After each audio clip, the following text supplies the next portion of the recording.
Welcome to Pep Talk UK. This is me, Jay Alby. Tonight I'm going to be joining you tonight for the watch along for UFC 264. Hopefully you're ready for the ride. Let me just get my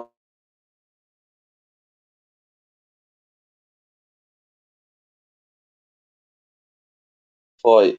So I'm here, I'm on, and I'm ready to rock and roll this evening with you guys. So hopefully this should be a good one for Pep Talk. We're looking for a great evening of fights tonight. UFC 264 is going to be fantastic. The main card's looking absolutely epic, and also the prelims, which I will be covering as well.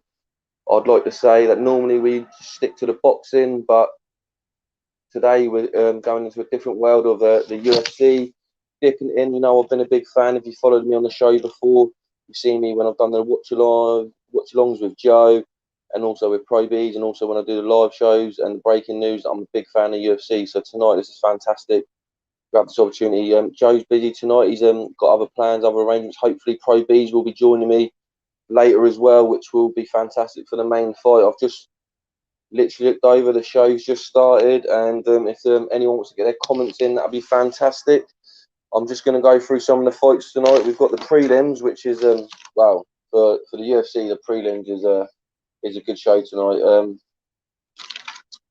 We're going to start off with Trevin Giles versus Darius Duplessis, a South African fighter making his debut in his last outing in the UFC. He's coming in for his second fight. That should be a good, interesting little warm up for us this evening. Also, I'm very, very, very looking forward to this one. Ryan Hall versus Ilia Tupuria. Ryan Hall, fantastic ground expert. I've seen him a couple of times. He's not fought since 2019. And yeah, he is a great fighter. I can't wait to see him out again. Also, you've seen him. He's beaten Lobov before, and he's also beat Gray Maynard, who's a veteran in the UFC. Sorry. So yeah, some great fighters. Also got Nico Price versus Michael Pereira. A very, very entertaining fight there for the neutrals. Michael Pereira does loads of spinning kicks, loads of spinning punches. Very, very unorthodox. A great fight to see. And Nico Price, power in his hands, explosive, great physique, and also a very, very good fighter. So be great to see that. And then we go with the legend, the UFC legend, Carlos Condit, fighting Max Griffin. We know Carlos Condit from beating Dan Hardy back in the day, fought GSP for the title. Also got some great victories in there. Nick Diaz, and won his last fight against Matt Brown in his last outing. So yeah, no, very looking forward to that fight. And then if we get into the main card this evening, the main card's fantastic. We've got Sugar Sean O'Malley. Oh, what a fighter Sugar Sean O'Malley is. Absolutely great. Obviously got that one loss on his record to Marlon Vera, which like with some great leg kicks that really ended that fight. And Sean O'Malley still says he's undefeated, but we all know he got that one loss, and it'd be great to see what he does tonight. He come back with a win against Thomas Almeida in the last fight. So yeah, looking forward to Sean O'Malley. He's got Chris Moutinho. Moutinho making his UFC debut tonight. I couldn't really find much about him. I've been following the UFC for many years, and well, it's his debut tonight, as I just said, and there wasn't much information out there on him. But we'll move on to the next fights before the fights start kicking off. We've got Irene Aldana versus Kunitskaya. Sorry if I mispronounced that, but that's a women's fight that's going to be on tonight. We've seen both of these women have got wins over Caitlin Vieira, and also some big fights in there. I've seen Holly Holmes in there, Caitlin Chukugan, Leslie Smith, Aspen Ladd, Chris Cyborg for both of these women. So look, these women have been in with some great competition, and that should be a great fight as well. I'm looking forward to that. Then you've got Taya Tuivasa versus Greg Hardy. Wow, that's a great fight for the heavyweights. That is absolutely got a shoe drinker there in the celebrations when he gets a victory. Comes in, drinks out of the shoe from his native country, and then you've got Greg Hardy, the former American football player that's gone into the UFC, and we'll talk more about that later on. And then we've got Gilbert Burns versus Wonderboy Thompson. Stephen Wonderboy Thompson, probably the nicest guy in the whole of the UFC, and yeah, can't really argue with Stephen Thompson as a person or a fighter. He's absolutely fantastic, and get the opportunity to fight Gilbert Burns, who fought for the title in his last fight, number 2 in the current welterweight standings. It's a great fight I'm looking forward to. Just looking now, Charles Oliveira is here at UFC 264 tonight, obviously looking for the winner of Conor McGregor and Dustin Poirier. And that's perfect, bringing me into the main event. Dustin Poirier versus Conor McGregor.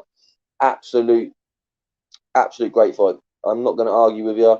Not going to argue with anyone. I watched the first fight earlier in the second fight earlier in the year. Watched the first fight back in 2014, if I'm correct. And trilogy fights never fail to amaze. So, yeah, if anyone's got any comments or would like to get involved, let me know. And, yeah, that would be fantastic. We're going to get the live show started in a moment. Obviously, not the live show here, but the live show on the TV. It's going to get cracking in a minute with the first fight of the evening. I'm riding solo tonight, so I will calm down in a few moments, just getting my bearings. And it is very, very unique and different doing this, people, without a co-host. Like I said, I've normally done it with Joe probably about 10 times, maybe. We can't really keep track of how many watch-alongs we've done. And then I've done a few with Pro Beez before. So on my own, just getting my bearings, looking to see what's going on. If there's any live chat, I've got the tablet here today, so I can go through the live chat with people. So if you want to get your comments in, and we can have a few debates on here and enjoy the show together. So, yeah, I'm really looking forward to this. As I've said a few times on the shows before, and I stated earlier, I'm a big UFC fan. Followed it since 2005. So for me, it's a great opportunity to bring the UFC to the channel, to talk about it, to call the fights. And, yeah, it's a really, really, really good time for the UFC at the moment. And boxing at the moment is not really flowing as well, which it should be. The fights aren't happening as often. The big fights are definitely not happening. They're happening, then not happening. So, look, we can talk about that in between fights, because obviously we do boxing as well, and that's what our main core is. But look, we're dipping our toes into the MMA world tonight. But the difference of what I feel like, how the UFC's run to boxing, I know it's different because it's promotional. Like in a promotional sense, it's different. Boxing's different organisations. UFC's obviously one promotion, but you got Bellator out there. You got the Cage Warriors or Cage Rage over in the UK. There's the PFL that I like to watch, and obviously one championship in Asia. So there's a lot of MMA promotions out there, but also the UFC stands alone on its own. So I know it's run a lot different, but I just like the way that the production works, the way the fights happen, and you just get what you pay for, really, as they say. UFC, you can get people on scratching their head, arguing about the pay-per-views. I know in America, the pay-per-view payments are quite high, and you're not really getting your money's worth. But with the UFC, I feel like it delivers all the time. Like tonight, the prelims are fantastic. These fights here, I'm really looking forward to. We've got now coming out to the cage, to the octagon. We've got Dvalishvili from, if I pronounce them wrong, I do apologise. I'm not great on pronouncing names. Also, it's this guy's second fight. So I caught his debut. It was a good victory against Marcus Perez. This will be a 2-fight winning streak in the UFC if he pulls this off, and that would be great for the guy. It's hard. People think, 2 or 3 fight streak, that ain't really long. But in the UFC, if you can pull a few fights out of your bag, you got the rankings very quick. The pool is quite high in the UFC, but if you can get some good victories against some good names, then you can really prepare yourself to the top. So we'll see what he does. See if he wins it. He's fighting Trevin Giles. So we'll see how the fight goes. Obviously, 14-2 for Trevin Giles, and for Dvalishvili is 15-2. So it's a very interesting record. So to start this evening, it should be a banger. Hopefully it's a banger. But as I was saying about the cards tonight, Condit on a prelim. Wow, I remember watching this guy back in the day, and he had some great wars. I remember when he knocked out Dan Hardy. I used to really, really follow Dan Hardy, being from the UK. And also, as a big fan of UFC, it was incredible to see Dan Hardy. He had skills, he had good technique, good power. Going into that fight, he was full of confidence. It was in the UK as well, and Carlos Condit just knocked him into another world. And I was like, wow, that guy's got something. He's had some brutal wars. We see him, he fought for the title against GSP, come up short, which is no disrespect to the guy, but he hasn't won a title, but he's definitely a UFC legend. And look, I put some notes down here earlier, because the guy's fought some absolute bangers. Obviously, I said then he fought Dan Hardy, beat Dan Hardy, shall we say, as well. So he's beat Dan Hardy, lost to GSP, no disrespect. Beat Rory McDonald. If people know what they're talking about, then Rory McDonald, an absolute great fight. Now doing his trade in the PFL. was a UFC legend, went to Bellator for a couple of years, won the world title in Bellator, done a couple of their Grand Prix, now in the PFL. Should have won his last fight. If any of you guys watched the PFL, I thought he won his last fight. Lost by, I think it was a split decision. Definitely Roy McDonald got the victory, but a great fighter. Nick Diaz, we know about the Diaz brothers, don't we? Nick Diaz, great fighter. He's not been in the octagon for a few years for that marijuana ban that he had. He got, I think it was a 4 or 5 year ban. Ridiculous. Now they just overturned it this week. We've seen it in, I think it was in Nevada, maybe. They've overturned that. So he lost a big chunk of his career, but to beat someone like Nick Diaz, Thiago Alves, I remember watching this guy. He was like a pit bull back in the day. And I think he does the bare knuckle now. I could be mistaken. People can let me know in the comments about that. But yeah, Thiago Alves I used to love watching him fight. Great hands, solid. Another guy beating. And then Matt Brown, another veteran in the UFC. I'd like to see Matt Brown fight Dan Hardy. I'd like to see Dan Hardy do a comeback, or even fight Carlos in a comeback. But look, we're here. Bruce Buffer is in the octagon. He's getting me pumped already for the first night. So we'll get ready for this one. So this one is, as I said, Trevor Giles versus Darius Duplessis from South Africa. And yeah, let's rock and roll. There's a few people in the crowd already. Obviously, they're here for the Conor McGregor fight tonight, really. He brings out all the big boys. So later on, we should see who else has turned out for this occasion. So look, the production here in the UFC, I noticed it with Matchroom in their last one, with this blurred out vision that they got, the blurred out background. I think it looks fantastic on production, absolutely amazing. And look at Bruce Buffer, people. If you're watching this with me, you're watching this, how can you not get pumped for a fight? How can you not get pumped for a fight? Even as a spectator, he makes me want to get in that octagon. He's so passionate, and I love that. Getting the way he integrates with the fighters. Sometimes they give him a fist pump. He's a main part of this show. And also, I'd like to say with the UFC, I love their commentary. I think it's fantastic. A lot of the MMA shows, even with Bellator, you got Big John McCarthy and the Punk, Josh Thompson. Big fan of them. They do also do, if people want to watch it out, it's the Weighing In podcast. Great MMA podcast. Absolutely fantastic. Also, Michael Bisping, Believe You Me. That's a great podcast for people out there. Go check it out. So, but the UFC, you got Joe Rogan, DC, Dominic Cruz. You got John Anik, who I think is absolutely fantastic play-by-play analyst, pundit, shall we say, going UK maybe pundit style, but he's a lead man. He's the detail that guy goes into, and for me doing this, it puts me to shame, because I've seen what he does as his cards, 10 hours, writes it all down. And to be fair, I'm old school too.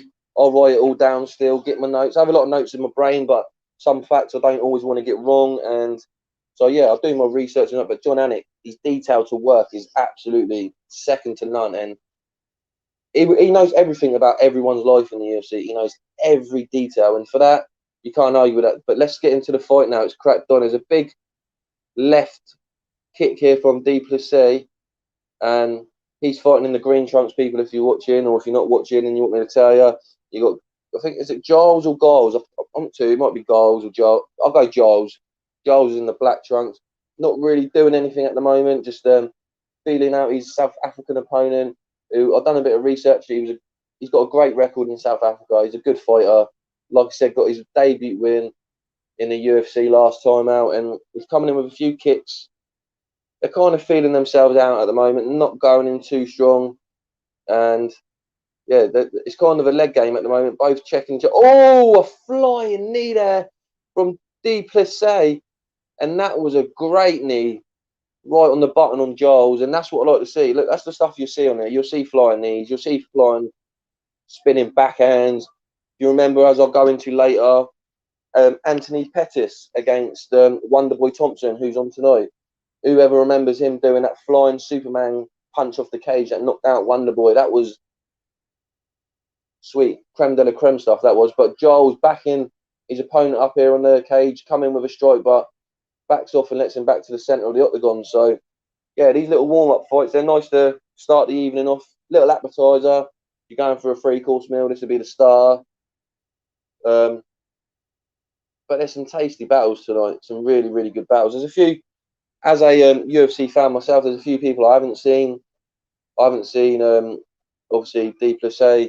I saw a highlight of his last victory that he had, which was a good fight for you. UFC. To get a victory on your debut, that's all you want. That's just getting the win on your debut to settle your nerves, because it is a big occasion when you get to the UFC. We got Paddy the Baddy from the UK signed up with the UFC.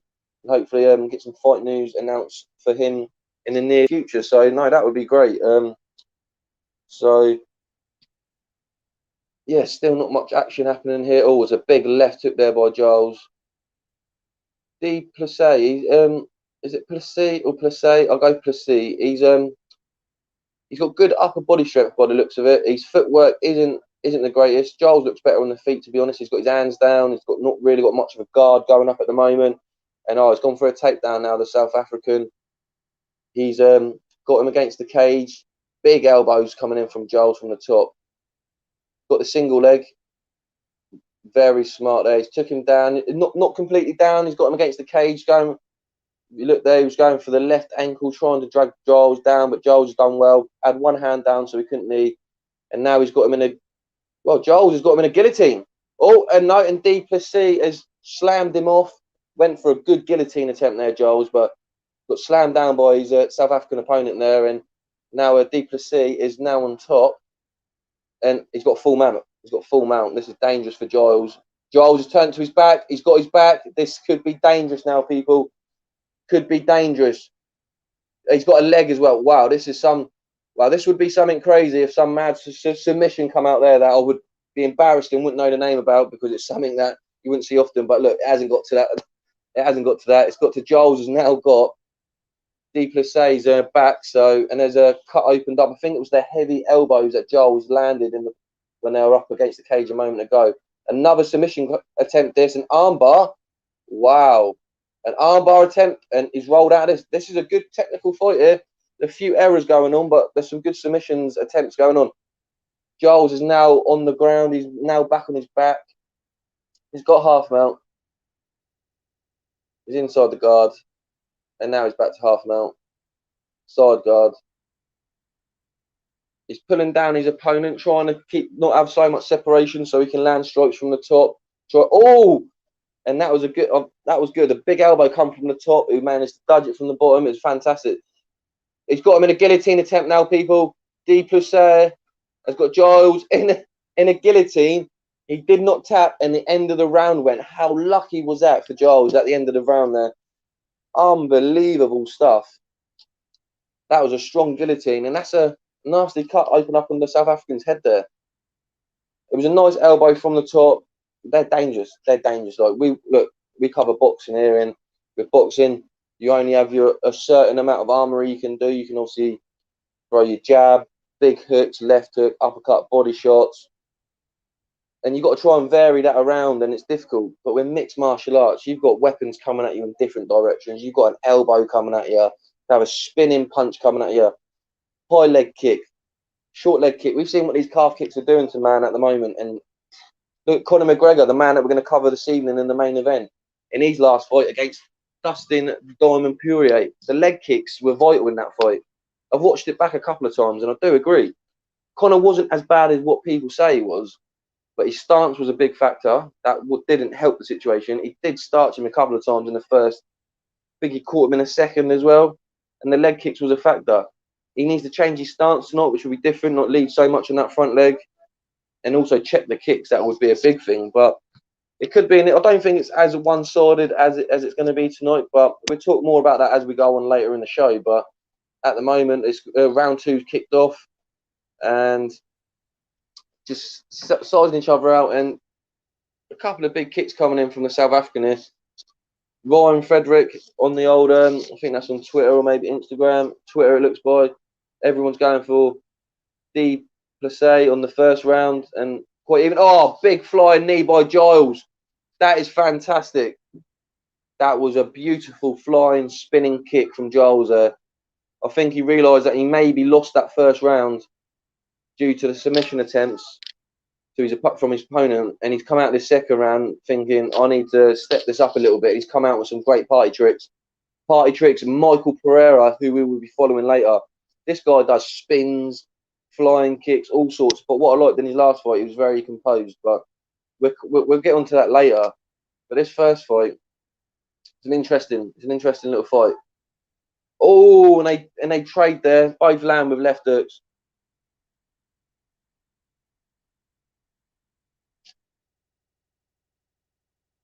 People, if you've got anything to put in the chat, ask me anything. If you've got anything you want to speak about UFC related, just ask it. I'll be happy to debate it with you. I'm riding solo, as Jason Derulo once said. I'm riding solo tonight. Joe Pugh's out having a great night. I hope you had a great night, my friend. Beez, hopefully, might be joining me tonight for the main event. Oh, big right hand by Dvalishvili, and then the ref stepped in with after a couple of ground and pound shots.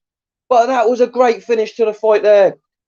The South African is now back-to-back victories after his debut. And I'm impressed there, people. That was a great knockout. He showed some great submission attempts in the first round. Giles' eyes have gone. They're glazed over. The doctor's in there. Wow, this is what you mean with the UFC, man. In a split second. And we got a comment here. What time does the main event start? I'm thinking about R4 or 5, if I'm being honest. The main show starts at 3.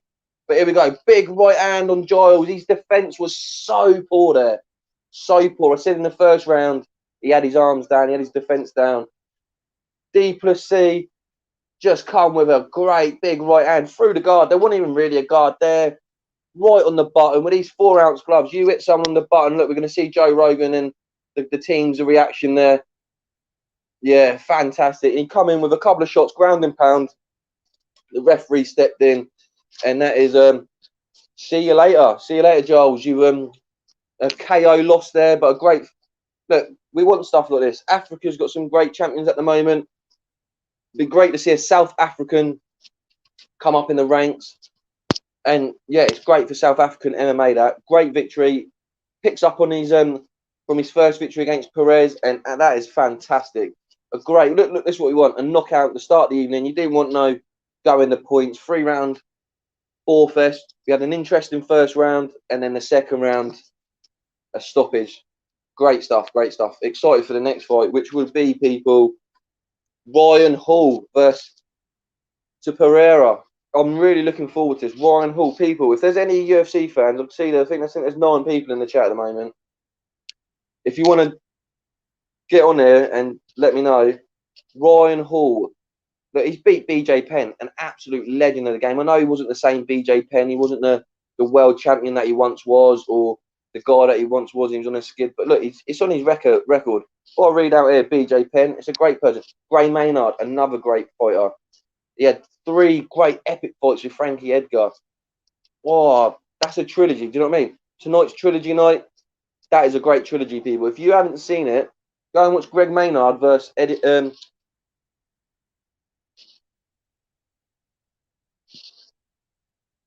versus Frankie Edgar. Sorry, people. I had a bit of a lump in my throat and I needed to have that.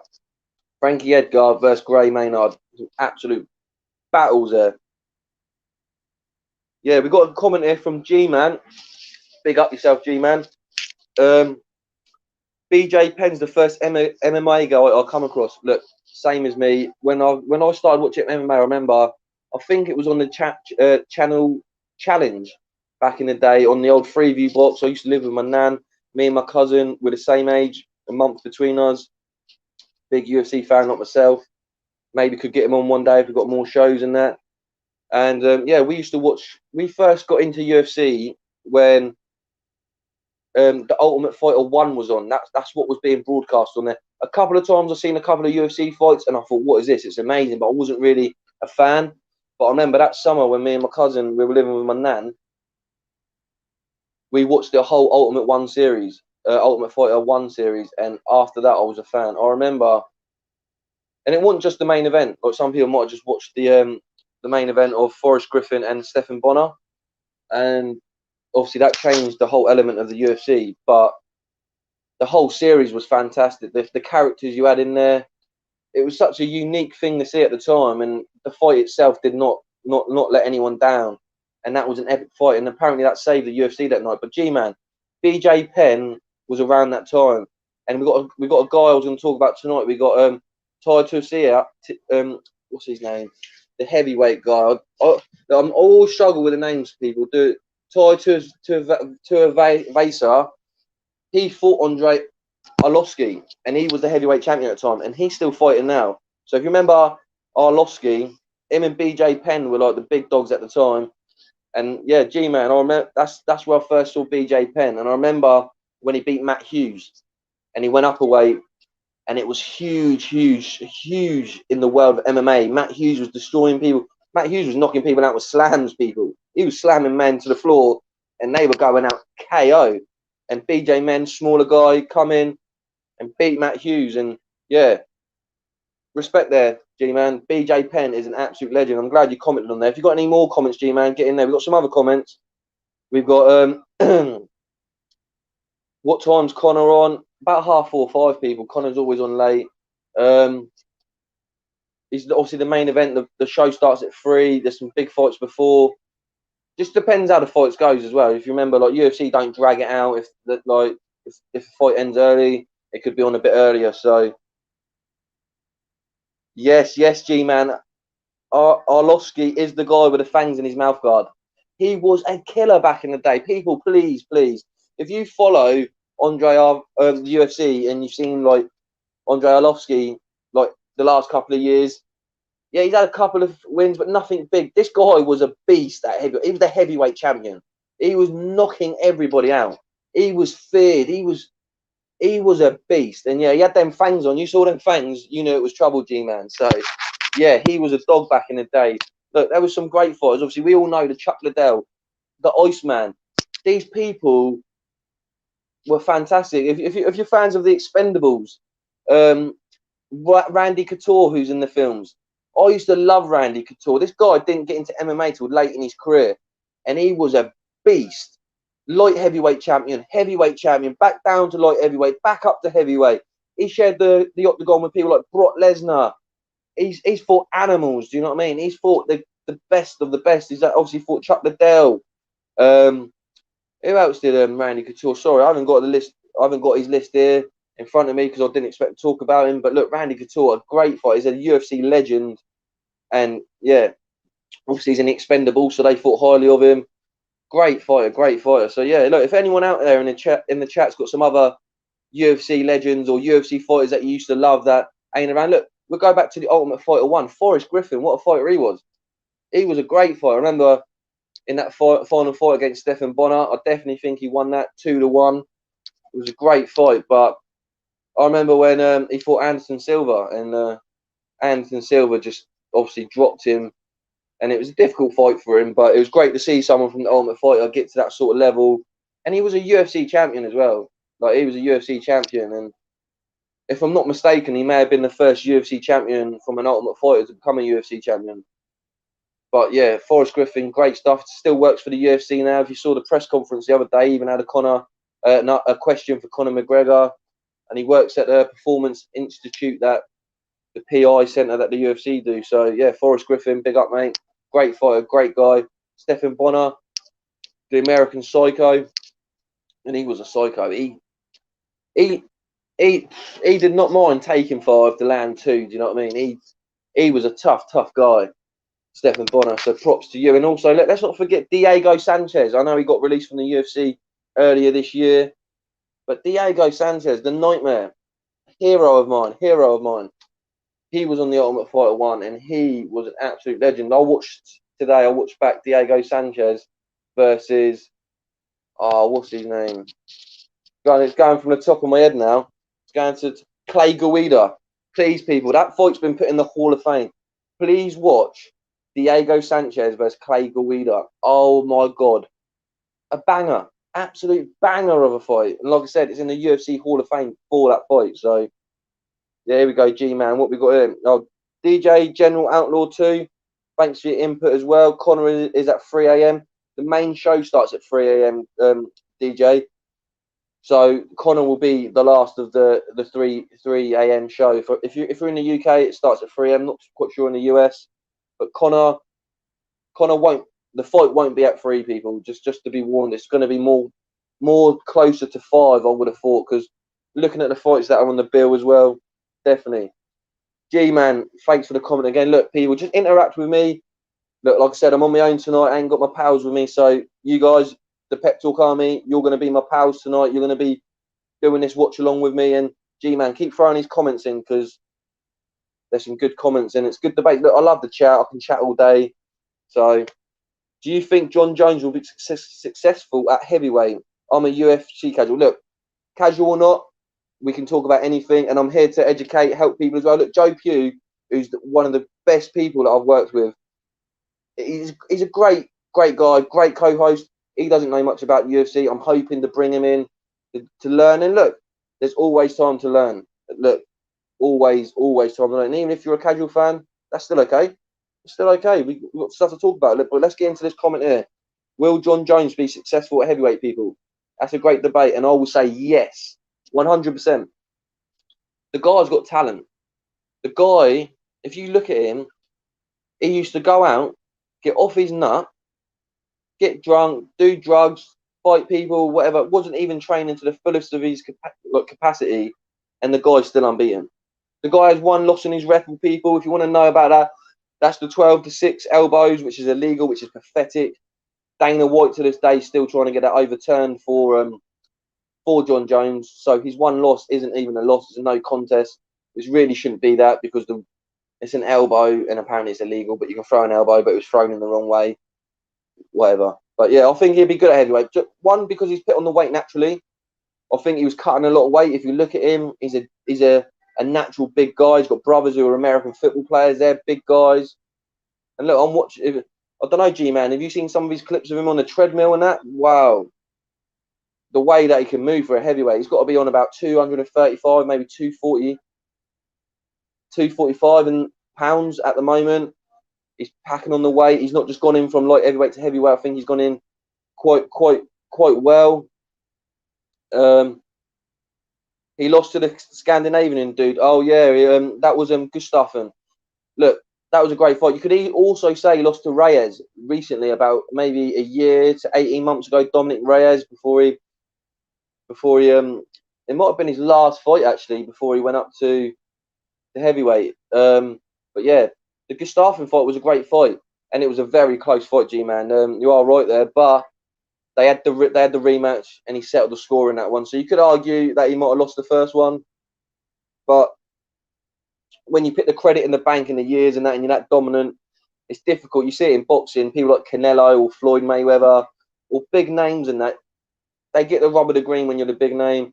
Is it fair or not fair?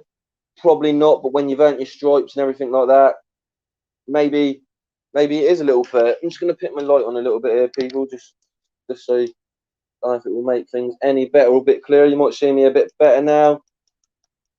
There we go, people. You might see me a little bit better. You might not want to see me any more clearer. I just thought I was looking at the screen there thinking I need to be a bit brighter. But yeah, no, that was a great fight, people. Go watch that fight against Alexander Gustafsson. Some great fights. The main card, people, starts in 1 hour, 26 minutes. It's come up with a countdown. And yeah, that'll be fantastic. Look, there's some. Who we got next? We've got Ryan Hall. Ryan Hall, yeah, he's a submission specialist. Great on the game. Look, on the ground. I would not want to go on the ground. This guy, I see him whack out heel hooks. And it's not like, oh, wow, it's just a heel hook. The way that he transitions into these moves is unbelievable. Jiu-jitsu to another level. And I wish, and he's got one of the hairiest chests. Look, Ryan Giggs, 1999 FA Cup semi-final against Arsenal, people. That is Ryan Hall.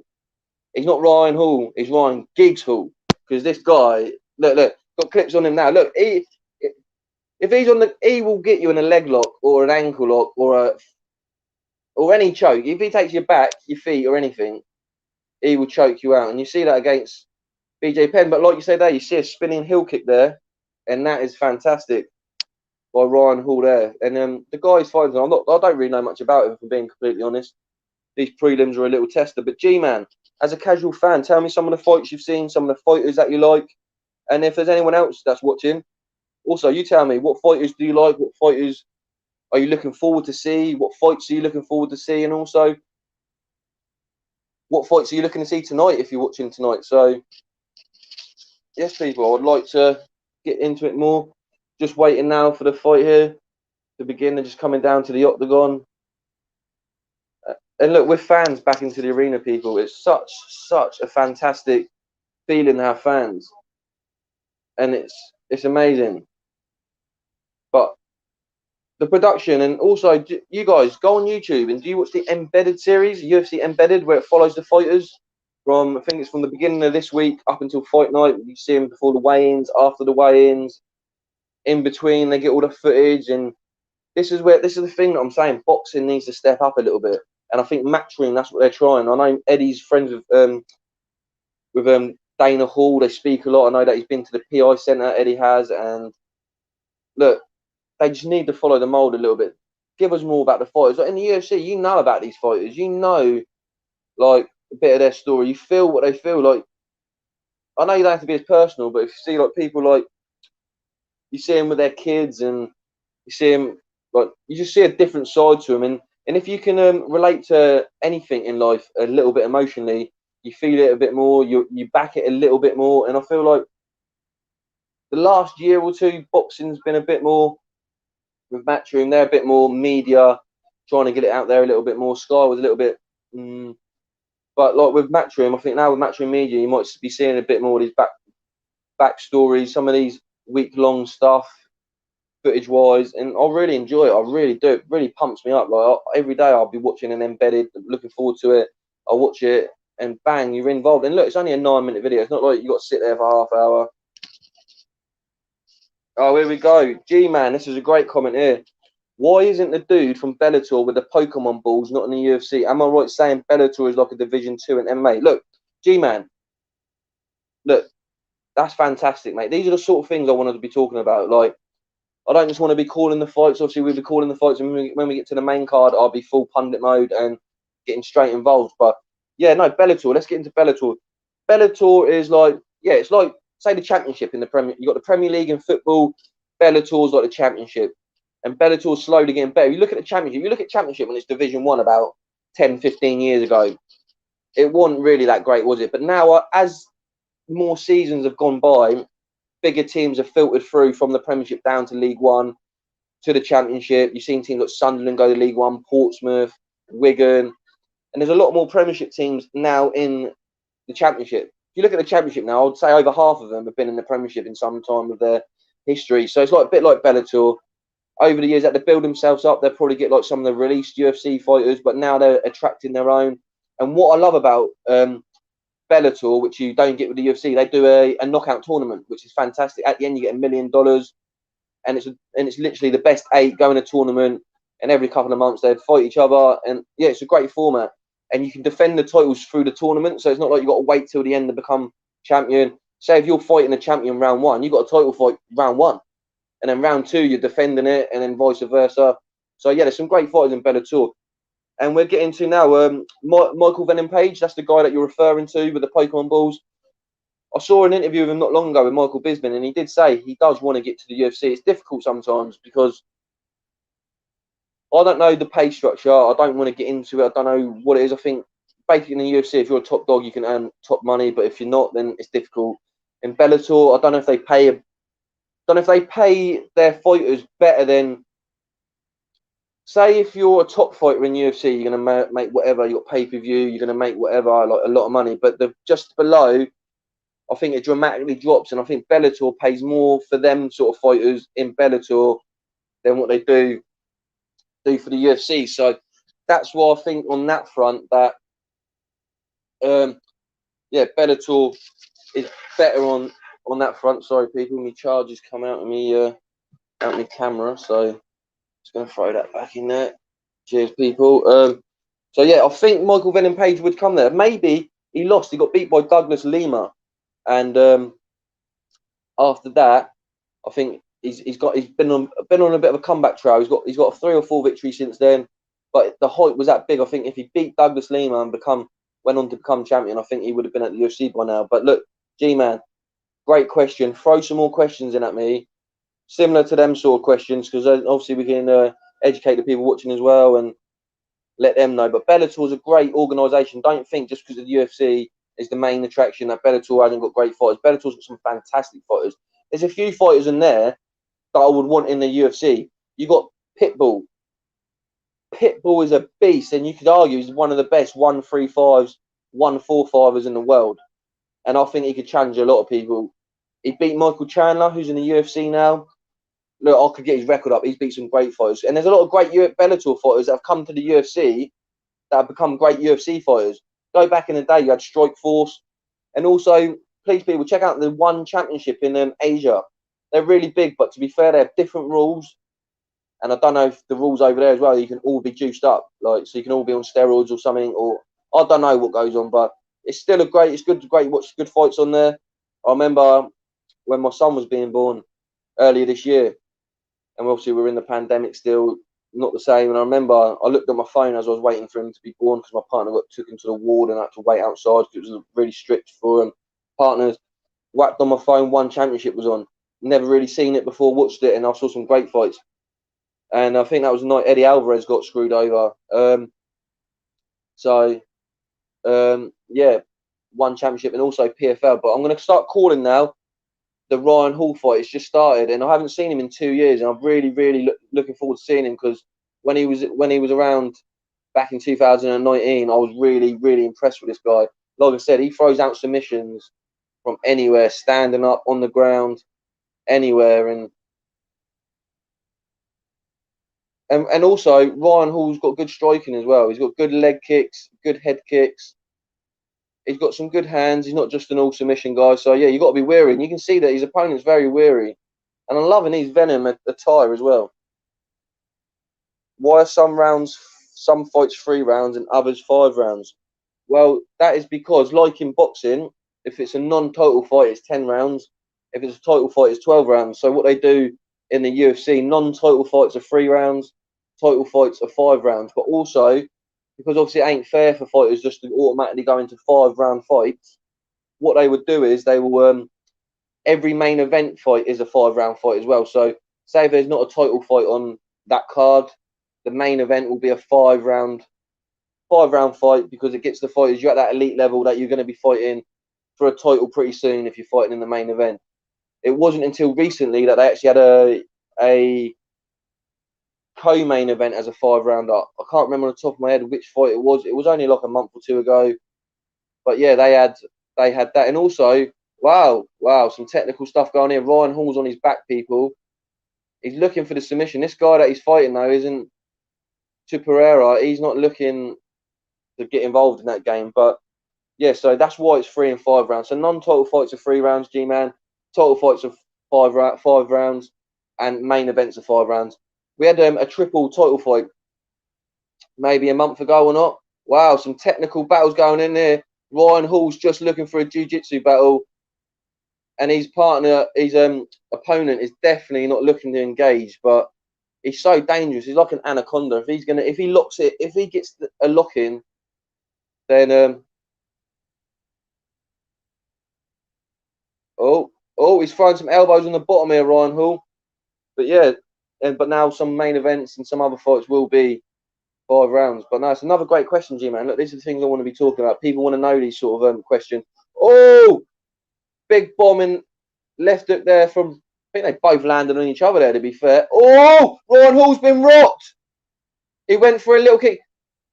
Look, he said he didn't get ring rust. I watched his interview this week. He said ring or cage rust, whatever you want to call it. Just say competing rust. Any sort of rust for not fighting in a certain amount of time. But he's just looking for a submission. And look, it's dangerous. If he gets it, the guy will tap. Because he's just looking for submissions, he's took some bombs. He's not even got his hands up. And this is disrespectful. In an art form like MMA, you've got to respect power. These guys have got 4-ounce gloves on. It's basically knocking you out barehanded. The only more brutal sport you're going to get is bare knuckle boxing, which is picking up a bit at the moment. Some great fighters going into bare knuckle boxing. Thiago Alves, who I mentioned earlier, I think he does the bare knuckle boxing. So yeah, no, this is an entertaining fight in the sense that, wow, oh, he took a big knee to the body there, Ryan Hall. He's got his Ryan Giggs chest out, like I said earlier, but the guy's got no hands tonight. He's coming in, yeah. He's not even setting it up with a strike. So like what you do is like you can mix it up a bit. You could go with a front lead leg kick, go for a jab like you're doing boxing. Set yourself up before you go for a takedown or a submission attempt. Ryan Hall is going head first, trying to grab a wrist, and trying to roll his opponent.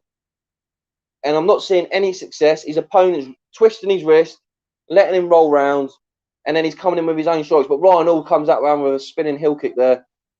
His opponent blocked it very well. Pereira here, he's fighting a smart fight.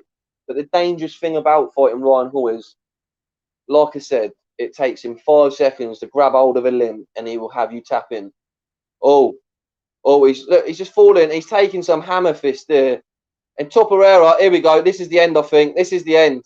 He's out. He's out. Topuria has knocked Ryan Hall out with ground and pound. Fair play to Topuria there. Fair play. Absolutely fair play. If any of you in the chat have just watched that fight, please tell me what you thought of that. I was speaking Ryan Hall up so much before this fight. But he was just he's just, mate, if you want to just do jiu-jitsu, man, there's plenty of jiu-jitsu competitions out there. Chael Sonnen, another legend, people. Chael Sonnen. He does a submission competition where it's just all you can do is do submission on the ground and that. No strikes. I think it's called Submission Underground. If I'm quoted wrong, please let me know.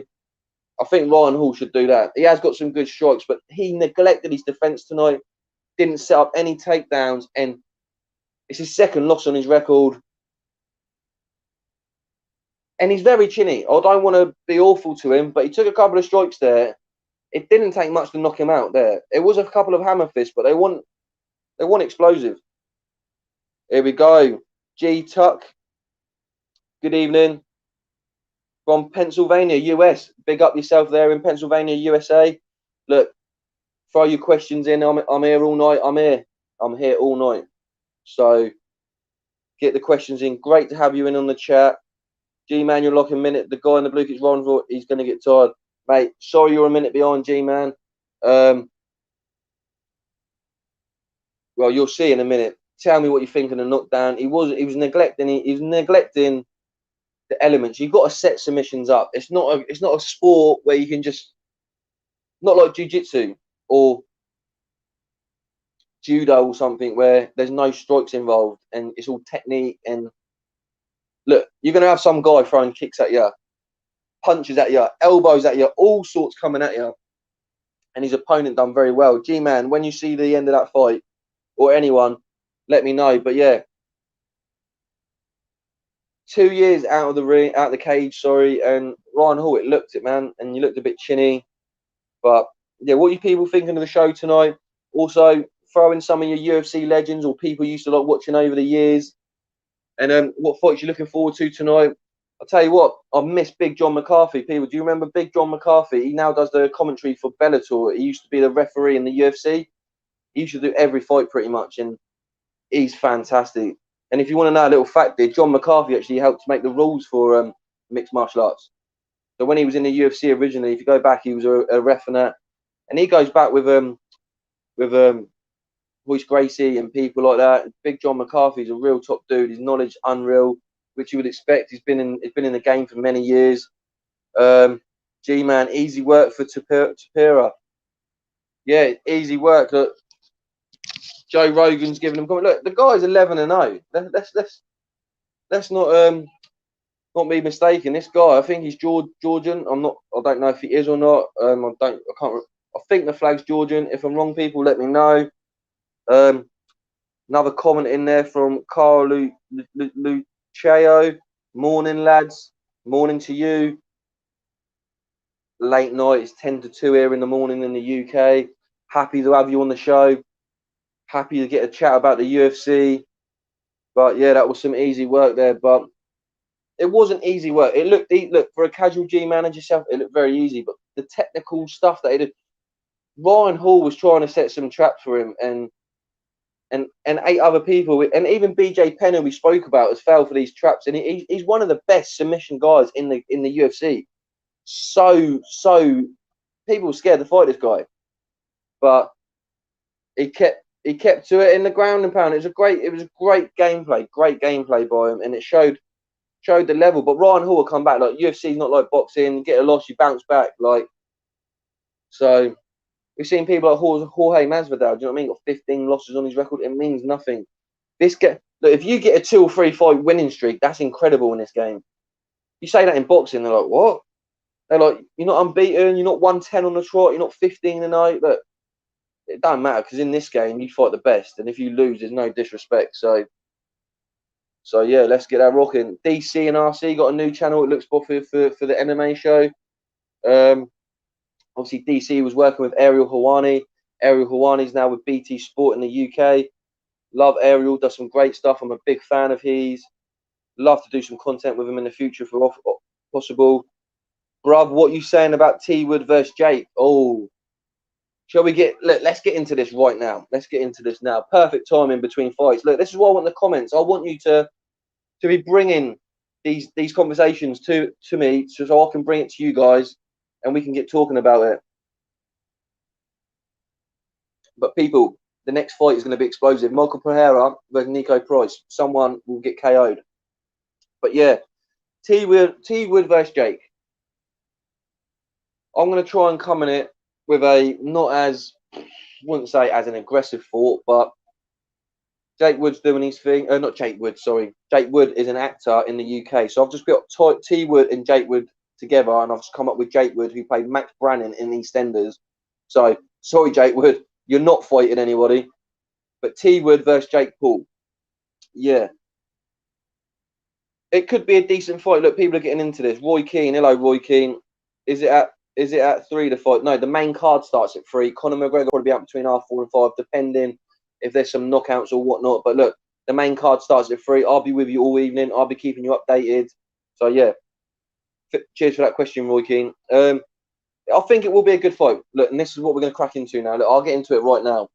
I think it will be a good fight in the sense of, look, Jake Paul's doing his thing, and he's actually got some boxing skills. And I will not discredit anyone who trains every day of their life and gives everything to the sport. Like, he trains hard. He's got proper coaches. He's doing it correctly. So look, no fault. I'm not going. He's not like he's some YouTuber that has a fight, doesn't fight again for ages, and then jumps in again.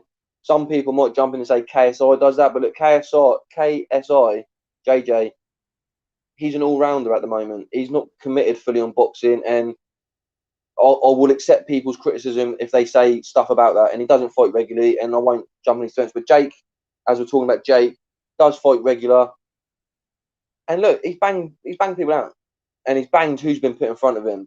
Nate Robinson, terrible. I was better than Nate Robinson. No word of a lie. The guy, fair play to him, but he was terrible, and you're going to get knocked down. Ben Askren, and this isn't any disrespect at all, but I've got better hands than Ben Askren.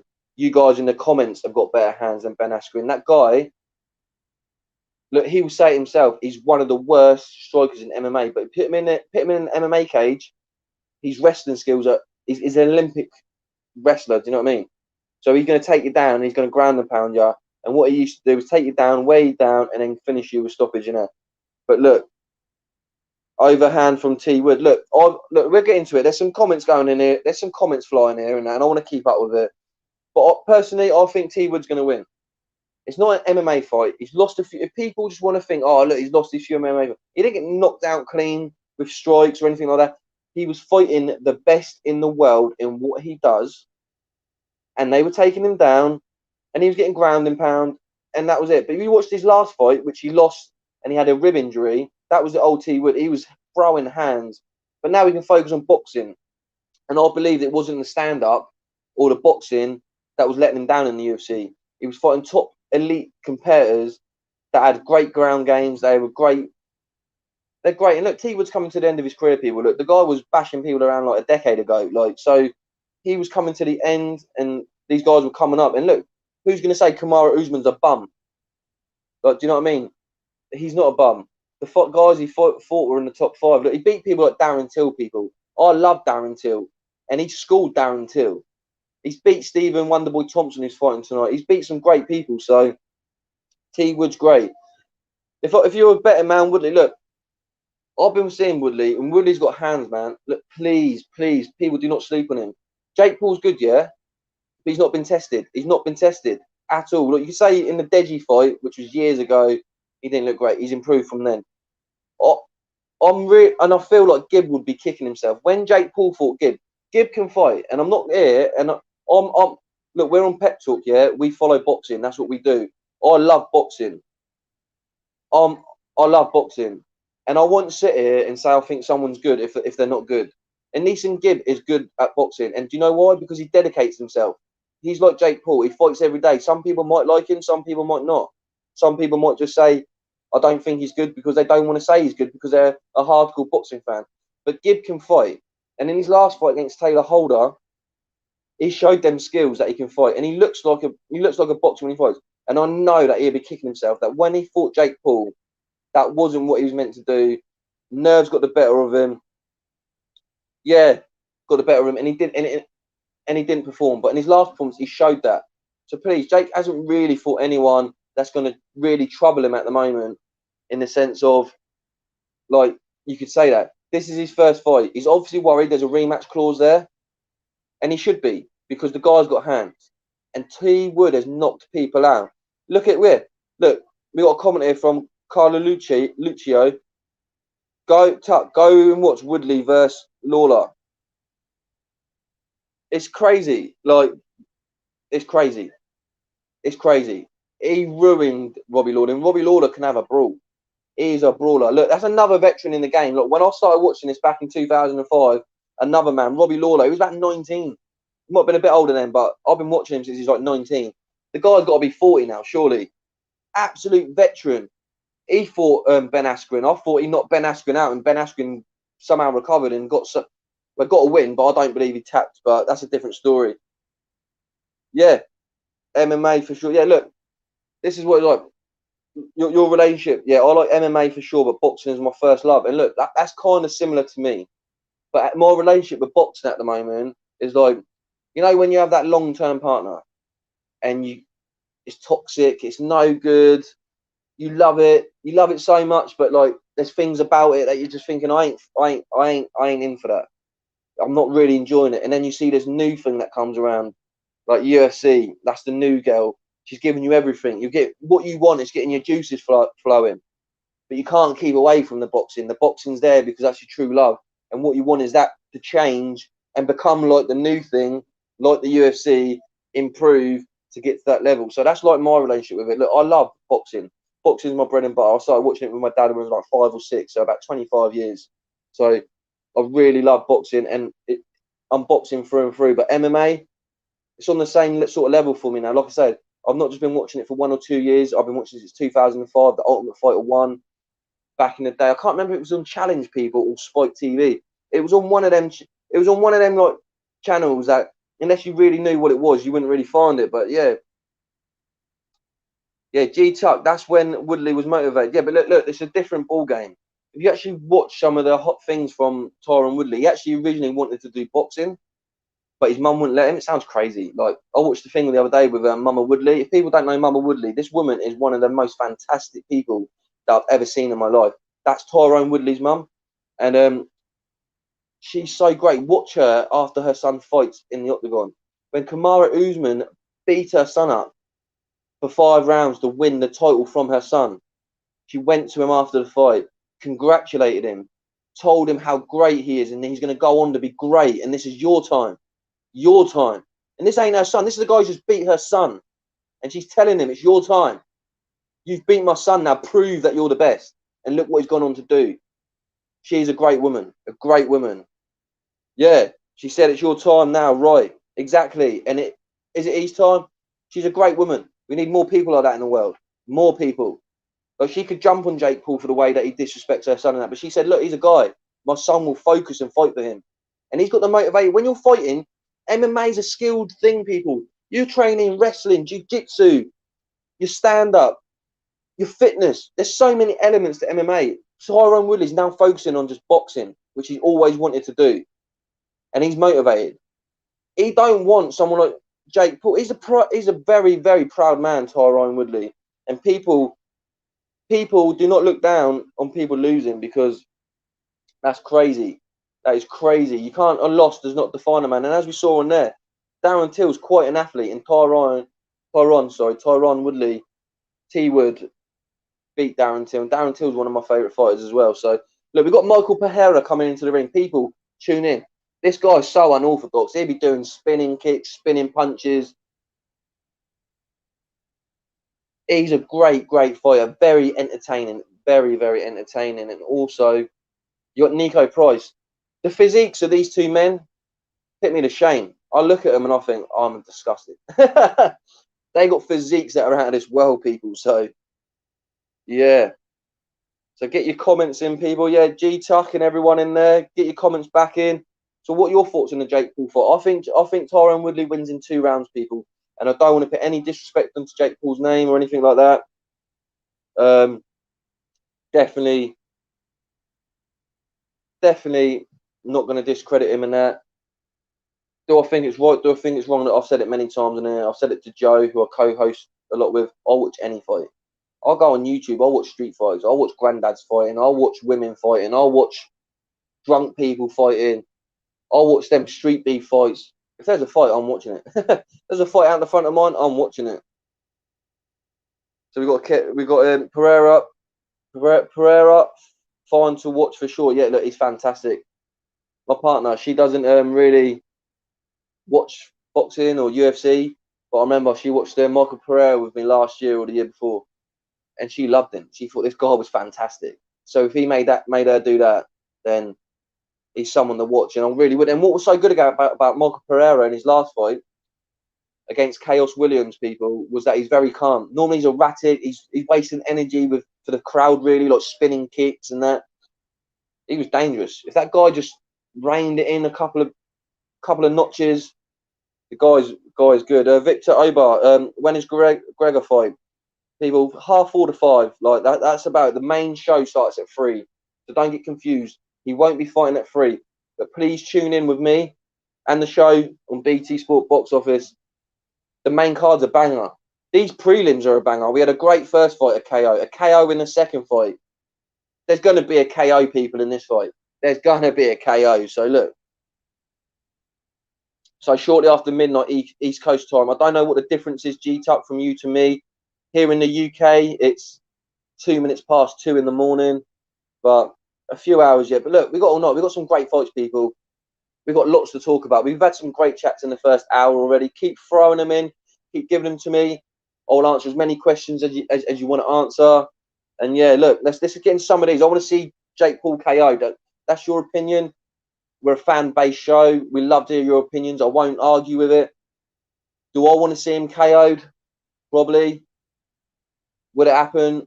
I hope so. I think T would in 2 rounds. I'm going to be honest. I'm not going to sit on the fence here. I've not got anyone else with me tonight where I don't want to go in too hard on people. I'll just give my honest opinion. But if Jake Paul wins, it's a great win. I'm not going to say, oh, it's a bump. Tyron Woodley's a good fighter of the fight. So I was wondering that myself. Time difference. I'm about 90 minutes outside New York. To be honest, I'm not great on time differences from the UK to the USA.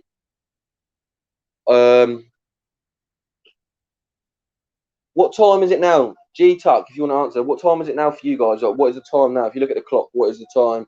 And I can work it out like that. That'd be easiest. So we got some other people coming. That's it. That's what I want to see. I'm a big fat UFC fan. Think Tyron gets smoked late. I think Jake is fast and powerful and underrated. Look, it's a great comment. We're changing the comments out up here. Someone here is a fan of Jake Paul, thinks that Tyron's going to get smoked late. That could happen. These guys haven't really been tested with their tanks, shall we say, and taking. Well, obviously Tyron T-Wood has obviously got this cardio in the UFC, but boxing's a different ball game, different type of fitness. I don't know if they're going to go 2 or 3 minute rounds. I'm not too sure, but whatever. It's a different ball game, and it's a good prediction. I think it's going to be early for either guy. I think it will be early. T-Wood don't really get stopped, but his boxing is a bit different. But I personally think he's going to win, to be honest. He's got great hands. I think he's going to win. But look, I won't argue with anyone disagreeing with that. I would happily debate. And look, if he wins, like I said, I'll give him credit. This fight's just about to kick off, people.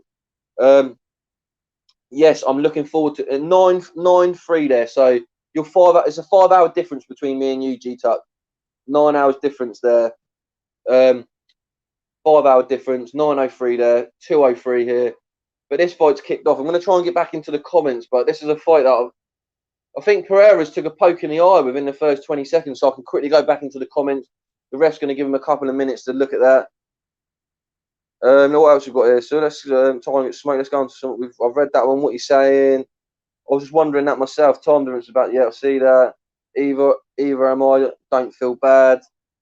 But yeah, the football. Yeah, so 5 out there. Football. Yeah, come on England tomorrow. It's coming home. Since 1966, we haven't been in a major tournament, and yeah, I'm really looking forward to it. I won't lie. I am really looking forward to it, and been a great tournament after the year that everybody's had, especially in the UK, because obviously we're in it. I know that if the USA and other countries that are not in Europe were in it, it'd be great. I know you've got I think it's the Copa America going on in South America at the moment, but I can only speak for UK fans that we're really looking forward to it. I'm very nervous. The Italians are a great team, and yeah, I'm just really nervous. I'm really looking forward to it. But we've got a great set of lads like for England, and yeah, it's a great achievement. It's a really great achievement. And thanks for your comment there. Much respect to your football team. I really appreciate that. I really do, because like the UK, they do a lot in sport in general, and for this to be a first time for our football team or soccer team, as it is in America,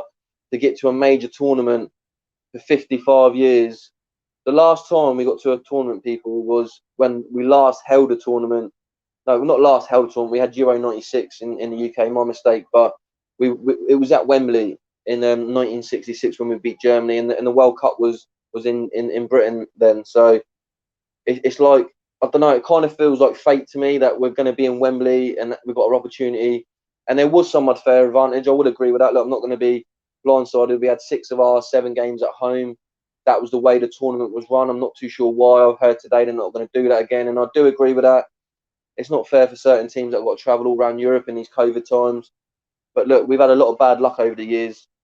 We've had players sent off in tournaments. We've had that shouldn't have been sent off. We've had goals go over the line. Germany 2010. Frank Lampard scored a goal, people. It went over the line. They stitched us up for 1966. So look, in anything in life, I think it swings in roundabouts, and I feel like karma does happen. So I'm not going to beat up on things that have gone our way, because there's lots of bad that have gone our way over the years, and that's happened for loads of other teams. But thanks for your support, and yeah, come on England. We'll be tuning in tomorrow, 8 o'clock UK time for kickoff. But yeah, this fight, yeah, they've started off. I knew I was gonna test fate with this fight. I said there ain't going to be no KO. There's going to be a KO. How entertaining they are. But look, because they're so unorthodox and they're so anything can come from any direction. Here we go. Pereira went for a Superman punch off the cage. Big knee there. They're kind of feeling themselves out, but I feel like this will light up very soon. I'm a Chelsea, also Italian fan. Okay. Well, I'll let you know. As you can see behind me, I'm a Man United fan. So well done to Chelsea winning the Champions League. I thought that was fantastic. You beat Man City, even better. I was actually a Chelsea fan for that night. Yeah, and when you won it in 2012, I was a fan as well. As long as you're not a direct rival to Man United, I would like you to win the Champions League, and that also goes for Arsenal. I have a soft spot for Arsenal because my dad was a massive Arsenal fan. And growing up, when Arsenal and Man United were really big rivals, it was something that I really enjoyed with my dad when he was still here. So yeah, that's why I love boxing. My dad got me into boxing. My dad was a great boxing fan. Prince Nassim was his favourite, and I remember them big nights when Lennox Lewis fought Evander Holyfield, and Mike Tyson had some big nights as well. So in the 90s, that was fantastic. But yeah, no, an Italian fan. Sorry for tomorrow. Obviously, I'm going to be an England fan, but I've always rated Italy, and I'm glad that they've got Mancini. Obviously, he's an ex-Man City manager, but he's a fantastic manager. I always rated him, and I think we're on a 30-something run, unbeaten run. I'm really gutted that the left back, I can't remember his name, Spinoza or something, is missing, because he had a fantastic tournament. I don't like to see that, but yeah. No, thanks for your comments there. I really appreciate it. Nico Price here. I'm going to get back to the fight, people. Nico Price has got a cut in the bridge of his eye, maybe on the top of his nose. See here, Pereira's got 20 head strikes to Price's 9, 10 body shots to 4, and Price is winning on a leg kick 6-5. So Pereira's coming in with the varieties of shots. But I think Price is doing a good thing here. He's going for the legs. With Pereira, you've got to try that. But there's some some good strikes going in there. A left hand from both guys, or big right hand from Nico Price stepping in. I remember Nico Price used that. Whoa! One of them spinning heel kicks from Pereira. Oh, and he comes in with a front, like a front push kick, shall I say? Front push kick into the groin. I remember when Nico Price had that top knot. That would have been crazy. If they both had that top knot, they would have looked the same. So yeah, what are you saying in the comments? What you saying about this fight so far?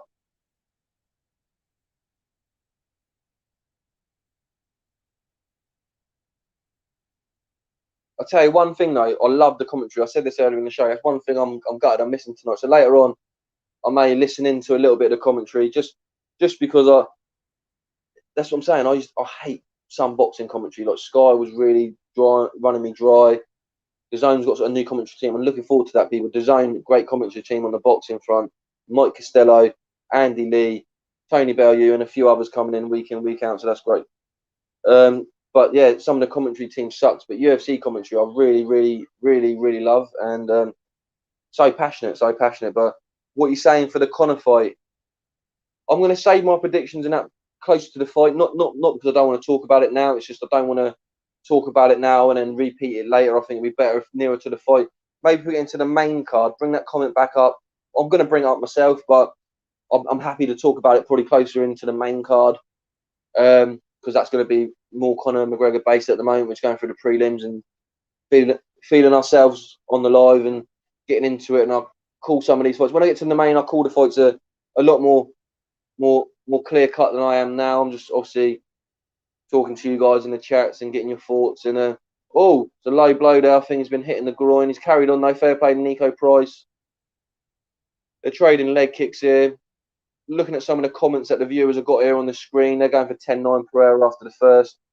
I know that a couple of you might be a minute or two behind than me, so let me know what you thought of round one. But it's probably going to happen that this ain't going to be a knockout, because I said the first two were great knockouts. This one was bound to be a knockout. I cursed it. But look, there's still around nearly 2 whole rounds to go. Oh, here we go. Oh, he's got him in the eye. Oh, my God. Michael Pereira has done a spinning, like, back kick to a grounded opponent, and it looked like his foot went into the guy's eye, to Nico Price's eye. He looked at the ref to say caught an eye, but I don't think that's like a poke to the eye. I think you've got to have to let that go. And Pereira's going for an arm lock here. And I've seen some arms snap in the octagon, people. It's not great, but sometimes that's what happens. But Pereira is on full mount here, and Nico Price is in trouble. I think that foot in the eye could have caused him a bit of damage. So tell me, people, about to pull up the fight on my desktop here. Throw it up, people. Throw it up, because that kick was. This is what I'm trying to say about some of the stuff Pereira does. He does stuff that other people won't do. He's going for another arm lock here, but I don't know. Price is working it well. Some good wrist control. Look, so some of you casuals that may be watching with me right now, look, they're trying to control the top opponent's wrist to try and obviously stop them landing strikes or working for a position. But yeah, Pereira's going for the ground and pound there. He's giving his back up. He thought, I don't want the ground and pound. He turned to his back to try and take his chances. But if you give your opponent your back in MMA, and they've got the lock in there, he's got a full lock in around his midsection. He's now rolled him, and all he's going to do now, Pereira, is try and work some strikes and maybe work for a rear naked choke. No, he's gone back to full mount. Ground and pound. It's like he's going to come in. Tell you what, one thing, people. Referees don't like elbows. I watched John McCarthy on the Weighing In podcast with the punk Josh Thompson, obviously former UFC ref, now commentator for Bellator, and he says it's great to get his opinion on these shows, because he says this guy made the rules. He says referees do not like too many clean elbow strikes, because the point of the elbow and the force coming down is probably one of the strongest strikes you're going to get. And I've seen some nasty elbow injuries, but it looks like that Nico Price has reversed this into a heel hook against Michael Pereira, and Michael Pereira has released it. Wow, great transition there from Nico Price. Rolled into a leg lock. Pereira got out. Both guys look tired now, so it could become a bit of a slugfest. Could be getting into a phone booth. Pereira's now walking around the octagon, maybe trying to get some composure. Looks a bit tired. Both of these guys. Look, when you get in the lights and there's a full crowd, people, it's different to fighting in an empty, because you've got to try and get your adrenaline up when there was no fans there. So it's a difference to having an adrenaline like rush as you come down, and these guys are slugging. This is what Niko Price does. Do you know what I mean? He's got great hands. He's a great fighter. Like, he might not ever win a UFC title, but look, these people deserve credit because they put on some great fights. What you people saying in here? Carlo Lucho and G-Tuck, are you boys watching this fight at the moment? What are you thinking of this round? It's some great, like I said, people. The prelims tonight is fantastic. And look, Carlos Condit is on later. The guy is fantastic, absolutely fantastic. And just a bit of information for you here. Did you know a lot of fighters? You'll see a lot of big name fighters fight on the main event of the prelim show. So it'd be the last fight of the prelim show, going into the main card, because I think you get maybe a higher pay for being that, because you're the main event of a prelim. So it's kind of like an incentive, because you're that last fight before people go in for obviously pay for the pay-per-view and watch the next show. So that's what G-Tuck. That's all right, G-Tuck. I know you're a couple of seconds beyond. I realised that earlier. I was just throwing it out there for when you did see it.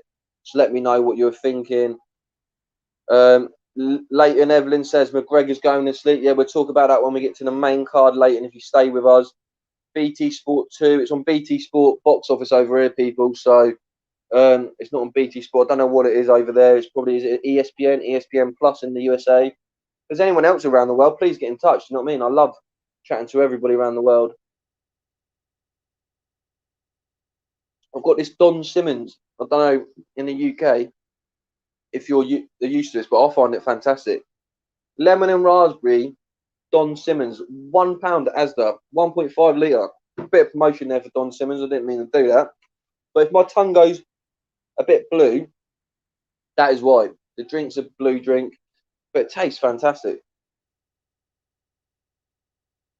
G-Tuck, we won't mention how you're watching this. We now know why you're 15 seconds behind, but fair play. But I used to do that, and if you love something, you go to whatever means possible to watch it. So yeah, all credit. Hendrick's gin and tonic here. Yeah, I don't really drink. It might be controversial. I haven't been drunk in 10 years. I might have a beer tomorrow. You'll never know. I might go out and get one for the football, but I'm not really a drinker. But no, look, enjoy it. Oh, Mexico and Italian. Sorry, my mistake. I didn't realise it was you that was doing that. I looked down. I saw the 3 colours. There's Italian. Yeah, look, I love speaking to everyone around the world. So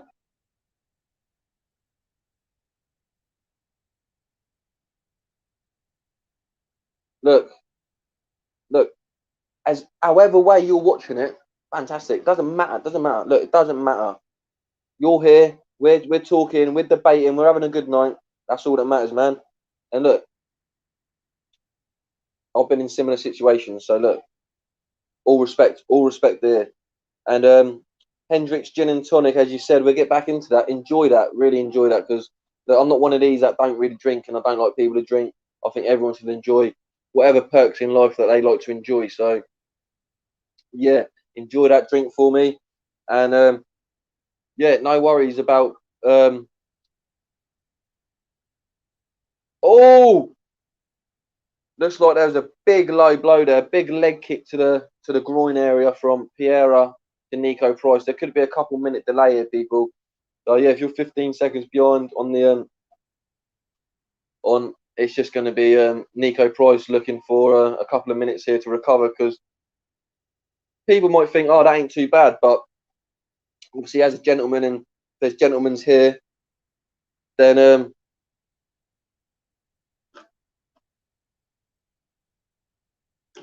oh no, a fight's not stopped for a kick to that. No, it's an accident. If someone does it about 7 or 8 times, then you might get stopped, but not for that. It flicked it, and as I was going to say, if there's gentlemen's watching the stream and females, good evening. But for the gentlemen's in particular, if you get a flick in the groin area, that sometimes hurts more than a full-on impact. Some people might not understand that from a different gender or whatnot, but if you get a flick in there, that can hurt, and the pain stays in your stomach for a little while. So Oh, big right hand there by Nico Price. Here we go. Nico Price is coming with some hands, people. Hands. Pereira comes back. I think Pereira's a bit too tired to do some of his flashy stuff at the moment. But with Pereira, don't be surprised to see. Oh, look, there we go. A flying knee. But I think I wouldn't be surprised if there's a late stoppage here. I can see Nico Price. Nico Price is coming on strong. As I said earlier, Nico Price might not ever be a world champion, but he's a great fighter. But in UFC, you could have a run of like 3 defeats, but then if you win like 4 or 5 in a row, you're straight back up there.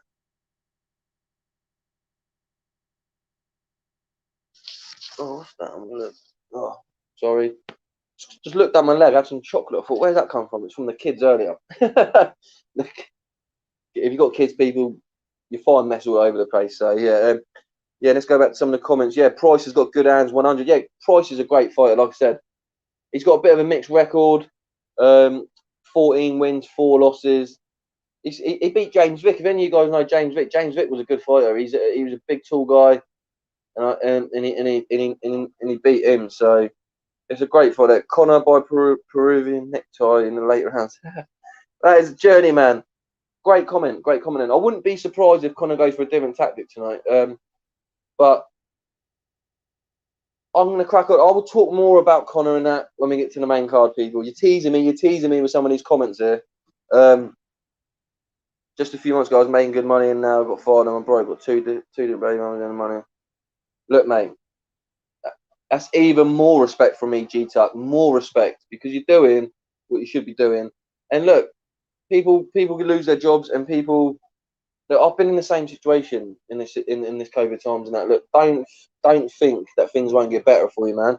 Things will get better. Look, I'm on Instagram, Alby 1989. Follow the rest of the game. It comes up at the bottom of the screen. You can see it right here. Add us in. Talk to us. Look, I'm here for everyone. If anyone ever wants to chat about stuff and that personally, privately, and things are going, look, I've experienced quite a lot, and I can help you talk about certain things. And look, much respect, man. Much respect. So don't feel bad about it. Look, you're doing what you're doing, and things will get better. So look, more respect from that comment. Then even more respect. So you're doing what you're doing, and look, life will get better. Like I said, I was in a similar situation only just the beginning of this year, people, and things do get better. Do you know what I mean? I've been helping Pep Talk now since I think it's like March of this year, and it gave me a great look in life, and it's given me a great opportunity to be more positive. And look, I was in that sort of mindset, and what I'm letting you know is things will get better, bro. 100%. But look, Michael Pereira looks like he's on his last legs here. If he gets through to the end of this fight, but it's interesting on the scorecards, people. Would you say Nico Price has took this 2 rounds to 1? Yeah, he's out on his feet, Pereira. He's so fatigued. He's got 38 seconds left, and yeah, this is a great fight. Pereira really emptied his tank early on in the fight, and you can see that. When this is what I was saying, like I see some of these fighters' physiques, and I think, wow, like hits me to shame in the sense of I'm not fit in any type of way, and I should get more fitter. But it doesn't benefit them, because you see them, and if they've got these fast, like twitch fibers and that, like Conor McGregor, they fatigue very. Oh, nice short elbow on the inside by Nico Price, and we're going for a phone booth finish. Great finish to the fight there. Love that. Wasn't a KO, people. Went to the final round with a KO. Yeah, it's definitely getting a bit spicy. Look, this is what I love to see.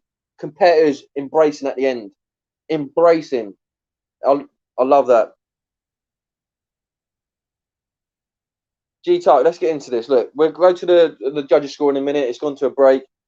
And look, we're getting back into this because, look, I like to, me personally, I'm a people's person, so I like to talk to people about if there's more than just boxing or UFC going on and there's other debates going on in the chat. Look, I'll bring it to light and I'll talk to you. But look, don't feel bad for doing that. Like you're saying you feel bad for streaming the fights or whatever. I've told you I've been there. I'm sure everyone watching this or everyone in their life has had to do that at some sort. Just look, you're supporting the fighters by watching them. You're watching them. That you're bringing their attention to you. So look, and you're on here. This is going out on YouTube. So you're bringing some light to the sport. So.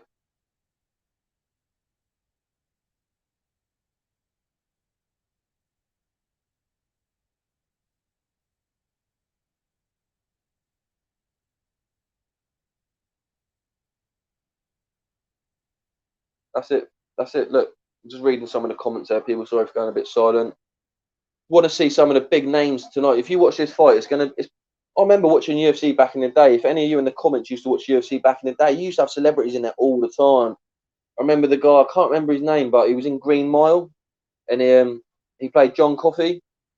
I want to say Michael Duncan something. I can't remember. If you know his name in the comments, he was a fantastic actor. He's no longer with us.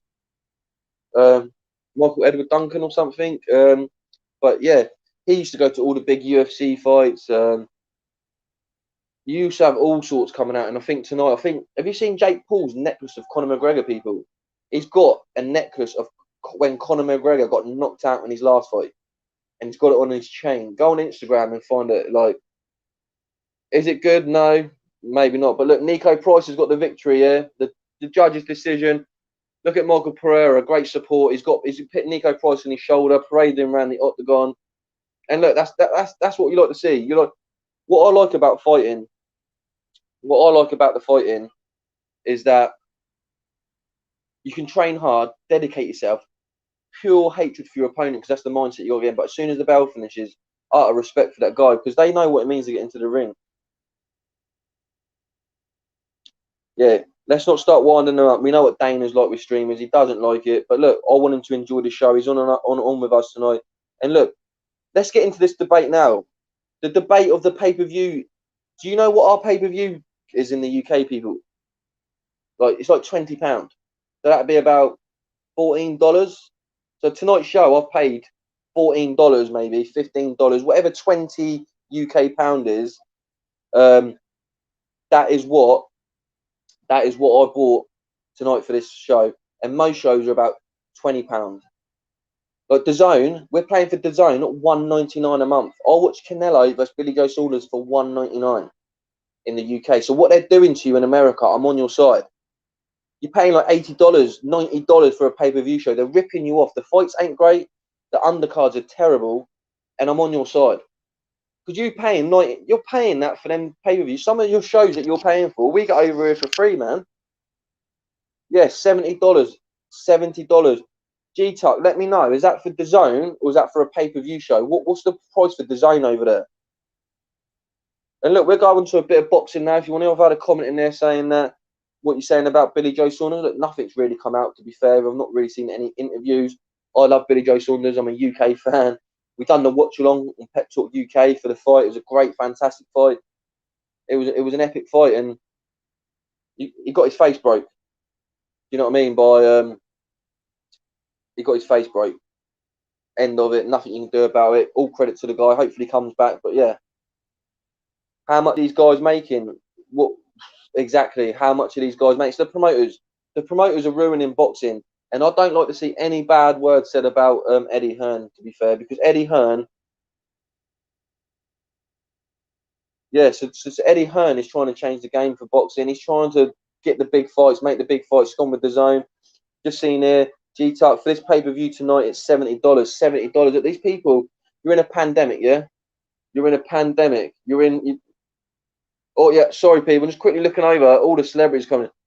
There's some Jared Leno's coming. Loads of social media influencers. Wow. That is some sort of dress, that is. Not leaving much to the imagination, people. Some of them I may not know just because, there's the beast. Derek Lewis is in the house. I love Derek Lewis. Yeah, look at that. I won't repeat what he said because I don't want to, but great comment then. But, yeah, the beast, Derek Lewis, that guy is an absolute animal. You want to see hands? That guy's got hands. So, yeah. Michael Clark Duncan, that is the guy, people. That is the guy. That is the guy who used to go to watch all the boxing events. And, yeah, he used to always be there. A few other Hollywood celebrities, and I just remember always seeing him there. And I used to love the Green Mile. So yeah, just a bit of information for you there, people. Let's look at some of these comments then. Don't have much time for BJ. Look, that's a personal opinion. I won't disagree with your opinion. Like I said, we're an opinion-based show here. People have their own opinions, but just remember, people put on a persona in fight camp or when the camera's on or whatnot. But Billy Joe Saunders does a lot of good for people that he doesn't say, look, I've done this for this person, I've done that. But I know from things I've heard, he does a lot of good things for people, a lot of good things for charity. But he's a personality that he will say things to maybe bring a bit of attention to his fight or to himself, just to get attention. Because you've got to sell yourself. You're a brand at the end of the day. But look, all these people, they're not all mean or horrible people. There's some people out there that are really, look, Conor McGregor, deep down, Conor McGregor ain't really a mean person, but he's got to sell a fight. He's got to do what he's got to do. So I respect people's opinions when they don't like someone, and I respect people when they do like somebody, and I'm not necessarily like that person, but I respect what you're saying, and I can see where you're coming from, and I'm sure a lot of people agree with you. But there's a lot of good stuff that he does do that I would like to just bring to your attention that doesn't get put out in the press, and it wouldn't, because look, press only want to deal with bad news. But he's a great person, and look, there's some great chats here about someone using a streaming service and that, and look, we all like a bit of banter in that here, but it's all great, it's all good laughs, and it's great to have you guys in here with the comments. Can you like and subscribe to the channel? I should have done that a bit earlier, really, people, but I totally forgot. I've just been in awe of doing all this. But yeah, like and subscribe. We want to hit 20,000. We want to get the numbers up. We're trying to grow. Look, we do boxing. That's 100% what we normally do. We're dipping our toes in tonight. Hope you guys like me covering the UFC. Like, hopefully in time I can get Joe on here. Joe's a great co-host.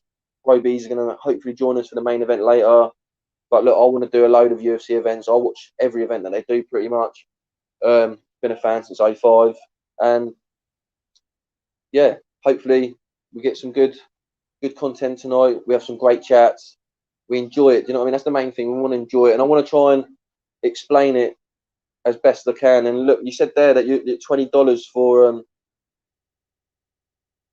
$20 for the $28 is £20 in the UK. So I've paid £20 tonight for this fight, so it would have been $28 for you guys. So, and you're paying 70. Look, I feel for you. I really feel for you guys. And if we could, I can see why you do what you do. Say that. I've got no sympathy for the people that are trying to stop streamers when you're being robbed like that. So, but I'm not endorsing it. Obviously, go out and watch it however you can. But I can see why people do that. If you're being charged that sort of money and going through COVID, people getting made redundant and stuff, it's ridiculous. They should have looked at that price band before we went into COVID, but now they should have dramatically reduced it. But yeah, cheers for your comments here. Pep Talk is 100. Yeah, get some more comments in for me, please, people. We got Carlos Condit on next. Absolute legend. As I said, he knocked out Dan Hardy back in the day, 2010, as I recall, in the UK. That was a fantastic fight, and he's won. He was a world champion, I think, in the organisation WEC back in the day. And I've just seen a clip there when he knocked Dan Hardy into next world. Beat Matt Brown in his last fight, another veteran.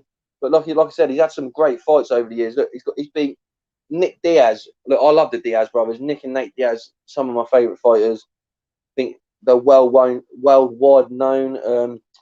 Thiago Alvarez, who I mentioned earlier, does the bare knuckle now. Back in the day, that guy was killing people. And then you got Rory McDonald, another great fighter, another legend, surely going to be in the UFC. Counter punch boxing is great as well. Yeah, look, we cover boxing on Pep Talk UK. Look, we're trying to make moves. Look, we're here. We bring you great content. We do breaking news shows. So if there's any breaking news, we jump on, do some live shows there. We do debate shows. We do watch-alongs for the boxing fights, UK shows, American shows. So look, yeah, check us out. Like and subscribe. Get it all in there. And yeah, join us. Pep Talks, we're growing.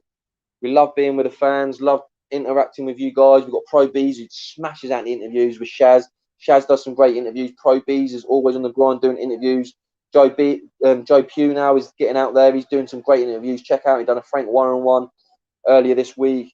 He's really talented. We've got a great team, people, and you got me. I'll just come in. I'm a big UFC fan. Obviously, I'm doing that tonight. I'll do the punditry on the boxing when we do the watch-alongs. I'll do the scoring, and I join on with the breaking news and live shows. So, and also got Kenny. Kenny comes in for them shows. I don't want to forget Kenny Ken. Great part of the team. Great bloke. He jumps in now and again. He has some great opinions. So people, look, we're great over here. And yeah, G Tuck, subscribe, like, follow us. We're always getting content out. Like I say, we've had AJ on, all different types of people in the boxing world. We've even had Carlos Takam on for watch-alongs. He's fighting Joe Joyce in a couple of weeks. So yeah, like and subscribe, and hopefully we have some more of these UFC nights as well, people. So that would be fantastic. So what do I think of Ryan Hall? Yeah, Ryan Hall, he's a great fighter, in the sense of his submission game is second to none, but he needs to respect the striking a lot more. You need to set up your submissions. You can't just go in, grab a wrist, and hope to roll your opponent, as we saw with his opponent tonight. Topuria, he obviously practiced that. When you're fighting Ryan Hall, you really got to practice that. No, if you're good at striking, my advice to fight Ryan Hall, if you're already good at striking or basic striking, if I was going to fight him, my whole camp would just be defending submissions and doing jiu-jitsu, because he's got okay striking, but he's world class on the ground. And like tonight, his opponent got out of some of them situations very well, but Ryan Hall didn't set anything up. He didn't go in with a leg kick, didn't go in with a head kick, didn't go in with a jab. He was throwing his head forward trying to get that rolling. So yeah, no, great comment there about Ryan Hall. But I was looking forward to seeing him fight. It's been how many years? 2019 since I last saw him fight, and yeah, here we come. The natural born killer himself, Carlos Condit. You know what? I'm loving these training shirts for the UFC. They remind me of like a football training shirt or a soccer football shirt. What you guys thinking about these new Venom shirts? What are you thinking? Are you thinking that they're nice? I think they look smart. They were with Reebok. Obviously, Venom, I think they're paying a bit more sponsorship, because if you remember back in the day, people, when you watch UFC, and they still do it in Bellator, I'm pretty sure, is when they got in the cage. Do you remember their team used to come up with a big banner behind them and have all their sponsors over it? Well, when UFC went with Reebok, all that changed, and I think a lot of fighters lost a lot of sponsorship because Reebok was going to pay them for obviously endorsing them, but I don't think the payments were very good, and there was a lot of controversy with it. I don't want to go into it too much with the politics, because I don't know the ins and outs, but the basis of it was that Reebok come in, paid them a percentage of obviously wearing their gear, but it was nowhere near what they could have made from their sponsors. So there's a bit of uproar. But Venom, they've got a new deal with Venom. I heard that the money's gone up, and I'm sure, like, obviously there's sponsorship on there. I saw a different sponsor, so hopefully it's better for the fighters. Because look, same with boxing, I'm all about the fighters. I want the fighters to get the best out of every situation, because look, they're the ones putting their lives on the line at the end of the day. Not promoters, not managers, not referees or anything like that. It's the fighters. So yeah, I want the fighters to always get the upper hand and stuff, because if they put in the hard work and dedication, they deserve that. But now that we're Venom, I just want your ideas of what you think about the Venom attire. I think it looks fantastic. And before we get into it, wow, Bruce Buffer's blazer tonight. He is on fire. Wow, he is definitely on fire.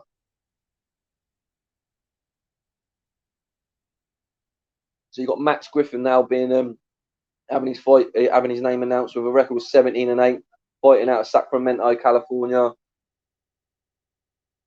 Who won? Ryan Hall lost. Ryan Hall got stopped. He got stopped with ground and pound. KO'd in the first. Was it the first? It might be the first, second round. Sorry, I think it was the first round. But look, this blurred out background and this picture is fantastic. And I noticed that the Zone done it for the Canelo Billy Joe Saunders fight when they were coming to the ring. They done that, and I mentioned it on the watch along. And go back and watch it on Pep Talk UK. Watch along Billy Joe Saunders, Canelo Alvarez. I commented on stuff like this because I've been a big fan, as you would have seen me on the show, talk about what I love about the UFC. And I said that Eddie will follow that. And this is one of it. Look, it looks fantastic. Your sole focus is on the fighter. It looks good. It looks like it's like a filmy edge to it. And yeah, I think the production's key, man. Production's key. Same with the commentary and that. Yeah, so I just want to give you some information as well before this fight starts. So if you're paying $70 for your pay-per-view, that's the equivalent to me paying £50. So that's over double what I've paid tonight, people. So for you USA fans, look, I'm really, really feeling for you. But look, the first round's kicked off here. Oh, and Griffin comes in with a great, strong leg kick. Griffin's coming in strong. He's not let Carlos settle here. This is going to be... But you know, Carlos Condit's got that one-punch knockout power. He can send you into next world just like that. Just ask Dan Hardy. Dan Hardy's one of my favourite fighters, and he knocked him clean out in his own backyard. So, yeah, Max Griffin here come out really fast, putting the pressure on Carlos. But Carlos, oh, big leg kick, nearly took Carlos off his feet there. That'd be key. You want to take the power off the lead leg of Carlos, so he can't hit you with them big bombs. So it's a great tactic here from Max Griffin. Really good tactic. Obviously, there's not much I could find on Max Griffin, but he's got a victory against Mike Perry. I have seen Max Griffin, but he's been on like prelims and other shows like that, like, and I haven't really solely focused on the guy. He's had a hit and miss career, but yeah, he lost to Kobe Covington. Obviously, we all know Kobe. Lost against Kamaru Usman. Obviously, I think he's number 2 or 3 in the world at welterweight. So yeah, and if you get a bit confused with the weights, I know the weights are different in the UFC to boxing. Welterweight in boxing is 147, 147 pounds. Obviously, in the UFC, welterweight's 170 pounds. So there's a lot of difference. Yeah, just a bit intrigued with this fight. This is the one before the main event card starts. So here we go. We've got some people in it. Nice to see you, Arif Rahman, who won. He said Ryan Hall earlier. Ryan Hall lost.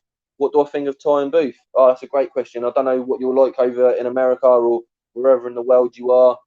With Ty and Booth, I actually like Ty and Booth. I'm not going to sit here and say I don't like him for what he says or whatnot. I might not agree with everything with what he says or the way that he puts it out or anything like that. But to be honest, a lot of the stuff he says is correct, but he just obviously says it in a way that is going to rile people up, or people ain't going to listen because they think what he's saying is disrespectful or whatnot. But a lot of the stuff that he does say, I do find factually correct. It's just obviously his delivery, but then that's a part of his content, is the way that he delivers it and his personality.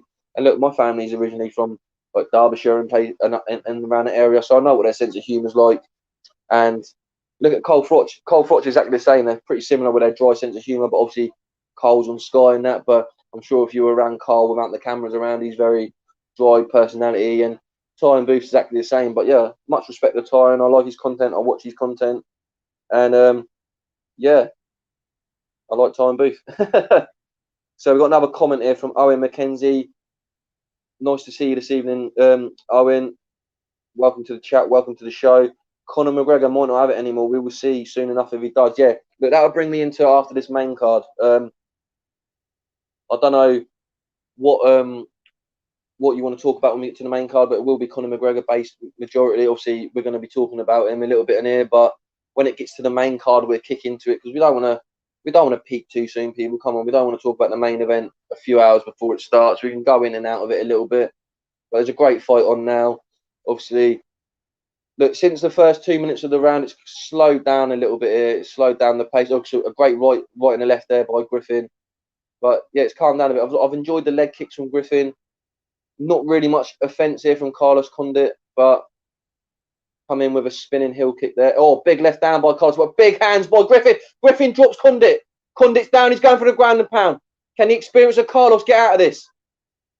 He took some big shots. Griffin's got some bombs, man. I'm becoming a fan tonight. This is what I love about UFC. They give people opportunities. I know he's been on there before, but look, it's a show like tonight. And I told you, the main event of the prelims are always a good fight because, like I say, these will probably get the same or more money than some of the fighters in the first 2 or 3 fights of the main card, believe it or not. So yeah, you get bonuses and all sorts of being at this stage of the fight. So Wayne Hennessy, it's coming home. It's definitely coming home tomorrow, Wayne. 100% coming home. Can't disagree with that. Cougs, yeah, Cougs. Never met Cougs. I know he's a great at what he does. He's like the GOAT of boxing content, and I'm glad that you brought him up in there because obviously you're a fan of the UK content and that. But yeah, look, Cougs is fantastic, and yeah, I've watched him for 10 years, and I think he's a credit for what he's produced and what he's worked from and where it's become. And top work to IFL over there. So yeah, well done. Thanks for that comment. Now I'd like to try and address all of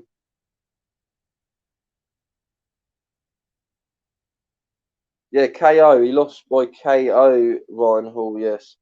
So yeah, what do you think of that first round, people? That was an eventful first round, wasn't it? Like the first 2 minutes were good, slowed down for about a minute and a half, but then the last minute, wow, Max Griffin comes straight out of the blocks and just went for the finish. Dropped Carlos Condit with a great strike. I'd like to see it here now on the replays. What strike he landed with. I don't know if it was a left or a right, but he threw like a combination. I'd like to see what connected. Dropped Carlos Condit, and then yeah, got on top. Tried ground and pound him. He was against the cage, so he was a bit up against the cage.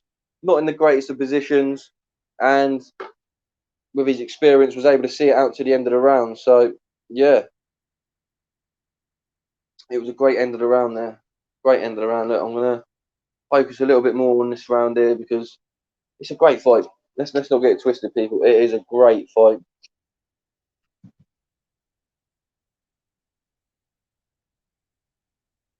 So round two's kicked off, people. Carlos comes in with a strike. Good head movement by Griffin. If you're watching at home, or if you're not watching and you're just listening to the watch along, Griffin's in white trunks, Condit's in the black. I'd give it. It's definitely a 10-9 first round to Griffin. That one definitely 100% 10-9. So if you want to get some more comments in, that'd be great. We can do some bit more dialogue as the round's going on. Tell me what you're thinking about right now. What you think, how this fight's going, how you think the fights later on's going. What fights are you guys looking forward to? Like and subscribe to the channel, please. Hit them buttons. Let's get us to 20k. Oh, big knee there by Carlos. Yeah, I'm very, very, very intrigued for this fight. Oh, big right hand by Carlos. The natural born killer, man. He's, like I said, he's got that detonation in his hand where he can land one and just pit you out. But a lot of these guys can, and obviously Max Griffin can do it as well because he's already dropped him in the first round, got a 10-9. And with these 3 rounds, if you get a 10-9 round, you've got to come on strong second round. Because if you lose that second round, you've got to knock the guy out in the third round. Because the only way you're going to get a draw is basically if you maybe get a 10-8, 10-7 round, 10-8, 10-7 round in the third round, which is difficult to do with damage. So, yeah, it's a bit more. Oh, big left down there by Griffin. Griffin's coming in. He's letting Carlos come in. The first round, he was coming at Carlos Condit. But this round, Max Griffin's like kind of being a counter attacker. And he's come back with some. He's letting Carlos Condit walk him down a little bit, and then he's coming in with these quick counters, and he's hitting him with some good shots. And oh, that was a great trip there by Carlos Condit, but luckily the cage was there and it helped Griffin get back to his feet. But you can see everyone turning up to the fight here, people around the cage and that. There's celebrities turning up. There's all sorts. So it's going to be a big night, a really big night. So yeah, keep your chats going, people. Oh, oh. Some nice body shots there, some nice strikes.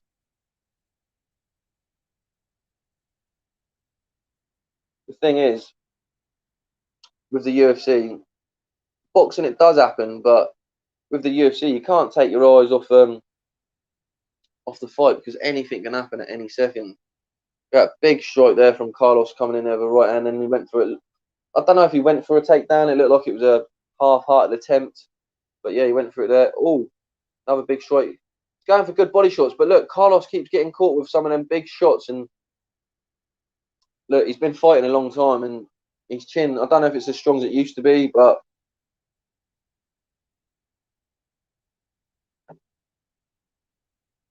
yeah, crazy. Yeah, Delroy Wheeler with some coming out times. Conor fighting at the main card starts at 3 a.m. UK time. A couple of hours, about an hour and a half to 2 hours, I would say. So, oh, Carlos Condit there, experience. He went in, he fainted. I've got a bad arm, people. I've got my arm. I've had a bad shoulder for a while, but I won't show the elbow. I'll show it with this arm. He fainted with an elbow. So halfway went there, come back, and then come back with a right hand. Sorry, he went in with a left elbow, come back with a right hook. That was fantastic. That's little veteran skills there that you learn. But he's taken them on the chin. He's taken a bit too many on the chin, Carlos. But yeah, we'll see how it's shaping up. But the much slower round for the action, round two. You can see here, first round, Griffin landed 33 strikes to Condit's 11. Round two, they both hit 21 apiece. So a much more even round. This one it'd be difficult. It'd be difficult to score, but if I was gonna go with an answer, I think that they would probably score this round to Griffin if they did.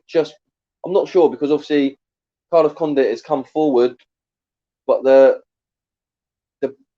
better shots maybe have landed by Griffin, because yeah, look, he's coming in. He's coming in with some short cuffing shots. He's hitting him. Good jab there by Carlos, but look, Griffin returns with a jab of his own. So it's a tough one. It's a tough one. Maybe I don't know who to give this round. Could maybe give it an even round if the striking's the same. But as we see in UFC to boxing, there's different measures, shall we say, for them. Why your scoring system's a lot different. So depends how they score it. But yeah, it looks like he's got a broken nose here, Carlos. It's wow. Well, yeah, that nose is like this way now. He's got a Steve Bruce. If any of you from the UK know Steve Bruce, he's got a Steve Bruce nose going right on now. That looks nasty. Got to be difficult to breathe with a broken nose there. So then, is there any more chats going on here? Has anyone got anything else to say in the chats? Let's have a look.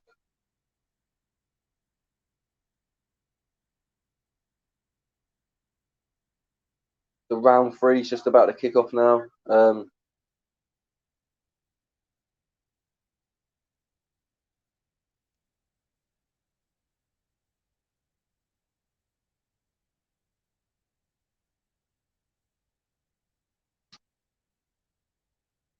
So round 3 is kicking off. We've got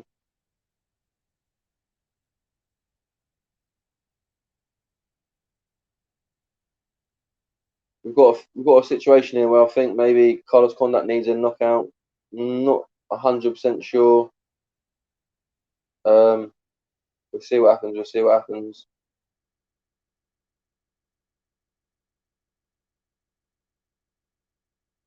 Oh, no, that's all right. You just paid for the main card. Look, I'll be here with the main cards on. So look, we'll chat more then.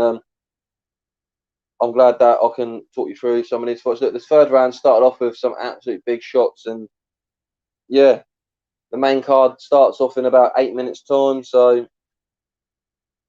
just let me know in the comments, because obviously you've said there that you just paid for the main card. You got to pay for the undercard as well where you are. So what's the price?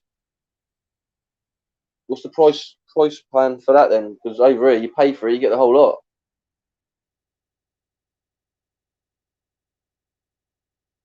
A lot of the comments that I've seen on the screen here for the when they get obviously everyone from Twitter and everyone like that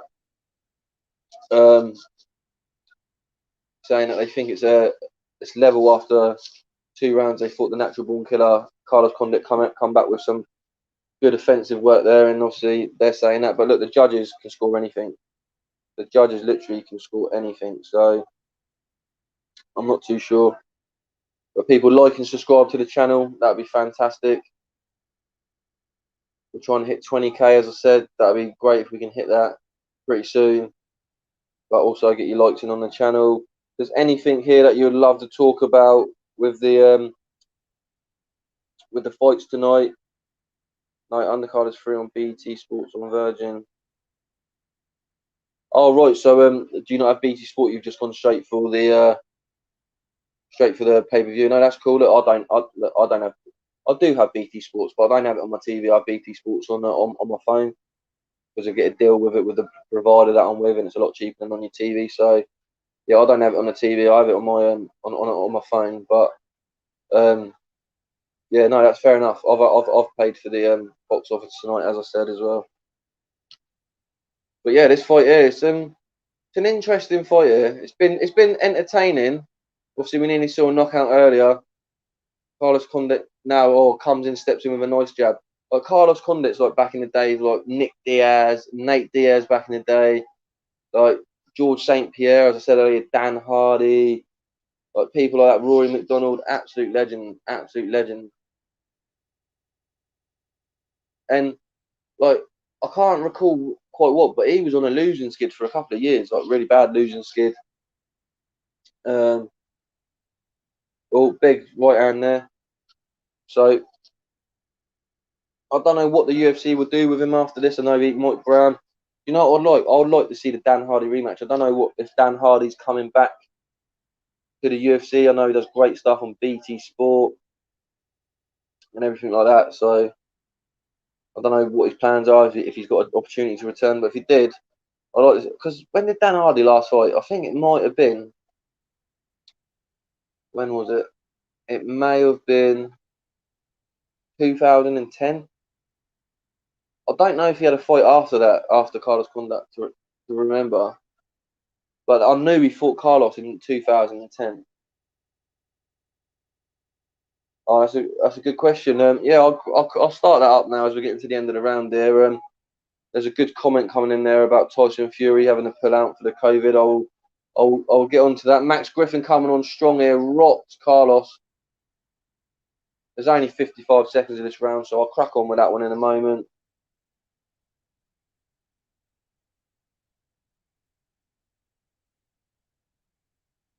And it looks like he may have sealed the round here, Griffin. He's took Carlos down. He's on top. Depending what he does here, because a takedown not necessarily gives you an advantage, but if you take down and you can work with it and work off it, then it's classed as a good takedown. But great defense here by Carlos. And then he's got back to his feet, took a left down on the way in.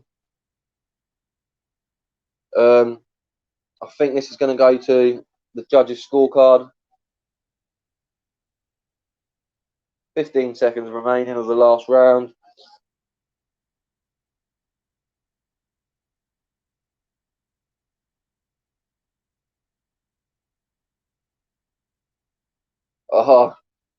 Carlos Condit went for a submission last 10 seconds, but wasn't enough. I think he's going to lose this 29-28, maybe on the judges' scorecards. We will see in a moment. Good win for Max Griffin. I don't know what Carlos is going to do after this, but yeah, we'll go to the comments that we had in there. Going back to a little bit of boxing while it's waiting for the judges' scorecards. I don't know. It's a bit. I don't know. I don't know what I want to say about that, really, to be honest. I spoke to Joe, who's my co-host, and basically, if you see Eddie Hearn on IFL TV, I kind of similar think that.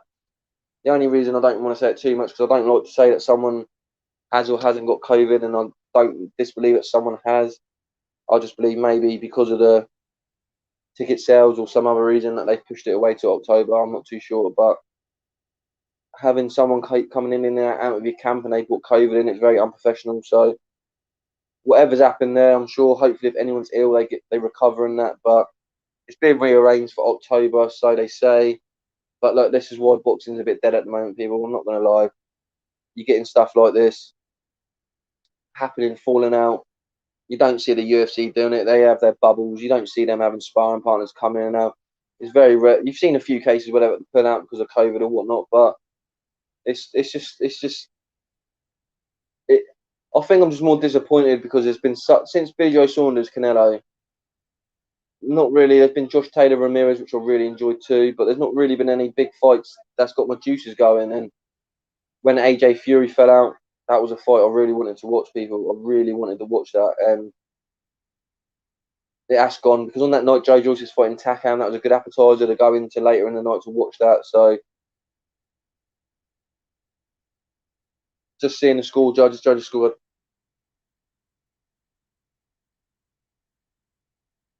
Yeah, Max Griffin got the win by unanimous decision. Yeah, he got the result there. One judge gave him all 3 rounds. So Carlos, he needed to finish really. So a win there for Griffin, a good victory for him. It's a great name on his record, and look, I look forward to seeing him fight again, which I'm sure we will soon. But yeah, you say you want to see proof of the COVID, you're not going to see stuff like that. I don't know what the ins and outs, but look, on Pep Talk UK just on Thursday, there's a clip with John Fury, Tyson Fury's dad, talking about it. Pro B's got the footage. Great job there by Pro B's. I've got to say, getting John Fury in. It was on the day that the news come out about Tyson as well. And check it out. If you've got a chance for a couple of minutes, have a quick look on Pep Talk UK. It was only a couple of days ago. John Fury. And good insight there to what you could see. But yeah, people like and subscribe to the channel. And yeah, look, we're going to go to the main card in a moment. The last fight's happened. Joe Rogan's just finished speaking to Max Griffin. And before the main card starts, look, we're cracking to this AJ Usyk just while we're waiting. But when we go into the main card, we'll try and stick to the UFC as much as we can. Look, we can dabble in and out. Look, I'm always going to dabble in and out of boxing, and I probably will go back to it and refer to comparing UFC and boxing to what I would like to see it improve, because obviously I like to see boxing improve. So, what are you saying about AJ Usyk? Okay, we're going to. It's a good fight, and I love Anthony Joshua. Absolutely love the guy. Love everything that he does, really, pretty much since the Olympics. He won the Olympics. That's when I first obviously knew Anthony Joshua. I remember watching the Olympics. I remember watching the boxing. It was the last day of the Olympics. I'm pretty sure it was, and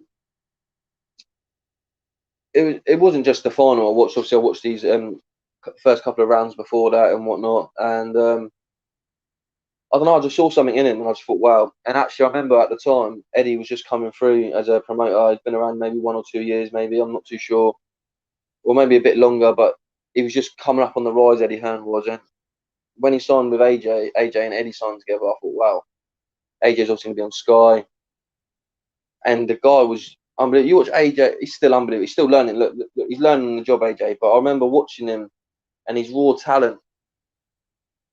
I know he was fighting journeyman at the beginning, but the way he was just dismantling them, and I was like, wow, this guy is something special. And I really, really was on the AJ train, and I think he's a great professional. He's a great people person. He's great for brand deals. He's a great brand himself. I like the way that he's giving other people opportunities, and he's a great guy. So yeah, look, AJ, I can't speak any more highly about him. And I've just spoke about that because what it was going to lead to my point with the Usyk point was that the guy just fights, compete. He just competes against the best time and time again.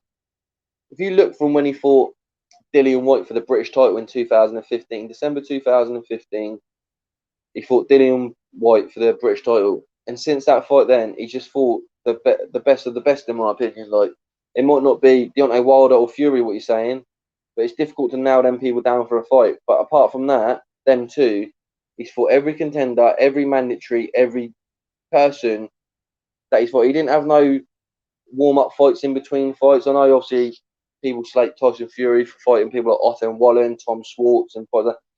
But any situation maybe needs to do that. But Anthony Joshua, on a brand deal and expectation deal and ticket sales, and that is a different animal to certain other people. He's like the Canelo, and Canelo fights the best too, and he's fought the best. And when he fought Charles Martin and become world champion, fought Klitschko, and then he's fought people like Dominic Brazil at the time was high ranked. Obviously, since then he's been beat by Deontay Wilder, but at the time he tried getting in AJ's face. AJ didn't have it, and then Povetkin, Pulev in his last fight. Obviously, Andy Ruiz. Like, I've been banging on about Andy Ruiz since about 2010. I always knew he was good, and when they said he was fighting Andy Ruiz, I was like, wow, please, what have you done that? Like, I knew Andy Ruiz was a hard fight. Second fight, obviously, we know what happened. He let himself go, but wasn't really committed. But Andy Ruiz is a top 5 heavyweight in my opinion. But Usyk, it's his real proper test at heavyweight, isn't it? Really, he fought Derek Chisora. I actually thought it was a draw or Derek Chisora won. That's my personal opinion. I'm not being biased. I just thought the shot selection, the volume. There was a few nice times that Usyk counter punched or whatever, but I had Del Boy winning that. But Usyk, look, is former undisputed cruiserweight champion, former #1 in that division. Yeah, I think it's a good fight. Yeah, it's a good fight. I'm not going to say anything different. I'll say what I personally think. It's a good fight, and it's another great fight on the resume. If he beats him or loses to him, which I don't think he will lose, but if he does lose and get a rematch, I think AJ is one of them fighters that he learns from defeat. But I'm not going to talk about defeat because I think he will win.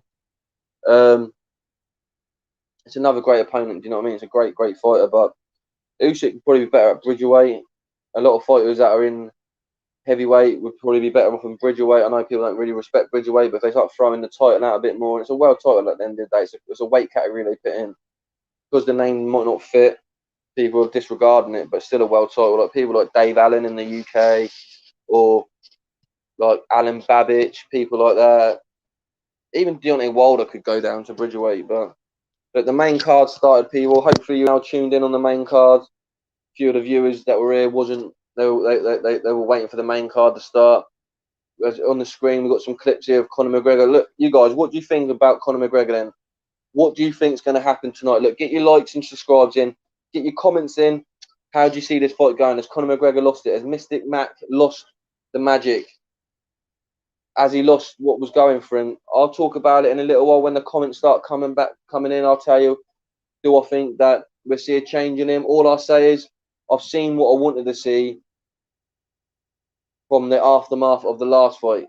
I thought last time, like you said, he was too nice. He was giving Dustin too much respect. And basically, that edge had gone from him because I think he got to a level where, like he said, he was just disrespecting people in the fact of not so much to their face or being rude and that. He just saw Dustin Poirier as a warm-up fight. That's what he said this week. He saw him. I had Manny Pacquiao in my eyesight. It was ready to go. I was training boxing. The UFC hadn't had me in a fight for ages. I wanted to get into a fight. And I chose a southpaw in Dustin Poirier. I've beaten before. I thought I was going to walk through him. So that's what happened. So I'm not sure, not sure completely, what will happen tonight. I think that you'll see a different Conor McGregor in the sense of I do believe that he will be better. And to be fair, it was his stance in the last fight. He landed some good shots in that. But Dustin Poirier is a great fighter. Look, I'll go on to it later about Dustin Poirier, who the guys that this guy's fight. He's fought killers, absolute killers. And I think he's got one loss in maybe his last 8 or 9 fights. And when I go on to the fighters that he's fought later, actually, I'll go through it now with you people. I've got my stuff here. I've got my notebook. Don't worry. So Dustin Poirier, this is just some of his wins. Yeah, I won't go through the whole list of it because the guy's got 27 wins, 6 losses, and 1 no contest. But look, I'll throw some stats your way. Obviously, Dustin Poirier in his last fight knocked out Conor McGregor. He beat Dan Hooker in an absolute war, and we know what Dan Hooker can do. Dan Hooker's a great fighter, an absolute great fighter. I know he lost to Mogul Chandler in the first round in his last fight, but he's still a great fighter. Also, he's beaten Max Holloway. I love Max Holloway. Max Holloway's a great fighter.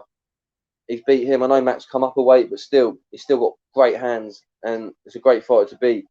Eddie Alvarez, look, he's got a draw against Eddie Alvarez, but also a win. And Eddie Alvarez is a great fighter. I've seen him. I've been watching him on one championship. Also, Conor McGregor's beat Eddie Alvarez, but yeah, he's got a draw and a win against him. Justin Gaethje, an absolute beast as well. Justin Gaethje, look, Dustin Poirier beat Justin Gaethje, and he's also beat Anthony Pettis, who's also a former world champion.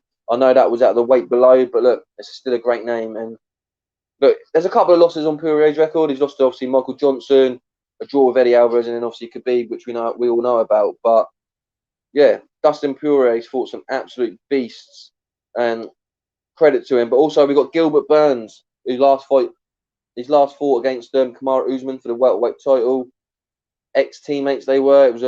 He actually dropped Usman in that fight, and Usman come back and won that and showed the great champion that he is. Great fighter, Gilbert Burns. He come up from the weight below and was just running through people, and he deserves his shot. And it's a great fight tonight. Stephen Wonderboy Thompson, the nicest man in the UFC, the nicest MFer, as they call him. And yeah, Stephen Thompson, karate stance. Love the way that he fights. Absolute gentleman in this game. And that's a great fight to watch for a co-main. And then we've got the first fight tonight, which I'll mention now, people, as we're going to get into that one. What's your opinions on Sugar Sean O'Malley? I've followed this guy for a couple of years now when he was on the Contender Series. Obviously, he had that loss against Marlon Vera, which he says that wasn't a loss. He still says he's undefeated. He says his record is 13-0, and we all know it's 13-1. I don't know whether that's him maybe not getting over the loss or it's the way that he's dealing with it, but the best way I think to deal with a loss is acknowledge it, see where he went wrong, improve, give credit to your opponent as well at the end of the day. Like I said, that mutual respect, say, yeah, he beat me. He thinks that it was luck or whatever. And look, each to their own. We've seen Deontay Wilder with some of his comments. So when some people get beat, they can't handle that they've been beat. And it's just the mentality that they're going through. But look, since then, he got a win over Thomas Almeida. He's also got a win against Eddie Wildland as well, which was a great fight against a veteran fighter. So, Sugar Sean O'Malley, please get your comments in now. Let me know what you're saying. Let me know if you think he's a good fighter. How you think his fight tonight with Chris Moutinho? Look, I'll break it down pretty simple. I've got nothing on Chris Moutinho. It's his UFC debut. I looked online. I maybe could have gone a bit further and looked a bit more into it, but look, basically, I didn't really find anything about him. Hopefully, I'll learn something tonight when when he comes up. But wow, Max Kellerman doing UFC. I haven't seen Max Kellerman do it before. So UFC are now going into other avenues. And fair play to True Geordie. I saw the other day on the UFC BT Sports Show in the UK. Get an opportunity. I've been watching True Geordie for many years. Doing the UFC coverages, the watch-alongs, and just, I know how much of a big fan to him. So yeah, to see someone like that achieve that, I was really happy for him, and great stuff. But yeah, Max Kellerman normally does the boxing. I've never seen him do UFC before. I'm quite shocked. I'm not going to lie. Wasn't expecting to see him tonight. He's a great what he does, but yeah, I wasn't expecting to see him tonight. You got Stephen. Is it Stephen Amos? Is that his name? The guy, if you're in America or whatever, let me know. The guy who does that, I think he does the basketball on ESPN, does the UFC. I don't really agree with what he says, to be honest. I don't know what you guys are thinking at home. But yeah, throw some more comments in for me. We can start chatting. Obviously, we've got Sean O'Malley versus Chris Moutinho next. Let me know who you think's going to win. Chuck them likes and subscribe for us. And trying to get to 20k, as I said. And we really appreciate it. We're all working hard here at Pep Talk UK. And look, yeah, we'll get some comments in there. I want to start talking to you guys. Get the chat flowing again as we're waiting for this fight. Here we go. Tuivasa. He likes drinking out of his boot when he gets a win. And yeah, knockout artist. So I'm looking forward to that fight tonight. But I'm not too sure if he's fighting first. I think they might have the I don't know. Are they just going through the card here? Because when I looked at the card earlier, the first fight was Sean O'Malley, but they're talking about Greg Hardy versus Tuivasa at the moment. I'm just going to have a quick listen and see what is going on. Maybe not. They got Sean O'Malley warming up, so maybe Sean O'Malley is out first. Got 9 wins by knockout, Sean O'Malley, which is a great record. Like I said, it's 13-1. He says 13-0, but we all know that he got knocked out by Vera, but he can redeem that. That's the thing. Like, no disrespect to Sean O'Malley. He's a great fighter. I think Sean O'Malley, they were oh wow, Chris Moutinho coming in with the green hair. He's trying to outdo Sean O'Malley, because Sean O'Malley normally comes in with the bright colours in the hair and that.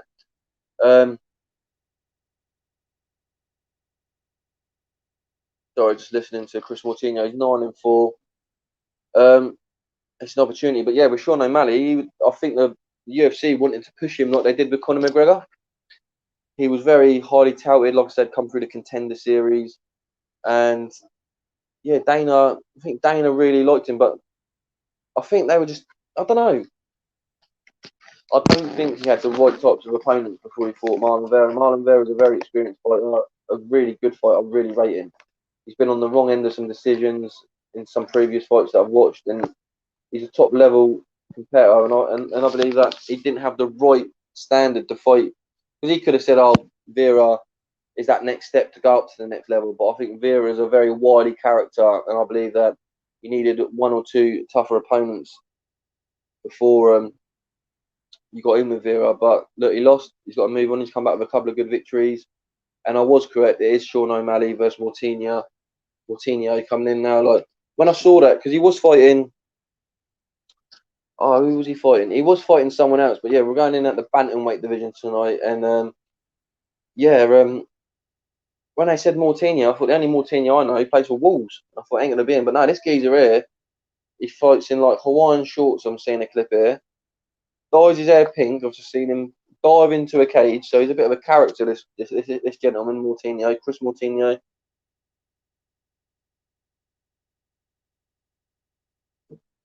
And it's a big change for him, because if Moutinho beats Sean O'Malley, obviously it's his debut. Moutinho, he's unranked. I'm not sure if Malley's got a ranking, maybe not, but he looked impressive in his last fight. But if he beats Sean O'Malley, I guarantee it'd be a big deal. It'd be a big deal for that Chris Moutinho. Obviously, he's not expected to win. His record will be 9-5 if he loses. So I don't know where he'll go. It's a UFC debut.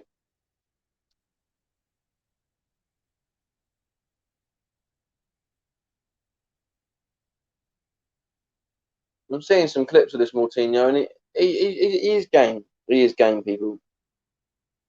He's very game. But yeah, people, get your likes likes and subscribes in. Also throw your comments in as well. Let's get this chat going, people. Let's get it going. I'm pumped. I'm pumped now. The main card's in. I'm pumped. And I will be getting very animated, people, probably when the bigger fights get on. Even Sean O'Malley, I'm a big Sean O'Malley fan, so I'm going to be very invested in that. Obviously, we got the females. I don't want to overshadow them. Obviously, the UFC are great female fighters at the moment. The names I may struggle with: Aldana versus Kunitskaya. Yeah, Kunitskaya. Sorry if I got your name wrong. I don't mean any disrespect when I do that. It's just me, and I struggle to talk at the best of times, let alone with names as well. So yeah, I'm looking forward to that fight because they've been in with some great fighters. You've got in there, they both beat Ketlin Vieira. Aldana has lost to Holly Holm. She's been in there with Caitlin Chukugan and Leslie Smith, and then you got Kunitskaya, who's been in there with Aspen Ladd, who's a great fighter. I think she's 9-1 if I'm correct, and also Chris Cyborg, which we all know is a phenomenal fighter. She was in the UFC, but now fighting in Bellator. So, and she's also world champion in Bellator. I think she's the first female woman to win like a world championship in like 4 or 5 different MMA like organisations. So, and it's her birthday yesterday, I think. So, yeah, maybe yesterday. So, happy birthday for that, Chris Cyborg. So yeah, look forward to seeing you fight again in the UFC. Hopefully, you get some good matchups. But yeah, here we go. Chris Moutinho is back-to-back wins. He's on. He's had 2 finishes in his last fights, and yeah, it's ready to change his life. And this is the opportunity that he's got. Look, he's in the octagon. He don't even know where to go, fella. Bless him. UFC debut. He's running around. He didn't even know where to go. So that's what I'm saying. It's a big night for him. He's never been in the octagon, and this is like what we were saying earlier. What sort of standard is the UFC? The UFC's like the Premier League. Bellator and that are probably like championship, which no disrespect because the championship's like the 5th most watched football soccer league in the world beyond the other big 4 main leagues. So yeah, so now he's here. So this guy, it's like him going to a Premiership side, and it's his time in front of a massive crowd. Just say he's just been playing maybe like a Sunday league team. I don't want to disrespect him that much. Maybe a non-league team or something like that. And he's been snapped up, and now he's in the lights. You know what I mean? He's now at Old Trafford. He's now at the Emirates. He's at Wembley or somewhere, and he's just, we'll see what he's made of.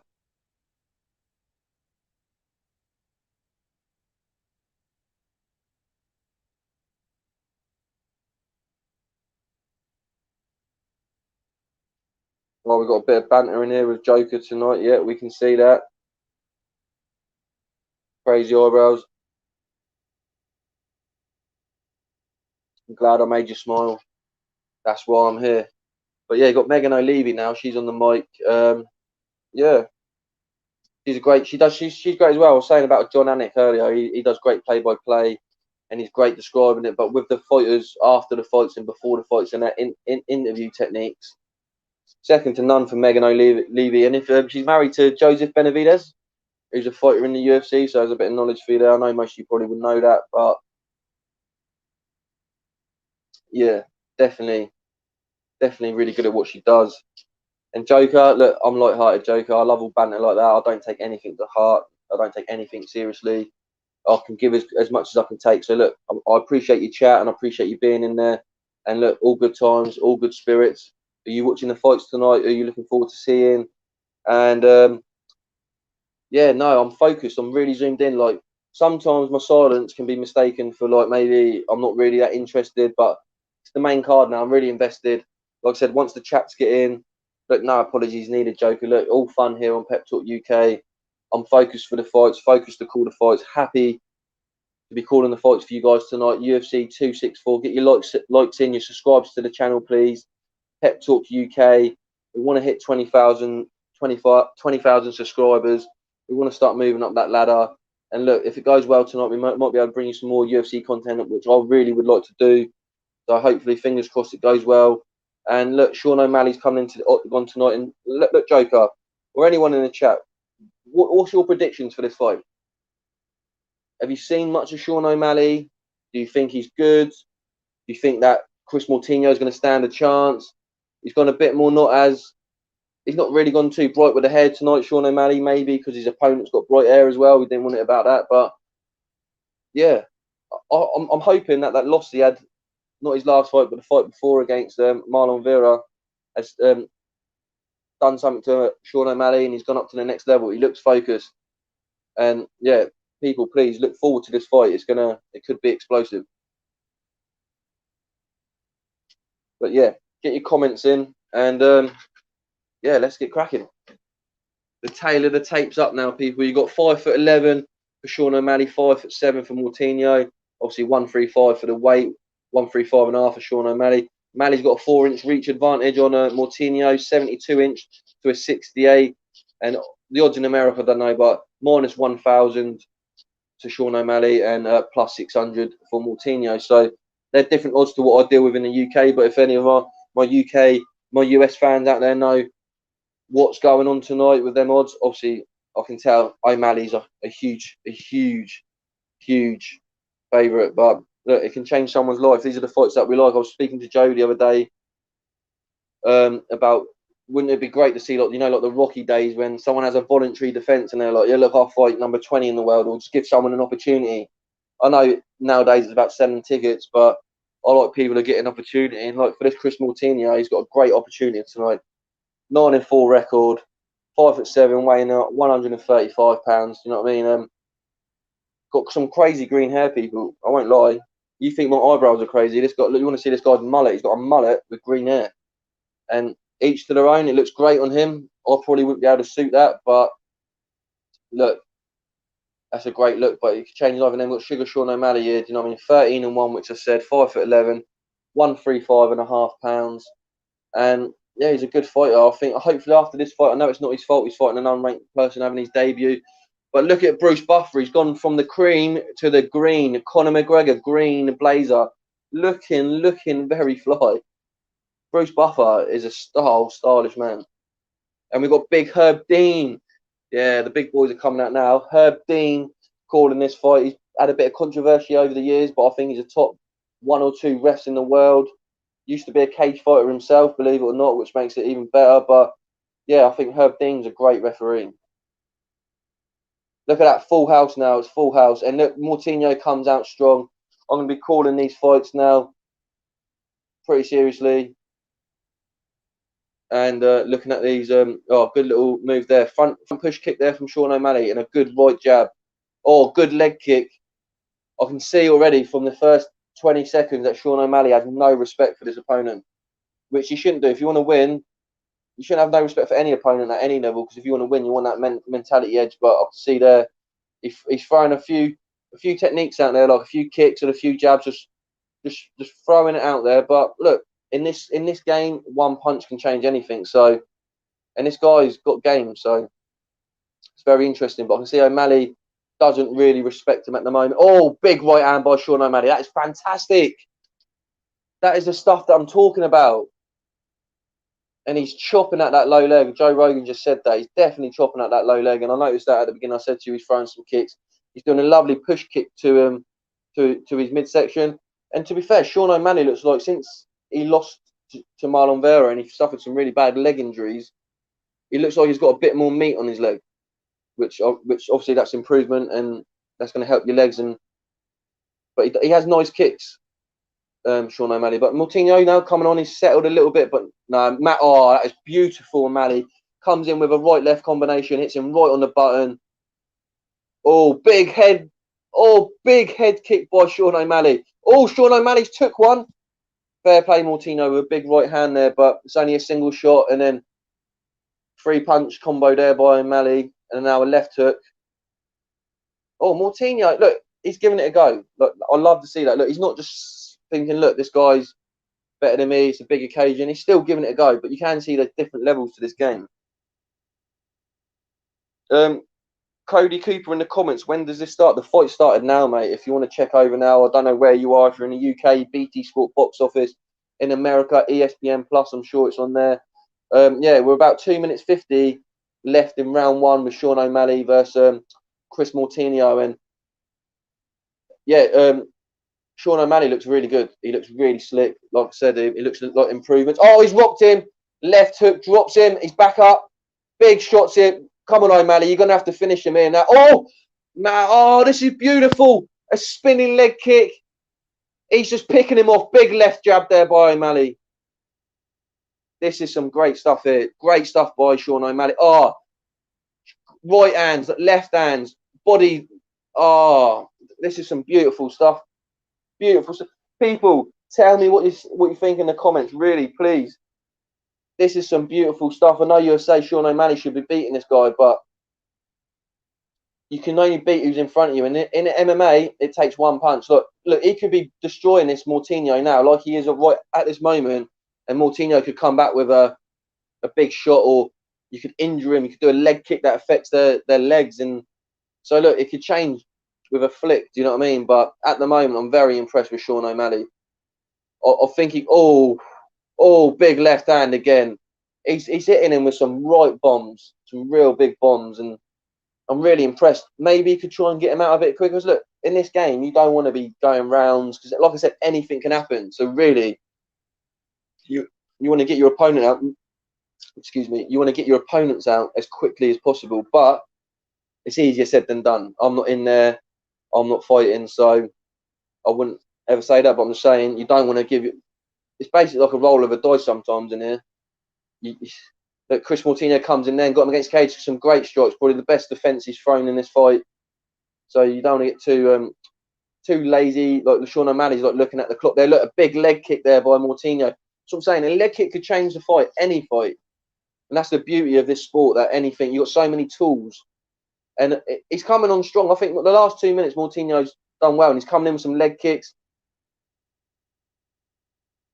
And he might just think, oh, but O'Malley comes back with some great strikes. Oh, lovely. Beautiful. Left and right from O'Malley. This is some great stuff. Oh, a big knee. Moutinho went down and O'Malley said, thank you very much. Here's a big knee. And he's doing some beautiful stuff here. Oh, nearly a walk away knockout that could have been. He landed, but obviously didn't knock him out. But we've seen Sean O'Malley do that before with a walk away knockout. Oh, another big right hand staggering him. Oh, another right hand drops him. 4 seconds left to go. He throws him into a guillotine. Oh, and the buzzer's gone. The buzzer's gone for the end of the round. What a round. What a round. Wow. See, people, look, when the main card gets in, Chris Moutinho's being helped across by two gentlemen. The doctor, he took a beat down. And look, I'll go to the comments. 2 weird hair colours, Speed. No, 100%. A couple, like I was saying earlier, a couple of weird hair colours going on. I think the corner's going to say to him, they might pull him out here. The guys took a beat down. But you can change it in this fight. But it's his debut. And I don't know if he'll get called back after this. The UFC are quite stringent. They have a lot of fighters on their resume. But Speed says here also, English ref would have stopped this. Mate, this is mixed martial arts, my friend. I don't know if you're a casual or you're a big fan.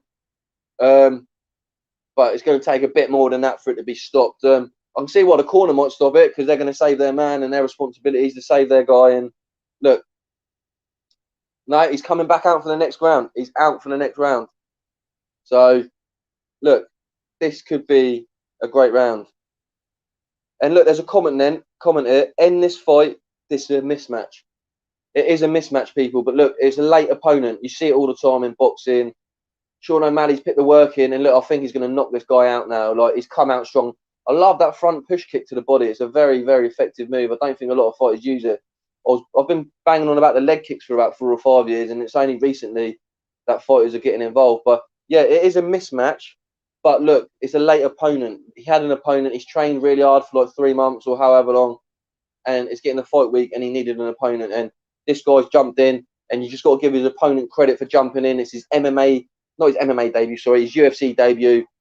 And he's gone in there against a really, I think Sean O'Malley's a top 10 fighter. He just hasn't got a ranking, but his ability, he's definitely a top 10 fighter, in my opinion. Put your comments in if you agree. But look, Moutinho's just come in with a big strike there. Mate, he's a dog. This Moutinho is a dog. But a big head kick there, right-footed head kick there by Sean O'Malley. I'm going to have to get used to saying these out loud, because in boxing it's obviously not as... Oh! it's just the punches, but I've got to get obviously the kicks in as well. And look, a big kick to the head there. Moutinho comes back with some strikes, and look, I said I echo your words. I said that before this fight started. I said I felt like he needed 1 or 2 more fights before he fought Marlon Vera, because he saw Marlon Vera as a stepping stone, and I've seen Marlon Vera for a few years. We've seen him on the wrong end of a few decisions, and he's a tough opponent. But look at that, what lovely 1-2 by Sean O'Malley.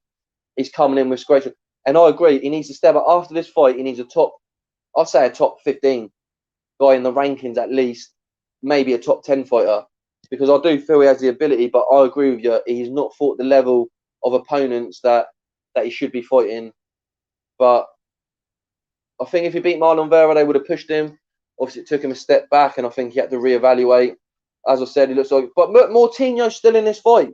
Still in this fight. And yeah, like you say there, agree, mate. Vera, class old school fighter. Yeah, he is. And look, I'm going to have to watch this. I'll come back to the comments in a minute. But yeah, Vera, that is a great. IB about Marlon Vera, old school fighter, great basics, great fighter, and yeah, never to be overlooked. But yeah, this fight's interesting, very interesting, because O'Malley can't go 3 rounds with this guy. No disrespect to Chris Moutinho in anything. He's 9-4, which basically means he wins 1 and loses 1, which isn't too great, but it's not. It is seen in the UFC and in mixed martial arts, because it's so difficult, this sport. And but Sean O'Malley should be beating him, and he's dropped him a couple of times. And I think it would look bad for O'Malley if he goes to points. His stock won't go up, but Moutinho's stock will go up a lot from a loss here. If he can weather this storm. Look, he's coming in with some good strikes. They don't look like they've got much power on, but look, 4-ounce gloves, a glancing shot can knock you out or take you down, and then you go down with a ground and pound. So look, Moutinho's coming in with a few more strikes. O'Malley, oh, lovely. I'd like to see O'Malley. Get your comments in. IB, as obviously you were saying there. What do you think about? I think O'Malley could work more on his head movement a little bit. Maybe a better guard. I know that's the way he fights, a bit loose, but. And also, I'd like to see him throw a lot more leg kicks, set himself up. I know he's throwing kicks to the head and body. I'd like to see him throw more leg kicks, more calf kicks, throw some more around to the knee area. You know, where Marlon Vera hit that nerve. That's like above the calf but below the quad, so it's like the knee area. Hit that nerve. Conor McGregor got hit with that by Dustin Poirier. But see, that's nice. Nice head movement there by O'Malley. He ducked. Come in with a right hand and duck back out of danger. But a mouthpiece has come out here. There's 45 seconds left of the round. The action started again. 37 seconds left. Oh, that was a big right hand by O'Malley. Staggered Moutinho there a little bit. But like Moutinho's pushed forward the whole fight. Give credit to him. He looks like he's been bashed up. His face looks absolutely horrific. He's got like a Theo Von haircut going on with a mullet, with a crazy green hair. Obviously, the fans are going to love that. He's obviously going to be recognised for that. But look, the longer this fight goes on, the more credit goes to Moutinho, and the credit diminishes from O'Malley, because O'Malley's got to take this guy out. Like, oh, big right hand there. Like, O'Malley's giving him the stare down. But look, Moutinho, credit to you, sir. Heart of a lion. And the chin like stone, do you know what I mean? He's been dropped a few times, but he hasn't been KO'd. He hasn't been stopped. He's been bashed around a little while. But for someone to be getting hit like that and kicked, obviously not leg kicks, but body kicks and that, and a head kick, wow, crazy stuff. But yeah, he's got a heart. Got another comment here from IB, which I'll go to now while we're waiting, seeing some highlights of the fight there. Sean will look for the flashy walk away KO. He's all about the hype, but ain't sold on him. Against the very best, like a strong wrestler. IB, look, these are the questions I want in, and look, throw some more questions in. If there's anyone else in the comments that wants to like acknowledge what he said or have their own opinion on it, please get it in. Throw the likes and subscribes there as well, people. Pep Talk UK. You can see all our Instagrams at the bottom. Pro B, Joe Pugh, me, Pep Talk, Shaz, Adders. Chat to us. You can see what stuff we've got coming out in the future, what content, what we've got on our pages, and then also what we've got for Pep Talk. And yeah, round 3. Oh, I said about Sean O'Malley with the leg kicks. Yeah, he starts round 3 with 2 leg kicks, and they're not like the normal calf kicks. It's like the chop down kick to the knee, so it's like a front kick to the kneecaps.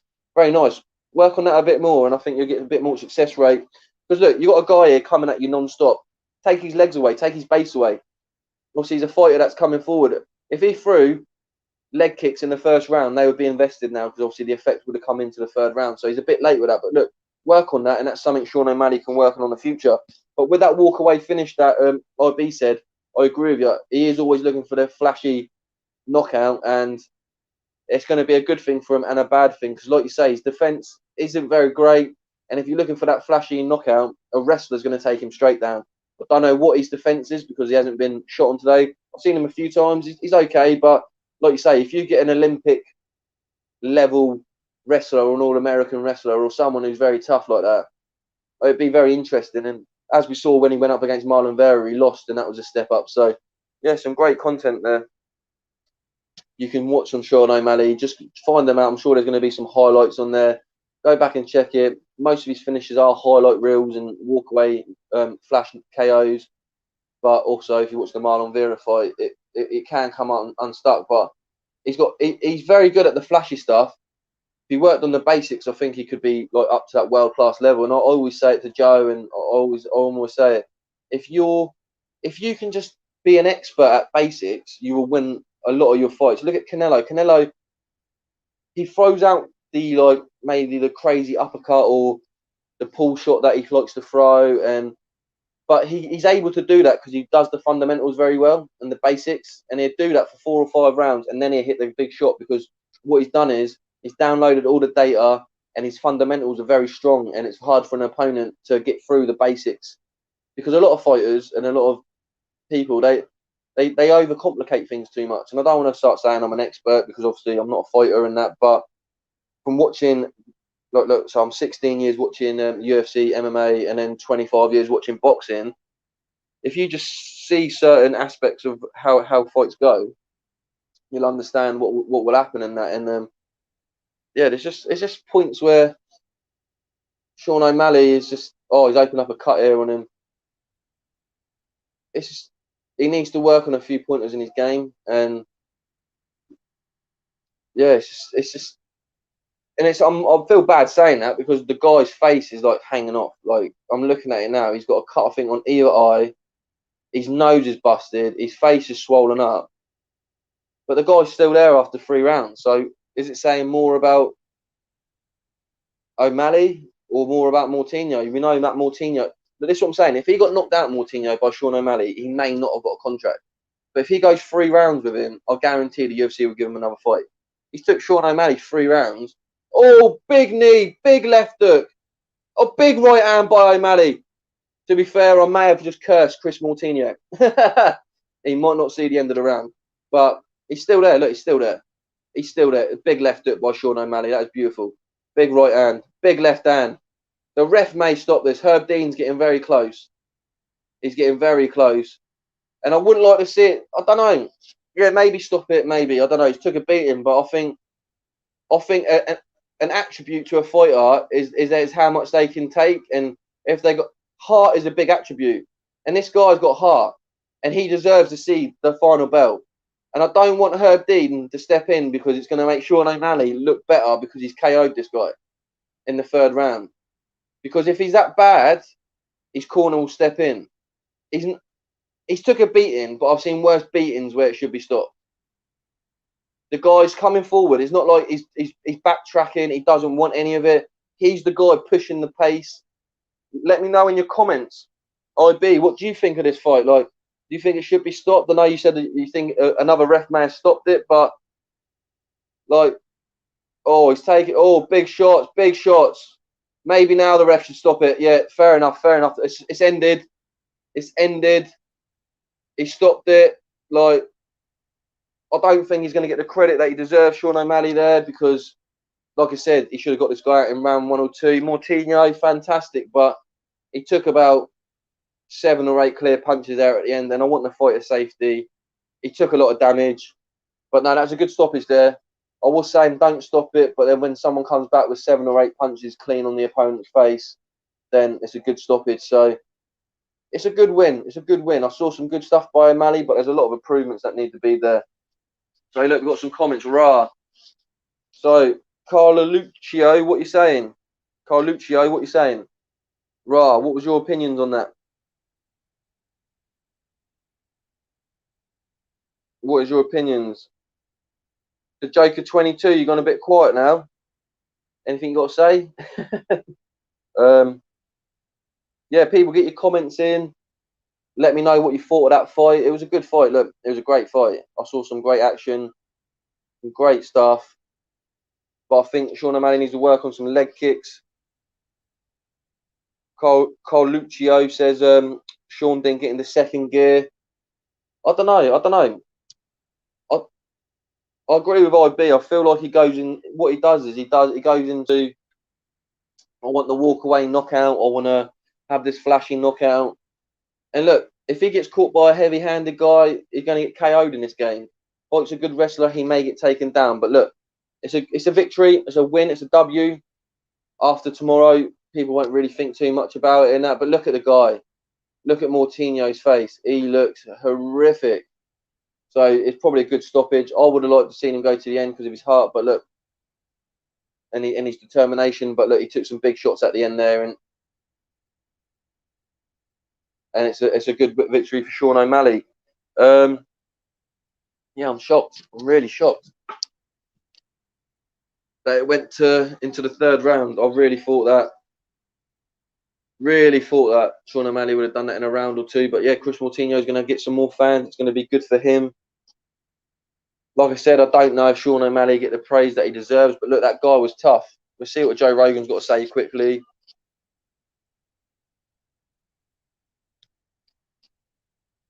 Joe Rogan said it was a stellar performance against a late replacement. So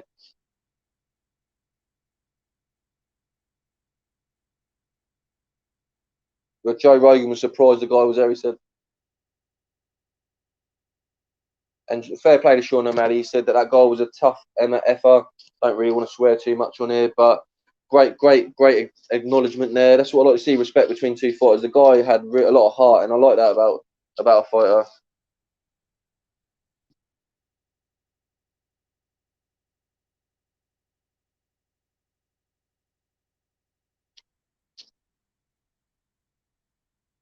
The saying is he's surprised with the stoppage, and I'm not really going to argue with the stoppage if I'm being fair, people. I think, like I said, about 30 seconds before that, I said I'd like to see him get to the end, but when you're taking clean strikes like that. And look, we've got another comment here from someone new in the comments. It's Star Fox McLeod 213. Moutinho was fighting for his life. Respect. Look, huge respect. Look, this is what I'm on about. Like I said before the fight, it's a big opportunity. He can change his life, and he gave it his all. He didn't quit. And look, I think the UFC would happily give him another fight after this, and that's the main thing. The guy wants to earn a living. He wants to be at the top of the sport, top of what he's doing. Do you know what I mean? And look, there's Miles Teller in the crowd. We're going to start seeing celebrities. Look, it's a big night. The Black Beast is there. Derek Lewis, one of my favourite fighters, fighting for the interim heavyweight title in August against Cyril Gane.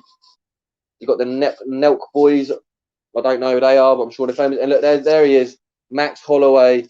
Yes, one of my favourites. It is what it is. We all know. If you know, you know. And then IB, good fight, but Sean needs to fight top guys. He's clearly a top level fighter, so you fight the level you not to be a bully. Look, I totally agree. Look, shouldn't be a bully. And at the end of the day, UFC works in a ranking system, and he ain't ranked at the moment, and he's fighting non-ranked opponents. So, look, he needs to start fighting some ranked opponents, and I do totally agree with you there. That is a fair point. And I mentioned it earlier in the show that you've got to start fighting some better opponents, because if you come up against the old Marlon Veras and all that, Marlon Vera is definitely going to take you out, and I would like to see one more fight and then maybe the rematch. I don't know what you guys think, because there's some improvement. Sean O'Malley, just going to sort my chair out, people, because I'm in a rocking chair, and obviously I don't want to rock like a nutter, and I look like I'm I'm out of a nut house or something, and I'm rocking. So yeah, I'm steady. I've got my seat sorted. Yeah, Cyril looks like AJ's brother. Yeah, Cyril Gane. If you're not seeing Cyril Gane, he's from France. He's a great MMA fighter. He's fighting for the interim heavyweight title against the Black Beast Derek Lewis.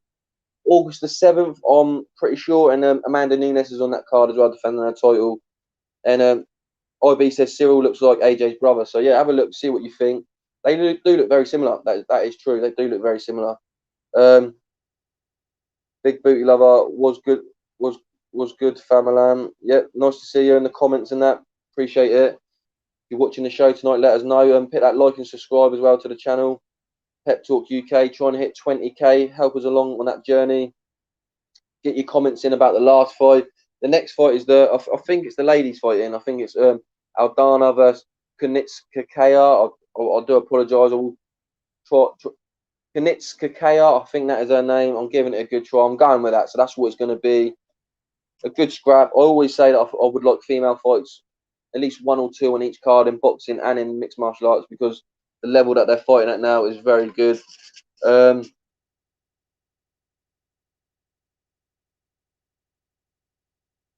It's talking about Islam Makhachev's last 7 fights. So I don't know if there's any news about Islam Makhachev fighting anyone, or there's a fight announcement. I think is he a friend of Khabib maybe? Oh yeah, there's a fight against Moses. So that is on July 17th. Yeah, so Thiago Moses versus Islam Makhachev. You got Renee Yu versus Misha Tate. Obviously, Misha Tate coming back. Jeremy Stevens, great fighter, versus Gamrot. Rodolfo Vieira's fighting Dustin Stofflus. And Gabriel Benitez fighting Billy Quarantillo.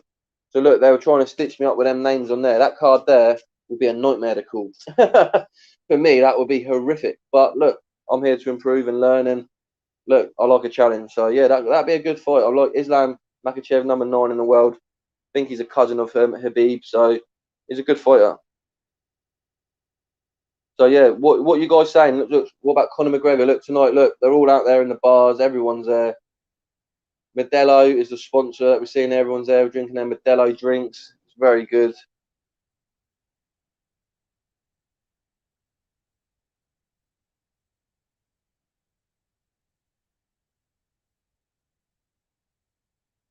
Look at that! Look at that setting there in Las Vegas. Absolutely beautiful at the T-Mobile Arena. It's absolutely fantastic. Fantastic stuff.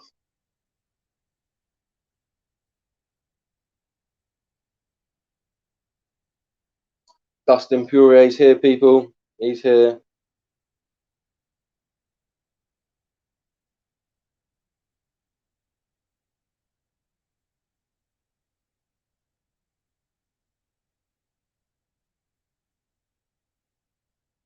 He's looking calm, looking relaxed. So he should. He won the last fight by KO. So be calm. But here comes Conor McGregor, looking flash. And like I said, I'll crack into it a bit now. I just like when Conor lost the last fight. There was a few things I wanted to see. I didn't want his family there with him at his next fight. I wanted him to fight a regular Conor McGregor. If you look back when he was regular, he was fighting every 3 or 4 months, maybe 6 months. But he was having 2 or 3 fights a year. I know when you get bigger, it's a bit more different. But it's a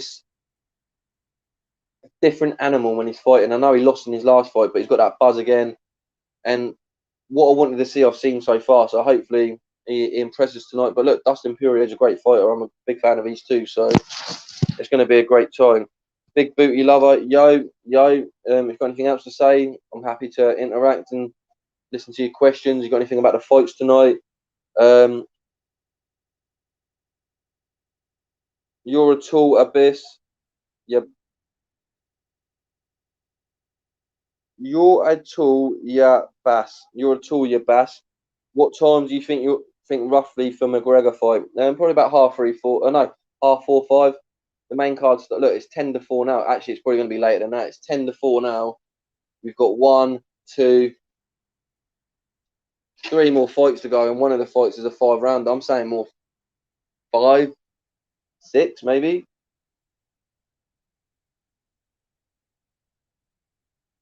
Look, IB. Look, IB's got a great commentary again. Probably going to be proven wrong, but I don't think Conor's power, KO power, translate to 155. it's a good shout. But if you watch him when he fought Nate Diaz is he's a tough guy. It's hard to stop Nate Diaz. It's hard. And Conor dropped him a few times. I know he didn't beat him by KO, but he bashed him up a few times in both their fights. So I think he has got power. The thing with Conor McGregor, look, he's a high twitch fibre, so that means like he will get fatigued quicker than some other people. And that's what I'm saying. When someone's in great physique, it's not great. You've got to learn to work with it. I think AJ mastered that a lot. AJ's quite big built, and with certain fights, you'll see a change his stature. So I'd say if he's fighting a powerful person, he might bulk up a bit because he wants his power, and he'll go with that. But then if he might be on the back foot, like you saw against Joseph Parker or Andy Ruiz too, he'll slim down, work on his fitness a bit more because that's the tactic he's going to work on.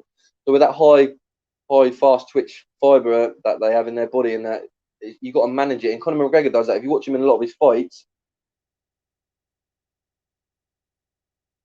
sorry, I was just looking at the comments. And you see a lot of his fights, he comes in different body statures, and that's a 170. He's at a different stature, a 155.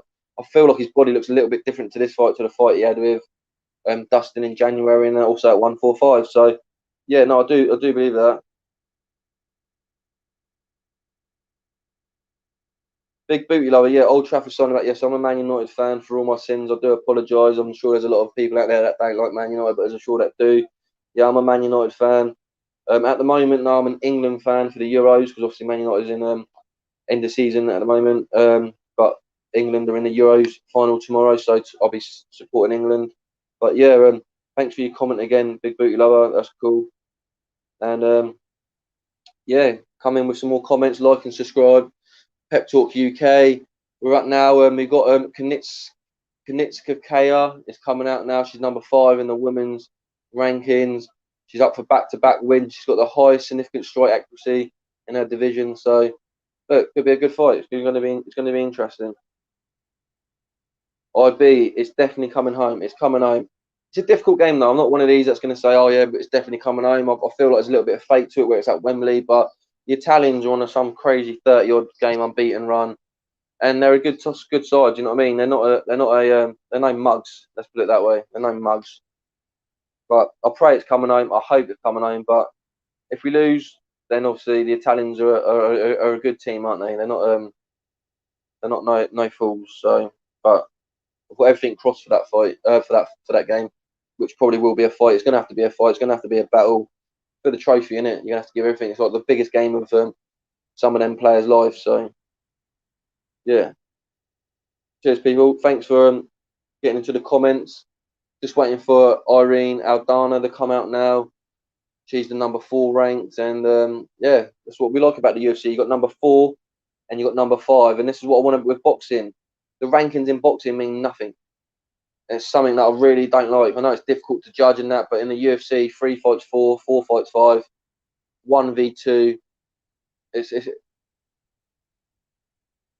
It's crazy. But yeah, cheers, IB. Facts, yeah. No, that is facts. And look, it's big. It's big. But yeah, come on, people, get some more comments in there if you can. The big fight's going to be happening soon. Conor McGregor. Get your opinions in. Let me know. Is Conor going to win? Is Dustin the diamond? Poirier going to come back with another victory? 2 victories on the trot against Conor McGregor. Is this the end of Conor McGregor? Back-to-back defeats to Dustin. I remember saying after that last fight, because the build-up when Conor McGregor was just there, acting nice, being friendly, he had his family. Look, it was beautiful to see him with his family. It's beautiful to see athletes out of the fighter element, and you see them with their family and see that person that they are. But fight week ain't the place for that. And I saw Conor McGregor was too nice. The weigh-ins, cuddling him. It just wasn't the Conor McGregor of old. And I don't know about you guys. People are saying it's forced, this Conor McGregor. This is the Conor McGregor that everyone loves. What we've seen this week, and that's what you need to be an analyst. People moaning about Conor McGregor being Conor McGregor this week are people that don't want him to win. Because that's the Conor McGregor everyone fell in love with. And that's what I wanted to see. When he lost that fight, I said, I don't think he can come back. But if he comes back, he's got to not have his family in his corner, like for fight week. And he's got to be a different animal. He's got to change his stance, what everyone also knew. He went for a boxing stance to his kickboxing stance. To be fair, I don't think that would have mattered in that fight, because with a kickboxing stance, Dustin still would have gone for his leg. Because when he's got a kickboxing stance, his front leg's more further forward, but he does come in and out. So look, there's good points for both of that. But Conor's going to sleep round 1. Oh no, Conor's going to sleep, Dustin, round one. Sorry, Carluccio. Yeah, no, it can happen. We've seen it before. But look, Conor McGregor hasn't fought regularly for many years. But the only thing that I'm happy with is that he's fighting within 6 months, and he looks like he's got that beast back in him. So look, let's. Dustin trains at ATT. Is really hard to back against them guys. Jim, against them guys. They have such high level training and sparring. Look, yeah. Look. I won't reel it off now again because obviously, look, we're going into the next fight, which is going to be a great fight. High level competitors in the women division. But look, I'm just looking back at my notes and that some of the people that Dustin Poirier's fought, he's fought some absolute killers. And yeah, I totally agree. ATT, great team, great guys they have over there. And like you say, the sparring and the high level training that they have is second to none. But people, please let me know what you're thinking about Bruce Buffer's Blazer. That's a 10 out of 10 for me. I don't know if it's too biased. It looks like he's supporting Conor because of he's green, but man, he looks very good. But no, yeah, get your comments back in. We've got Kunitskaya here, who's 14 wins, 5 losses, and 1 no contest. She's fighting out of Russia, 5'6", and yeah, she looks ready to fight. You tell me. She looks focused. Wow, talking about Andre Arlovski earlier with the fangs. She's got the fangs. I would not like to mess with this lady. She looks focused in, zoomed in, and ready to go. But she's fighting here against Aldana, who's 12-6, 5'9", 139.5, the same weight, number 4 in the world. I think the winner of this is going to go for a title fight. I know that maybe with the with the casual fans, you're not really going to be buzzing for this fight, but it's a good fight. And look, it's another way for the women to make their mark in this sport. There's some great fights. If you want to go back and watch Wei Ji Ling last year versus Johanna Jacek, what a fight that was. That was a fantastic fight. That was fantastic. And also Rose Namajunas versus Wei Ji Ling. Jason Hergov is the referee here. Come up the ranks. He's been doing some big fights over the year. Everyone capping TV, thank you very much. Salute to Pep Talk UK. I appreciate that. Thank you very much, people. Get your likes and subscribes in. Pep Talk UK, and the first round's about to go, people. They touch up, and here we go. Like I say, I'm a big fan of women's MMA, women boxing. I don't really like to call it women's boxing or women's MMA. I like to just call it MMA or boxing or whatnot. But for some of the fans just out there, because the level is now, the talent pool in UFC, mixed martial arts, and in boxing is second to none. Absolutely second to none. So I'm really big behind it, a really big fan. And yeah, they're just starting around, just sizing each other up. Big right hand coming in from Kunitskaya. She looks zoned in today. Obviously, Aldana is number 4 in the world. I don't know much about her, but like I say, they both got wins over similar opponents. Ketlin Vieira, but she took some big losses to big people, Aldana. So I don't know whether she steps up a level. It might be a bit too much for her. Like I said, she's lost to Holly Holm, who I'm a great fan of. Holly Holm, one of my favourites, to be fair. Also to Caitlin Chukugan, who she's had a couple of title fights. I think she's number 1 or 2 in the world. The only difference is maybe in MMA in some of the weight classes for the ladies, is that the talent pool ain't so good. So like we've seen Caitlin Chukugan, she's probably fought for the title, lost, but then she's beaten 2 and 3. And do you really want to throw her in with the champion when she's been quite beaten? To be fair, some of these champions here is wow. Oh, some big knees. I think Kunitskaya is busted open here. Aldana's looking very, very good with a striking this evening. I'm very impressed. Before the fight started, I was a bit worried for her because I saw Kunitskaya just staring her out like she was Andre Arlovski.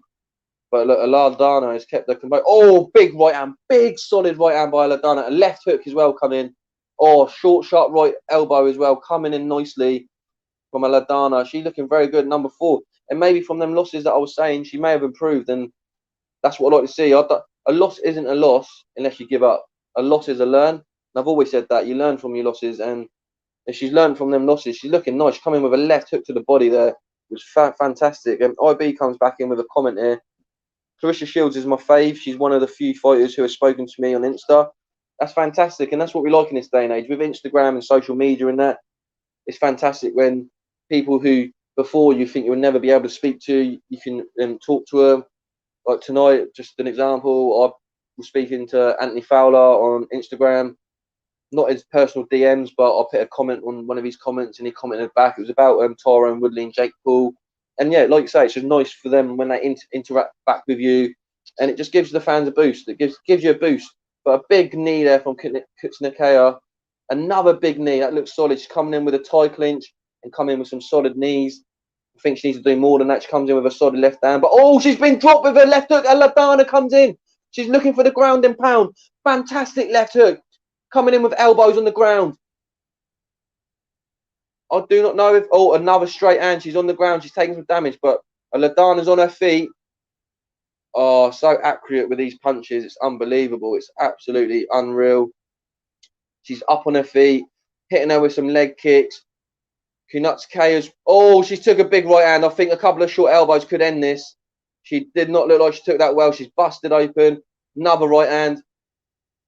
I think if she emptied the gas tank here, Aldana, she could take her out. She's being very calculated, which I do appreciate. I think that's great tactics. But obviously, different from me watching it on the TV, I could see a little... You can tell when someone, they feel shot, and if you follow it up, it probably will be the end. And she took a big shot there. Luckily, Aldana got back to her feet. But look, this is some great stuff going on here. Look, this is what I'm saying. This is very entertaining. And people tune into the next fight. It's the heavyweights, and we all love heavyweights. Greg Hardy, very controversial character in the UFC world. Here we go. It's going to get stopped there. Ground and pound. She's got a leg caught in like a side half guard. She's coming in with some left hooks to the body. Look, Kunitskaya is trying to defend herself, but a couple more shots, it could get stopped. It's all been stopped. Jason Hergov comes in.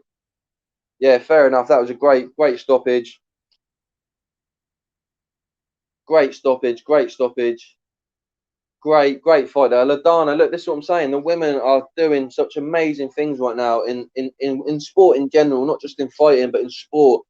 We've seen in the soccer teams and in other things that are going on, rugby or whatever in the UK, and in Wimbledon, we saw a young British lady get quite far, and it's just good to see women doing great. And yeah, what a fight! Like that was. I preferred that fight to the O'Malley fight, and the O'Malley fight was good. But that was a great fight. But yeah, here we go. IB, yeah, I agree. AJ signed hats for me. It's the small things that you remember. Exactly. Look, AJ's a great person. I said this earlier. You can check. There's loads of stuff on the Pep Talk UK where Pro Beez has gone and interviewed AJ. We love AJ on the channel. So look, he's a great guy. And I echoed some of the things you were saying earlier about just the small things and why I think AJ's a great guy, and that's one of the reasons. So yeah, hat off to you, AJ. Hat off to you, IB, because look, it's great. Like I said, it just gives you that boost when you can talk to him, because you're not. The thing is, I think it's just you're talking to him like you're talking to a mate on there. Like I said earlier, I put a comment out for Anthony Fowler, and he commented back, and it's like it's just great to be able to speak to him on that level. It's not like they're like, oh, who's this person? I'm not going to talk to him or whatever. So yeah, it's very nice, and it's in this world we're in. But then there are some people that do ruin it for people who put horrible comments out there, will say hurtful stuff, will say things just to get a reaction, and they let everyone else out. But they definitely let people down. So it's the fans make it and the fans ruin it as well. We saw it at the England game. If any of you watched the Euros game, you had fans booing the national anthem and laser pens. 90% of the fans were fantastic, but then there's some fans that let you down, and sometimes the ones that let you down, their actions have a bigger impact, and then it affects people for the good fans. But no, I love that. Big Booty Lover, my guy, much respect. Thank you. Much respect to you too. The main fan, the main fight is going to be on very soon. Like I said, these fights getting KOs. The heavyweight fight is going to be a KO. I'm pretty much certain of it. The next fight will be a KO. I know I said that in the Almeida fight, and it didn't. Not the Almeida fight, the Pereira and Nico Price fight, but pretty adamant there's going to be a heavyweight knockout next. I look a bit like Canelo. I don't, but I do appreciate that. Canelo is my favourite fighter. Actually, if you go on Instagram, I actually got a Canelo t-shirt for Father's Day. The one that he wore against Billy Joe Saunders. keep Canelo and carry on. I love that T-shirt, and yeah. But thank you. I do appreciate that. It's the ginger in me. I'm not a natural ginger, but I've got ginger in me, so the beard goes ginger, and the hair might look it as well. But no, I don't think I do, but I appreciate that comment. Thank you very much. Yeah, so people, yeah, the laser, so stupid, spoils the win, exactly. And if we scored the penalty straight off the bat, and that may have been a bit more controversial, but where Big Casper Schmeichel saved the penalty, it didn't really affect him that much. But yeah, I do look like that. Much love. All right, I'll accept that you said that I look like Canelo.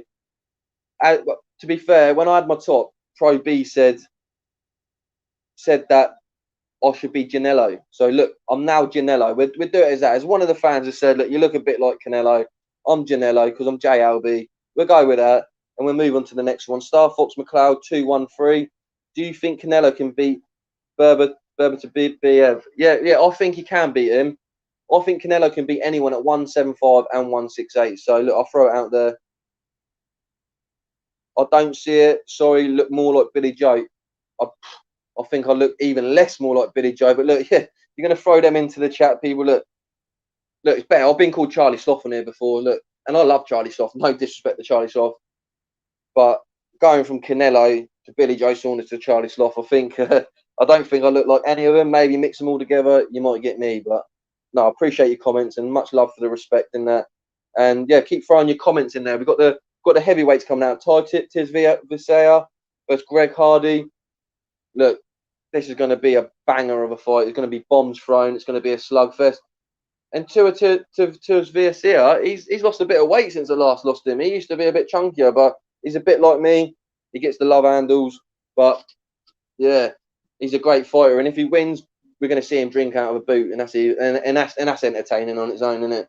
But yeah, Greg Hardy, controversial character. I think he come from American football background. I don't know if he had some issues in his personal life and that, but there was a bit of a controversy around him. And look, he's a novice learning his trade as he goes along. He's 7-0 with a 1-0 contest. He had that incident where he had his inhaler in between rounds, which was obviously against rules. So I think that's why it went to a no contest, if I recall. He's had some big wins by knockout. He's got beat in his last fight by KO in the second round. So, but yeah, let's see what happens. I think someone's going to get knocked down. But like Tuivasa, like I said, Tuivasa, he knocked down Andre Arlovski. No, he didn't. Sorry, he got a decision against Andre Arlovski. He knocked out Stefan Struve, who was about 6'11", maybe. If you guys remember the skyscraper, Stefan Struve, let me know. That guy was huge, and he knocked him clean out. But Big Boot says fighter, but not a lookalike of him. Oh, okay, fair enough. Yeah, Billy Joe Saunders is a great fighter. I've said this earlier. Massive fan. Hopefully he comes back, bounces back, and as a fellow UK guy, I'll back him to the hill. So yeah, I won't have anything bad said about Billy Joe Saunders on here, people, but I will respect what people's opinions are, and I'll always read them out, because I think everyone has a right to have an opinion, whether it's right or wrong, and we all disagree on things, but everyone has a right to be heard. So look, I'll always read your comments out. Obviously, if there's any disrespectful comments or anything that's going to be offensive in anything, I will not obviously read them out, because I don't agree with that. As you were saying about interacting with fighters, they see you, or celebrities, or whoever you want to talk to, shall we just say anyone in the sporting world, maybe. If you treat them with respect, they will talk back to you and that. But when people start being a bit abusive and a bit silly, then it ruins it for the rest of us. But yeah, please get your comments in, people. Like and subscribe. Pep Talk UK.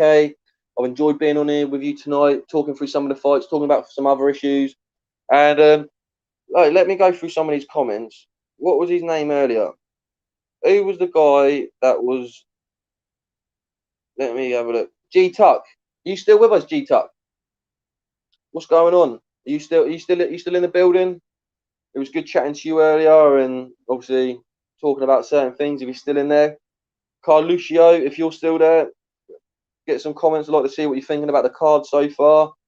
But no, Big Boot Lover. I'm not saying anyone's being rude or abusive. What I was saying is that obviously if anyone was, then obviously I wouldn't say that, but I'd let everyone have their opinion. Like, say if you didn't think Billy Joe Saunders wasn't very good, and you had a certain reason for it, and I thought it was obviously acceptable to say. Obviously, I'm going to say it. What I'm meaning is, if you're going to say something proper offensive, like, well, obviously I wouldn't say it, but Carluccio just making a gin and tonic, make it a double, mate, because this night, well, we're still cracking. It's 4:10, and we've still got 2 fights.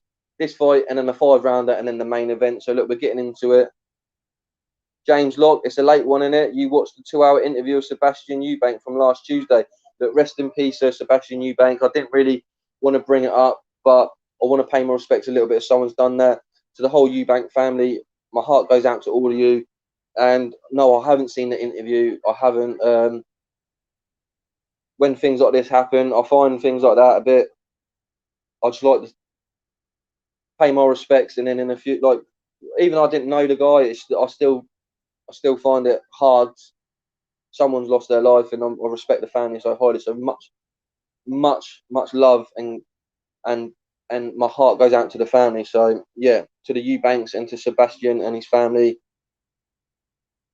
I'm really sorry, and you'll be remembered. You've got a family, and your family will remember you. So yeah, thanks for your comment, James Locke. But we'll keep to that one to maybe another day. We're on the UFC tonight, but I really appreciate your comment. IB says, I'm getting some food as well. We've got a long night ahead. We have got a long night ahead. Yeah, we have. We say that, but like we said in like the last fight, if this fight goes over a round, I'll be surprised. And then we're into the co-main. So people, look, it could change like that. 5 o'clock, we could be in the main event at 5 o'clock. So say if this ends by 20 past 4, 25 past 4, you get the next fight out at 4:45, and that might be a 1-rounder. You're thinking maybe just after 5, maybe. So, look, that's the best case scenario. But yeah. So yeah, people, get your comments in, like and subscribe. Let me know what you're thinking of this fight. Do you think it's going to be a KO? Skybet says 5:30. So, if I'm going to put a bet out there, James Locke, I would say 5:30 on the safe side, just because you got this fight. It could go 15 minutes. It's not started yet. So say we go to 1/4 past the hour, goes 15 minutes, plus you get the minute intervals. You're looking at 10 to 5 to 5, and then you got a 5-rounder after that. So yeah, 5:30 to 6. I think that's probably a good show. Thanks for your comment there, letting everyone know in that. But yeah, let me know. Will Conor McGregor come back? Will Mystic Mac be back tonight? Will he end it with a stoppage? Will Dustin, the Diamond Poirier, come back from his win in January and finish Conor McGregor for good this time? People are saying it's going to be it. You watching Wimbledon today? No, mate. I didn't. I watched the end of the women's final, the last set. I took my kids to my mum's, and my mum was watching it. So I had plans during the day today with the family, but I got back to watch that. Was it Barty who won her first Wimbledon? Congratulations! And like I say, women's sports really going up. And here we got Tuivasa here, Tuivasa, and he's a big fans' favourite. You can see the fans loving him. He's enjoying fans being back, and he's a fan favourite, this guy. And you know he's going to be whacking out a big shoe. Everybody capping TV. What's your opinion on the Fury Wilder Glovegate? Yeah, I'll quickly go into that. Yeah. Before this fight starts, I don't think there was any tampering. You're disrespecting boxing if that happened. You're disrespecting WBC. You stand there with they'll have some sort of an employer there, someone from the like the board of boxing or whatever, their committee over there, their organisation. There's Deontay Wilder's team there. We already know he's accused his team, but look, I'll keep it short and sweet on that. I don't believe there was any cheating there, because if there was, then it puts boxing in disregard. And we had that cheating a few years ago with a guy who had the what was it? He like done his gloves. The Mexican, is it? Can't remember what his name was, but let me know in the comments. But he done that. He like paper mache his hands together so they were like concrete, didn't he? And since then, I think they've been really strict on it. But yeah, IB, yes, Novik today, can't wait. Yeah, Novik, yeah, that's true. I saw that match. Was it today? It might have been today. Was he fighting that young guy from Canada? He put on a good show. I know he lost, but he was a good fighter. G-Type, no, nothing's up, my friend. I was just seeing if you're about, seeing if you're still watching. I know you said you were watching earlier. great to interact with you. I enjoyed some of your comments and that, so I was just seeing if you were still about, mate. Seeing what your thoughts are for the rest of the fights. And James Lott's got Sky Bet have 40-1 Dustin KO last minute of the first round. Tasty. I saw a bet earlier. I can't remember who it was with, but it was a Conor McGregor to win by anything. I mean, it's TKO, ref stoppage, or anything. It was 40-1 as well. So that was a big one. But I don't really bet anymore. So the crowd's loving it. You saw a lady there dancing with her beer in her hand. These are why I love Conor McGregor nights. They're different to any other night. And look, we've got the tailored tape. Tuivasa, 28. Greg Hardy, 32. 6'2" for Tuivasa. Greg Hardy, 6'5". Big boys, 263 to 264.5 for Hardy. But Hardy's got a bigger reach of 80.5 to 75 for Tuivasa. So, but the height difference, remember what I told you people not long ago, Stefan Struve fought Tuivasa, who's a lot smaller. Stefan Struve was about 6'11", and he got knocked out. So I know I keep saying it about this production, but I just think it's banging. I just think it's class. Really think it's class. So yeah, get your comments in, people. Get your likes in. Get your subscribes in. Let anyone else know that you know that's watching the fight tonight. Like if they want to listen to the watch along, or there's anyone else out there, just let them know and then tune in. Do you know what I mean? We're here for. We do boxing content. That's what our main priority is. That's what we do all day, every day. We've got some great people, like I said, Beez, Shaz, Joe Pugh, Kenny Ken. We're a great little team, and like check out our videos because, like I say, we've got stuff in there with AJ, Frank Warren last week, John Fury. We've got some great content on there, and for the boxing watch-alongs as well. Join us for that, and then if tonight goes well, we'll see in the future about maybe doing more UFC shows because obviously I'm a big UFC fan. So really get to the channel, got some hard workers, and yeah, let's get to 20k.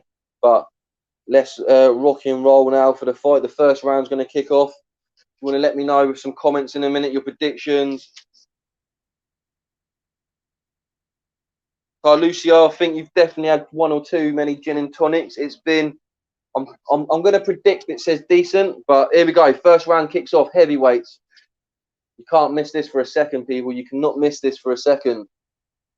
Yeah, Tuivasa definitely looks like he's lost a bit of timber, which is a good improvement. He was good as a big guy. He's a bit like, if you want to know, viewers, if you're not watching and you're just watching the watch along, but he's a bit like an Andy Ruiz built.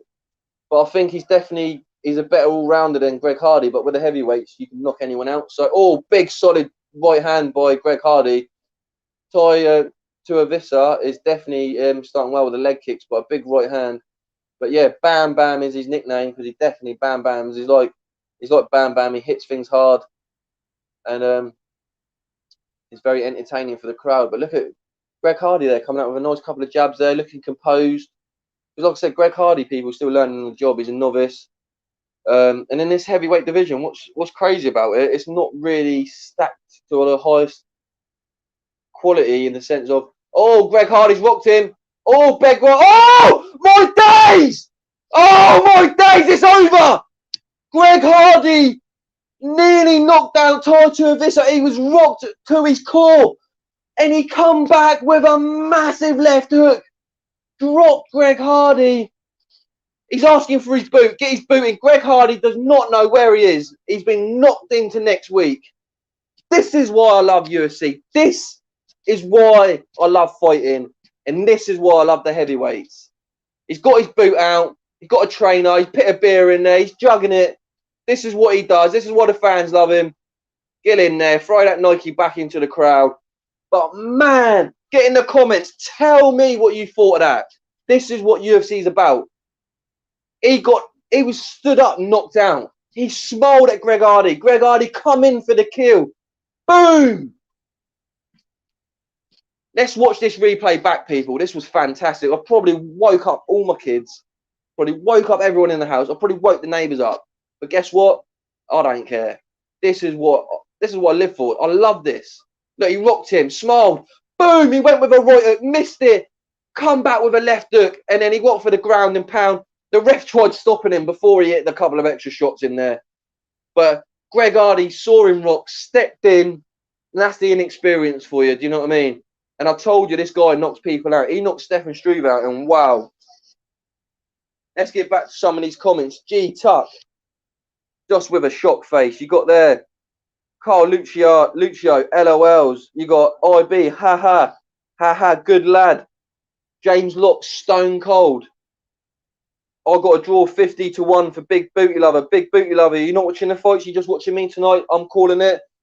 Who won? Tied to Tuivasa just knocks out Greg Hardy in dramatic fashion. Oh man, I'm buzzing. I am buzzing. Like my heart. This is what we need on these sort of shows. It's like a heart rate monitor. I've seen it on the kickoff, you know, with Rory. They put a heart monitor. I swear down, my heart will be pumping. I'll be hitting like 150 or something. Like, oh, damn, yeah. Them beers up there, James. Look, definitely. Whereabouts are you in the world, James Locke? What part of the world are you chatting from? Let me know in the chat. But Greg Hardy now is 7-4 with 1 no contest. What I was trying to say was earlier that the pool's not that high. So if you get 3 or 4 wins on the bounce and the heavyweights, you could be up in the top 5. Yeah, quick KO. I said it's going to be a KO. I said it. I predicted it. I told you that these boys weren't going to go on. Yeah, a heart monitor. G Tuck, it would be funny, wouldn't it? You see me from my heart would be about 80, 90, and then boom. When I see stuff like that, it's like, it's crazy. But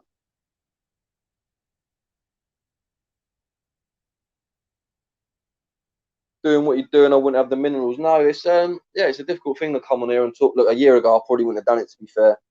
But I've followed YouTube for quite a few years, and I just love the sport. And like I say, Pep Talk gave me a great opportunity earlier in the year, and I'm really grateful for that, to do something that I love and doing this and sharing this experience with you guys. And yeah, thank you for your comments. I really appreciate it tonight. I was a bit nervous coming on my own. I ain't gonna lie. I normally do this with Joe, and Joe's like a natural. Joe's like, he's fantastic. If any of you seen Pep Talk UK, he's great, and he does the interviews as well. He done one with Josh Taylor a few weeks ago. Done one with Frank Warren, and he does some great stuff. So I was a bit nervous because Joe normally leads the live chats and the watch-alongs, and I'm normally like, let's say, the pundit, the reaction guy. But like, UFC is my forte. I've come on tonight. I hope you guys enjoyed it, and I'm enjoying doing it. Do you know what I mean? And look, it took me about half hour to warm in at the beginning. I was like a Duracell bunny. I was just going for it. I should have told you to like and subscribe to the channel, but I was just getting my feet in there. But look, thank you for you guys in the comments tonight. I really appreciate it. But look, let's get back to him. A heart monitor. I said that a minute ago. That would be fun.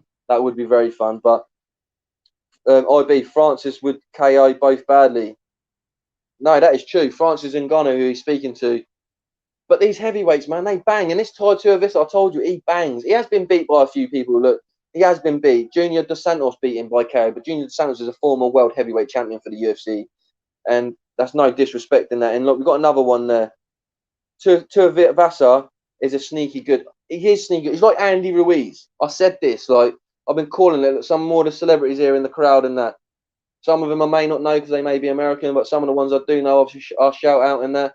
I thought that was true, Geordie, but it's I can't remember his name, but he's lost a lot of weight. That guy, fair play to him. Like, he's lost a lot of weight.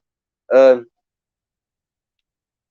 then, but yeah, I'll go back to Tai Tuivasa. Yeah, he's like Andy Ruiz. He's got power in both hands. He's not body perfect. And respect. Look, I was saying this earlier. You don't need to be muscle man. He's got some other random guy's boot now, and he's having another beer. Wow, what a guy! What a guy! What a guy! I couldn't think of anything worse than drinking out of my shoes, because my shoes, I know what they smell like. But this guy here, he loves it. So fair play to him. But he is sneaky good, and like I said, do not sleep. He's gone now. He's found another Nike. Another geezer wants it. Another geezer is give over his trainer, give him his Nike, and he said, "Chug on it." He's gonna be hammered by the time he gets to the backstage. Fair play, my man. Fair play. And look, he's just shook hands with Jorge Masvidal, my man. Game bred. That's what I'm talking about. So yeah, let's get a bit. Dude, you shouldn't be nervous. You're a natural. Look, I'm no natural. Look, I think when you talk about something you enjoy, it comes a little bit easier. But look, compared to some people, like I said, Joe Pugh, #1. But yeah, you're a natural, built for this kind of stuff. I already can tell you're a good fella. Cheers, thank you. I do appreciate that. Like I say, when you enjoy something and you're passionate about something, it's not as difficult. Do you know what I mean? But I do like to put my research in. Like earlier, I put in a couple of hours research, just ticking the brain over, because I wanted to, obviously from the top of my head I know quite a lot, but there's stuff that in the heat of the moment you just want to double check your facts in that, and I do put a lot into it. And James Locke, it's UFC. I'm sure he could fight someone higher than the top 15. Are we on about Tuivasa? Yeah, no, definitely. Like I say, a big win there. He'd probably go up in the ranking system a little bit. I didn't see what the rankings were, to be fair. I do apologise for that. Dustin Poirier, he's going for a difference tonight. Normally he wears blue. He's wearing red. Will that be a difference? I'm not. I notice things like that. I'm a bit of a, I don't know. I pinpoint things out. Like some people might think, they might not even notice. Do you know what I mean? I'm sure Conor McGregor's going to wear green. He's having his hands wrapped now, people. I'm watching it now. He's still in his suit, having his hands wrapped. But look, it's going to be a great fight. Like these fights, like are great. Andy Ruiz has his hand speed so impressive for a man of his build. Totally agree. Andy Ruiz is he's amazing. I've been watching him for many years. Me and my friend, we were watching him like early 2010, 2011, and he was knocking guys out in that. And obviously, we noticed him a bit more because of his figure and whatnot, and his hand speed was electric. And I remember when he fought Joseph Parker, what a tough fight. Some people had Joseph Parker win, some people have Andy Ruiz winning. It was a good close fight. But as I said earlier, as soon as I found out that AJ was fighting Andy Ruiz instead of like a Michael Hunter or even Jarrell Baby Miller, which I'm glad he didn't, because obviously he failed so many drugs tests. But look, there's not much you can say about Andy Ruiz apart from he's fantastic. And look, he's in Canelo's camp now. And Canelo, success breeds success. And in their gym, Eddie Reynoso, you got Ryan Garcia, Frank Sanchez. You got a great stable there. And look, it's great.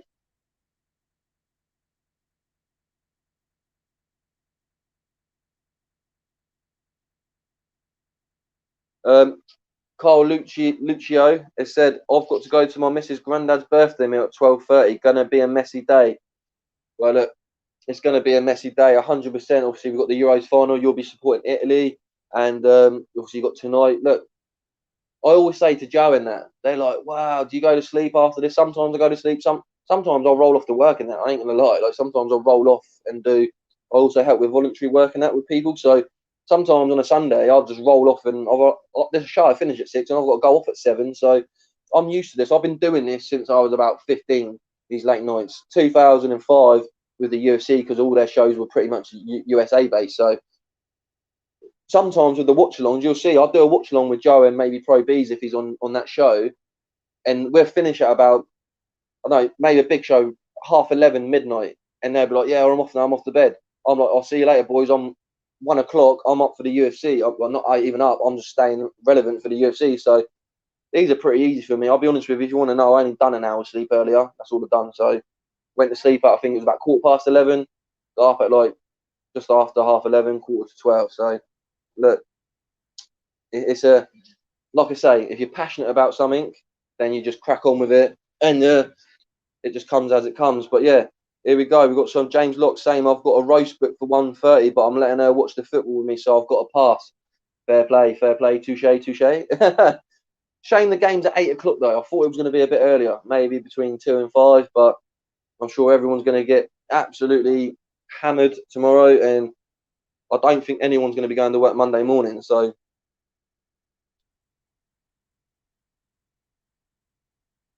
yeah, big booty lover. Don't worry, Lucio. I'm fixed up.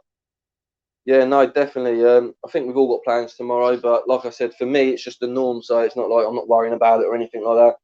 To be fair, I've actually got quite a good day tomorrow. I'm not doing much. I'm spending the day with my family and with my kids and that. So yeah, it'll be a good day tomorrow, and I'm watching the cup final. So yeah, we'll enjoy that. G-Tuck, Oscar Valdez footwork is impressive under Eddie Reynoso. The way he dog walked Miguel Burchell around the ring got him gassed. Slipped these shots all night and stopped him late on in the bout. Was great. Look, Oscar Valdez. Me and Joe talked about this the other day about Oscar Valdez and a few other fighters that are in that weight category. And Oscar Valdez is a very, very impressive fighter. Very impressive. And I totally agree. That knockout was like knockout of the year. But yeah, totally agree, 100%. But like and subscribe to the channel, Pep Talk UK. Follow all our Instagrams at the bottom. Get in touch. You'll see it coming across your screen very soon. And also, look, get your comments in about this next fight. We've got Gilbert Burns versus Stephen Wonderboy Thompson. Wonderboy Thompson I've followed for a long time. He's got a karate stance. If you like karate style, I used to watch Lachito Macheda.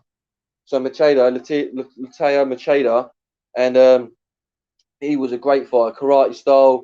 He's now in Bellator. He's a bit older now, but when he first started, he was just piping people about. He was. Yeah, definitely. Ramirez got a good stoppage last night. No, that was nice as well. I really enjoyed that, James. That was good. Caught a bit of action tonight. If you didn't see the action tonight, Lyndon Arthur in the UK got an impressive win against. I apologise, the opponent's name. It's gone from the top of my head because I'm so invested in the UFC. But he got a 9th round stoppage. Dennis McCann got another win. So look, there's some great boxing happening this weekend. Sorry, just watching some clips here of Conor McGregor, some Conor clips, and Dustin won, and yeah, just pumped right now. As I said on that art monitor, I'd be going up to about 100 and something right now. When I see clips, you know what I mean. That's what. Do any of you guys watch the UFC Embedded during fight week? They put them up every day on YouTube, and it just gets me into the fight and that. Yeah, Macheda. That karate style, that's similar to what Stephen Thompson is. They're both karate backgrounds, and I used to love that style. And like I said, he was starching guys back in the day and that. Yeah, he beat the Italian 9th round it was. So look, do you reckon that maybe tomorrow, yeah, we'll beat the Italians and some of our goals will be scored with a 9 in it? So maybe in the 9th minute, the 19th minute, the 29th minute, extra time in the 99th minute. Look, maybe there could be a sign here. Look, let's think about that one. But yeah. But G-Tuck right there, look, the one fight I really look forward to watching next time out is Valdez. Exciting fighter, as we stated not long ago. He's a very, very good fighter, and yeah, very impressive. G-Tuck, yeah, I'll watch some of the embedded, good content. Yeah, this is what I want in the boxing world. I want good content for fight week and that. I see they do the bubble now with Matchroom, and I like that, all that stuff, and that was quite good. They've slowly bringing it on a bit, but when you watch embedded and you see the behind the scenes of like them training, and you're just in depth with them. Sometimes you see them with their families. Like I said, with Conor in the first fight, you saw him with his family. And then you see him before weigh-ins, after weigh-ins, what happens and all that. Fantastic content. It really is. Absolutely brilliant. But yeah, if any of you remember Macheda, then yeah, let me know. Sorry, I'm going to have a drink here. Got my fan on. It's a bit hot, and obviously the dust is burning into my throat. But people, let's get back to the UFC. Oh no, here we go. James Dock for you. We'll run this one back quickly because it's about the football. We will run them ragged tomorrow night. Different gravy. Fingers crossed. But the Italians are on like a 30-odd run, unbeaten run. So we'll have a look. We'll see what happens on that front. But look, we're definitely that. It's not Powerade. It's in the UK. Don Simon. Tastes like a Powerade, really. But yeah, they're lush. They're really good. Pound for £1, 1.5 litre. So I went for that tonight. Get me through the show. And to be fair, it is powering me up. So yeah, it could be a Powerade. But as I said, I'm worried about my tongue going blue. I didn't think about that before I come on. So might look like a Smurf by the end of it.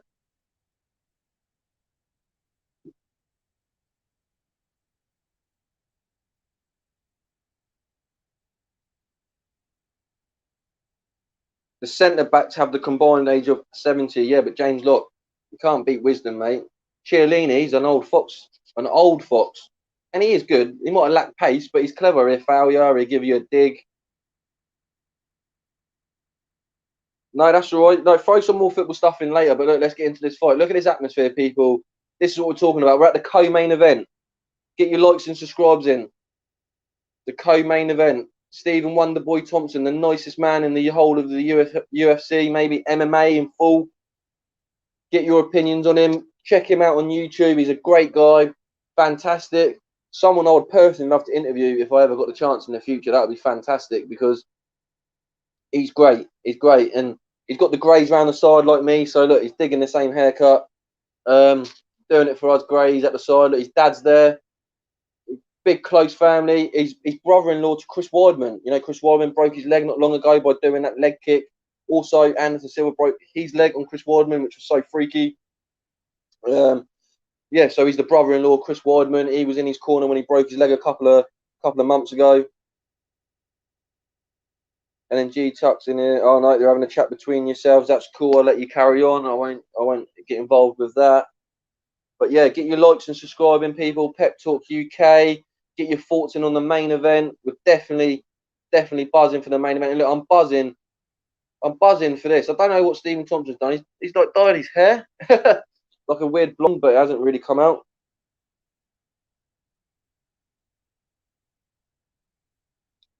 But it's going to be a great fight. Like I said, Gilberto Burns is an absolute beast. But Burns' ground game is fantastic. I think he's a Brazilian black belt. His jiu-jitsu second to none. He's got power in his hands, but he's just as good maybe as Ryan Hall on the ground. I've got a parlay on McGregor and Burns to win for $1,000. That Star Fox McLeod 123. If you got $1,000 on that, I do apologise. I'm from the UK. If you can just let me know what a parlay is. Is that like an accumulator, like like both of them to win? I presume so. As you said, to win. So look, I wish you luck. And Burns can win, and I think he can. We've seen Stephen Thompson stopped by Anthony Pettis before, but his striking game's unreal. Also, we've seen Darren Till. Darren Till's beat Stephen Thompson as well on a unanimous. I don't know if it was unanimous decision, but it was definitely a decision. And also T Wood, Tyron Woodley has also beat Stephen Thompson as well. But also there's some big wins. Look, if we look, let me just list it off: Jeff Neal, Vicente Luque, Jorge Masvidal, Rory McDonald, Robert Whittaker. They're just a couple of people that Stephen Thompson's beat. And then look, we've got Gilbert Burns now, who's also beat T Wood. He's beat Damian Maia, who's a great game, got one of the best ground games in the game. Then you've got Gunnar Nelson. Look, Gunnar Nelson, you don't sleep on Gunnar Nelson. That's a good opponent. And he beat Gunnar Nelson. And he also beat the Cowboy, not Donald Cerrone, but Alex Oliveira as well. But he has got a couple of losses on his record. He obviously lost to Kamaru Usman, which is no shame in that in his last fight. Plus, there were old training partners. So no shame in that as well. And also, he lost to Dan Hooker, but that was at a weight below.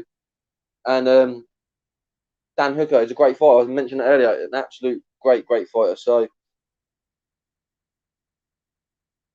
and IB said Usman knocked this guy down with a jab. He's going to try and wrestle Stephen. Look, Kamaru Usman's striking is very underrated. So, a solid jab. But but also Burns dropped Usman. So look, let's not look too much into that.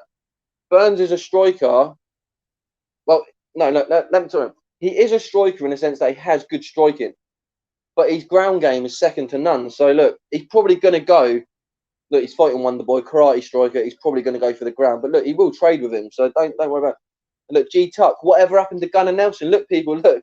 Exactly, Gunnar Nelson, he was a great fighter. I used to really enjoy watching him fighting. And then the birds are singing. Yep, the birds are singing, mate. Beautiful. Multiple bets, and they all need to make Star Fox McLeod 213. I really appreciate that. I did think it was like an accumulator. You need them both to win. It did say that in the comment. I just wanted to double check. But yeah, I do wish you luck. Really luck. And also G Tuck, the irony with them leg breaks is eerie. Especially like I said, Anderson Silva broke his leg to Chris Weidman, and then I don't know how many years later, obviously Chris Weidman breaks his leg, and it's just crazy. And I saw a stat which was mental as well. I can't remember what it was. I won't say it because I don't think I do actually know, but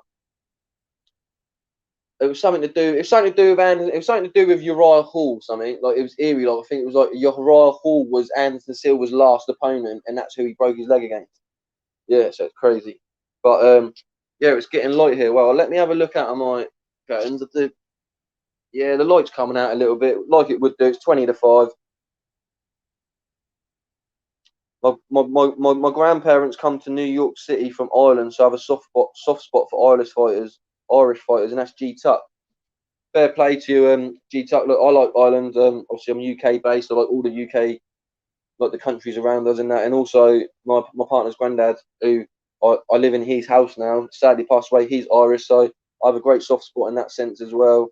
And no, I love Ireland too, and I think they're fantastic.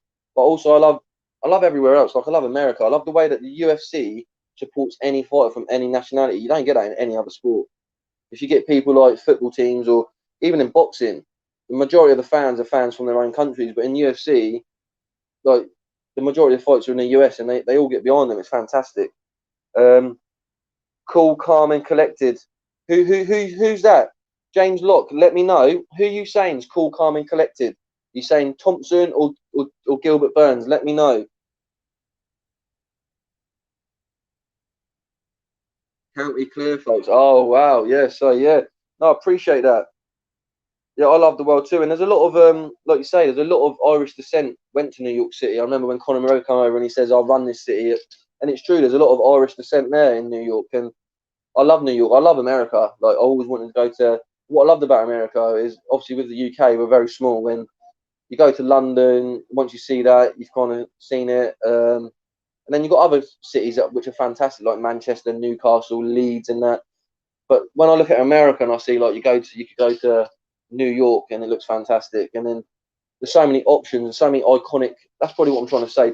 There's so many iconic places in America that I'd love to go to, like California, Miami, even places like Alaska, like just to experience different parts of America, but also around the world. I'd like to go as well. So the furthest I've gone is I think Turkey, about 4 hours away from the UK, which is near the border of like Russia and all that. But I'm sure you don't know that. But that's probably the furthest I've been, to be honest. I didn't travel well as a kid. A lot of my friends and people that I know used to go on holiday every year. I wasn't lucky like that.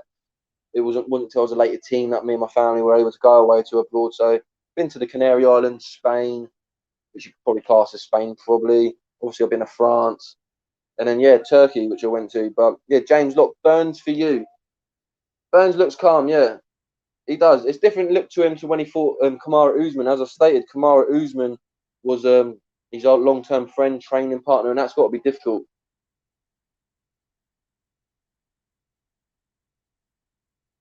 Yeah, mate, he does look cool, but Stephen Thompson looks cool as well.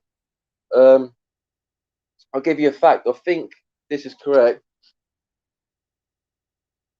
Mark Goddard, a UK ref. I really rate Mark Goddard. Have you seen any of his interviews? He gets a lot of stick because in the octagon it's quite firm and a lot of people don't like him. But if you go and watch some of his interviews, stuff like that, the guy's fantastic. He's absolutely amazing. Please check him out. But the first round's just started here, and they both took to the centre of the octagon. Put your predictions in. I have no idea who wins this fight. That's the beauty of this fight. It's number 5 versus number 2. So no, number 4 versus number 2. Thompson's number 4 in the rankings. Burns number 2.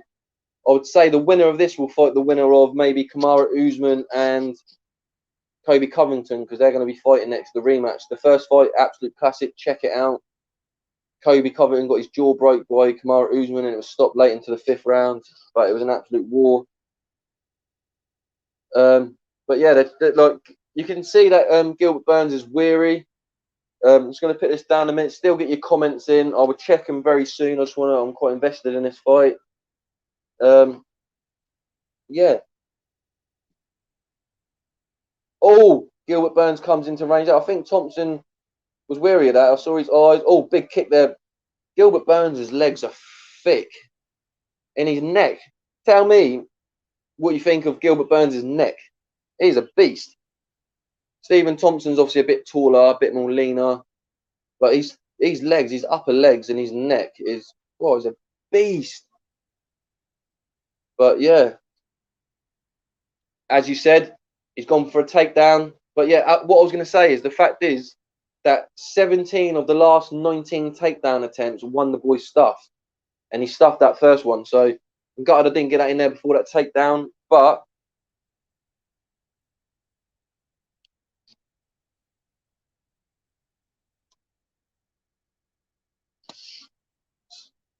I've got a few comments here that I'll try and interact and do both, because obviously I like interacting, but also I like the call to fights as well.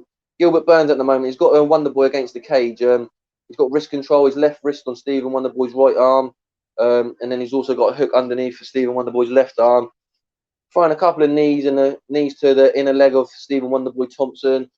Thompson's doing well. He's snuffed this takedown, but obviously he's defending very well. Going to take a little bit out of him. Obviously, Gilbert's going for the legs as well. And obviously, he's a big guy, Burns. He's a very big guy. And that weight on top of you will do an effect. And what Gilbert's doing as well is, as I was saying earlier about Conor with the front lead leg, Gilbert's trying to damage the lead leg of Wonderboy. So when he's doing that karate stance, he won't be able to bounce on his leg. So it's a good tactic. So it's not like some fans or some casual fans here might think, oh, he's not doing too much. But look, you've got to look at the detail. Look at the left wrist control. If he wasn't holding his wrist, Wonderboy could move. He could hit him. He could do a lot. And here we go. Gilbert Burns got the takedown. He's got the takedown. And this is dangerous for Thompson because, as I said to you, the ground game for Gilbert Burns is second to none. He's fantastic. I'll get a couple of comments in while they're on the ground quickly. It's a Kamara's fight. I'm going Wonderboy. IB, you still going Wonderboy at the moment with him on his back. Also, he's 38, man. He is 38. It's the last chance, I think, for Stephen Thompson. But look, he's the nicest guy in MMA. So I can't have a bad word about him. I'm not saying that there's any bad words saying, but on my behalf, I won't say anything bad because he's such a gentleman. But look, it could go either way. Burns. James Loxley said Burns. And this Burns could come in for your bet. Whoever's got, I can't remember who said they had him in the bet, but oh yeah, it was 2-1-3. It's a good start by Burns. At the moment, Stephen Thompson's worked himself to the cage. He's got his back against the cage. Gilbert Burns has got his left leg in some sort of lock. Like he's just got it locked in. And Stephen Thompson's now onto his knees. Stephen Thompson's bleeding, I think, or he may have busted open Gilbert Burns. He's coming in with some cuffing hooks off his knees. Still backed against the cage. He's still against the octagon. But Wonderboy's... Oh! Oh! So, Wonderboy's against the cage on his knees. He's hitting some cuffing shots to Gilbert. And Gilbert's like, I ain't having that. And then he comes back with about 5 or 6 of clean shots to Wonderboy, where it affected him that much. He shot straight to his feet because he said he couldn't take no more of them. So look, it's a very technical fight here. Some people might say it's boring, but it's very technical. Like I was trying to say, watch the hand controls, the wrist controls. There's things in there that you might not notice that are really effective and are affecting why there's not so much going on. So it's not like they're just lying with each other. There are things going on.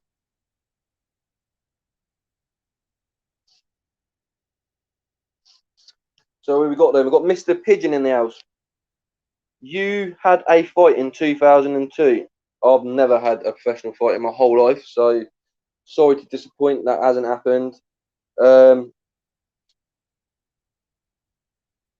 Burns. I'm from the UK. That's why I was asking where you were from, James Locke. I didn't see if you put anything on there. What's your thoughts on that round? I think it's definitely a Gilbert Burns 10-9 round. I thought they started off cage. He went to the centre of the octagon.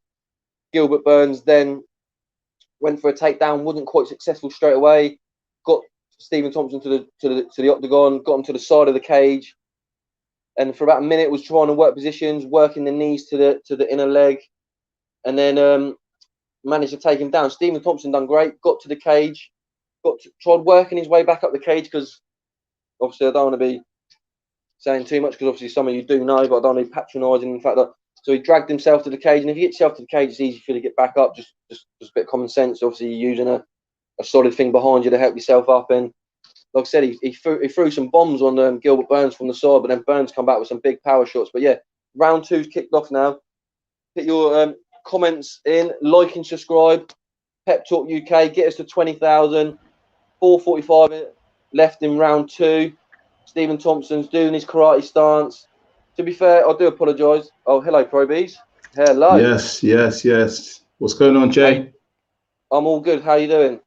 Hey, man, I'm smashed. I'm totally smashed, man. I just about made it, but for Poirier and McGregor, all good. You got to get up for that. You know, you got to get up for that big fight, big trilogy fight. Yeah, and a few people in the comments, they're having a few drinks and they're having a good night. So look, it fits in perfect. Yeah. What I would say is, it's a totally full house. Oh Las yeah, I knew it Vegas, would. I said that on the phone to you, didn't I? I said that all the celebrities would be out and everyone's going to be there. Yeah, So, definitely, man. You can see, this is how much the sport MMA is booming and UFC is booming. It is 100%, shown 100%. by the attendance. Yeah, well, to be fair, it's Conor McGregor. This always happens with Conor McGregor. Like it is obviously the other big fights are big like this, but with Conor McGregor, like it is extra special. Like the extras A-list celebrities will come out for him. Do you know what I mean? Yeah, they call it red panty night in the UFC when Conor McGregor fights because literally, Red panty, look at Bruce yeah. Buffer. Bruce Buffer, he's had 2 blazers on tonight. The guy calling the fights and that. Okay, it's time. Started the prelims. Yeah, started the prelims in the cream one, and then when the main show, he's gone green for Conor McGregor. I said, I hope he's not being biased. Obviously, he's just calling the fight, but I'm looking forward to it 100%. Guys, in the comments, smash that like button, subscribe for the Pep Talk boys, Alby, yes, Pro Beez. And I don't know if you watched any. Did you hear what I was being called earlier? Apparently, I look like Canelo, and I said Pro Beez calls me Canelo, so we're just keeping it as Canelo there. Canelo, British Canelo. Yeah, they said, oh, you look a bit like Canelo, and then the next one was like, you look like Billy Joe Saunders. I said, oh, look, I don't look like either of them, but if you said that, thank you. I said, probably mix them together, you might end up with me, maybe. But hey, to be compared to Canelo, that's not that bad. Like the number one Charlie name Sloth, in boxing. I told him earlier. Remember when I got called Charlie Sloth? I said that earlier. I said I've been called worse. So although I don't find that as a bad thing, but there's been some great saying Billy Joe. IB saying Billy Joe. Yeah, he said that earlier. Yeah. Okay, James. Look, I said we're in the UK. I'm from Windsor. All right, Windsor. Oh, in the UK. Yeah, Windsor Castle. Right, yeah, not far. I'm by Southampton, my friend. Right, Southampton, home of Matthew Letitia. Yes, one man club. All right. Tell me someone else who took better free kicks than him. Roberto Carlos, maybe. But yeah, power, but not technique. Yeah.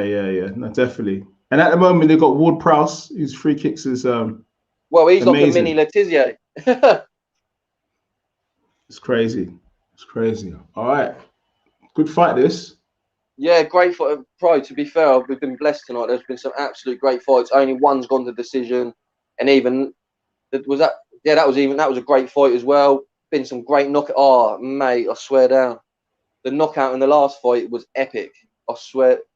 It was amazing. I was making the guys in the comments laugh. I said, I need a heart rate monitor in here. So, like, monitoring me as I'm going along.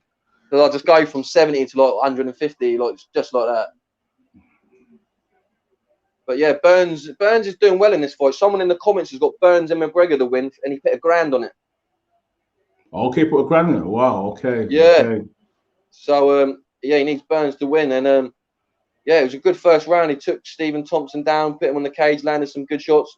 Thompson's a karate guy, so obviously he's not going to look for takedowns, but he's got a good takedown defense. Before this fight, he stuffed 17 out of 19 takedowns in his last couple of fights, but he's been taken down there easy.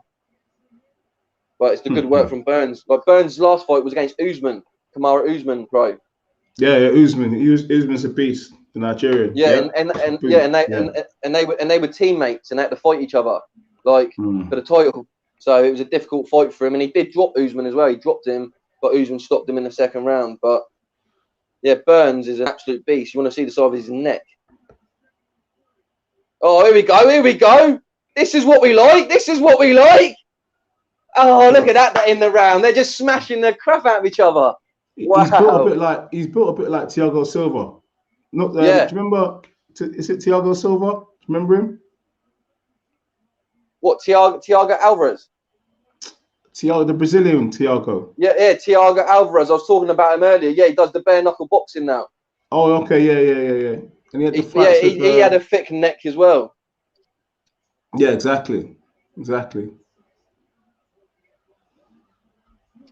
we've got some questions here. Just woke up to watch the fight. Lucky git. You are lucky. And Israel Adesanya is the best UFC fighter. I can argue that, but I can't argue that. If that's your opinion as well, like that's a fair opinion. Like I said earlier, it's a fan channel. Everyone's got an opinion. The only time I won't read anything out is if it's offensive. But No, that's a great comment if that's what you believe. And look, loads of people who agree with you. My personal favourite at the moment is Kamaru Usman, just because Adesanya went up and lost. I know that's not a bad thing because he went up to chase greatness. But I'll go on recent form. He's 1-1 in his last 2. He won 1 and lost 1. Usman's on like a 13-fight winning streak, and he's beat them all. That he's now going back and overlapping them. He beat Masvidal twice. He's now fighting Kobe Covington for a second time. He's that good that he's overlapping these fighters. He's got to go back and beat him again. But Francis Ngannou's been treated quite badly. I don't know if people in the comments want to talk about that. He only became champion a couple of months ago, and they're all and that's not really fair. He's not had no chance to defend his title or anything. And in August they've got an interim title fight for Derek Lewis versus Cyril Gane. And Cyril Gane, I mentioned him earlier, and the comments were saying they think he looks like Anthony Joshua. He does look like him a little bit. He's a heavyweight and they're fighting for the interim title. He's from France. Speaking of Ngannou, how do you think Ngannou would get on in boxing? Because he's got some good striking. I don't know. I think he'd do quite good. But the thing is, I was saying this earlier, and the fight before this was a prime example. Some guy got rocked, and then the other guy come forward, and then he got banged out. That's what UFC is like. In box, I don't know if his defense is good enough for boxing. Just because in boxing you need a high guard, a solid defense, and head movement. Head movement, and it might take him a little while to adjust. But for pure power, obviously he could KO anyone. But I think if you put him in with a top 10 heavyweight, he probably would come a bit unstuck, just because they are two different skills, aren't they? Really, I know they do learn boxing, but it's like 10% of what they learn. Because that's what I'm saying. What's so hard? Oh, Stephen Thompson's rocked Gilbert Burns. Burns comes back. Oh my days. Oh my days, mate! This is why I love this sport. I said this in the last fight. It's just anything can happen at a split second, and there's so many weapons you can use. Like earlier in the night, they were spinning leg kicks, elbows, like whatever. Like it's just amazing. And yeah, with Ngannou, like I've seen him a few times where he's been caught on the way in, but his punch has been a bit heavier and he's knocked the guy out. So of course, he's still a novice in some sense. Obviously, look. And obviously in boxing, obviously the rounds, and what is it? Is it five rounds in UFC? So UFC, this is this 3 rounds? Wow. Okay, this is only 3 rounds. Normally, Conor McGregor is going to be 5 rounds. The main event is always 5 rounds, or a title fight's 5 rounds. Like with a title fight in boxing, it goes for 12 instead of 10. So this is 3 5-minute rounds, but the main event would be 5:25, and in boxing, obviously, it's 3-minute rounds, isn't it? So 3 12-minute rounds. This is what I was trying to say earlier with the Tyron Woodley and Jake Paul fight. Like, yes, it could work a bit different, but from what I've seen from Tyron Woodley, the guy looks like a machine, mate. Like, he can bang. Everyone knows that. In mixed martial arts, in mixed martial arts, you got to work on your jiu-jitsu, your wrestling, your karate, or whatever techniques you use. You're not like focusing on one. And now we can just focus on boxing for 3 months. And I watched a documentary with him, and he's always wanted to do boxing, but his mum never let him do it as a youngster because she thought it was too dangerous. And then as he got older, he said, "I'm doing mixed martial arts," and she said, "What's that?" And he told her, and she went, "All right then." She didn't think it was as dangerous as boxing. Crazy that. But then he done that, and then I saw his mum, who's a lovely woman. She's fantastic. I said earlier on the show, and she said, like, he's always wanted to do boxing, and now he can focus on it. He's going to be good. And like I said, he's no Ben Askren. This guy's got hands.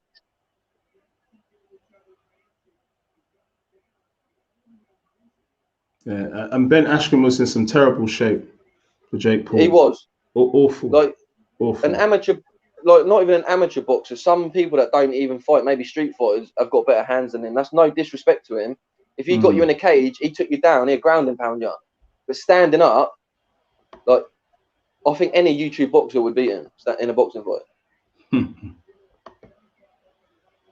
But I don't want to disrespect him because he is a great fighter. But in a stand-up, he was terrible. His punches are some of the worst I've ever seen. When you saw him on the bag and that, I thought he was joking, but he wasn't. So Stephen Thompson looks very tired here. Gilbert Burns is very clever. Like I was saying earlier, the way that Gilbert Burns grabs his right hand on the wrist, he's got great wrist control. How far are you in the round? How far are you in the round? Oh, sorry, I've got 25 seconds left. What are you on? Oh, wow. I'm well behind, mate.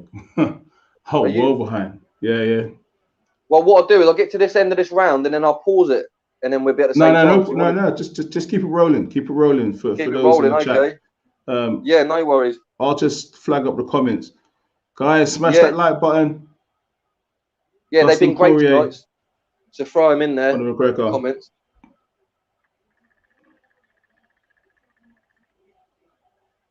Look, that your bet could be coming in here. Ngannou here. Yeah. Let's talk about Ngannou saying here. That guy's bet. Okay, carry on, Pro.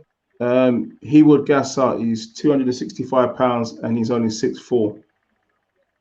Yeah, I think he's a bit lighter than that, but I think that he could gas out. He has gone 3 rounds with Derek Lewis. Derek Lewis beat Francis Ngannou. It's kind of like a forgotten fight. He lost to Stipe in their first fight. His next fight, he lost to Derek Lewis. It's probably, I think it has been called the most boring fight in UFC history. Because I don't think Derek Lewis wanted to get hit by him. And then, obviously, Ngannou was a bit wary of what was going to come back his way. And, yeah, I think it's been classed as the most boring fight in history. So, yeah, he lost 2 in a row in Ngannou, so he can be beaten. But he has gone 3 rounds. But I was trying to say earlier, these fast twitch fibers that these athletes have, just because they look like machines, that they got to get it done in round 1 or round 2, because after that they go. Conor McGregor's got that. If he goes past round 1 or 2, he deflates so dramatically, and that's why I said AJ has that. But AJ's so clever that he comes in different fights in different shapes and sizes. He's learnt that if he's going against maybe a Pulev, I'll come in a bit heavier. I don't need to move as much. I need my power because he's a strong guy.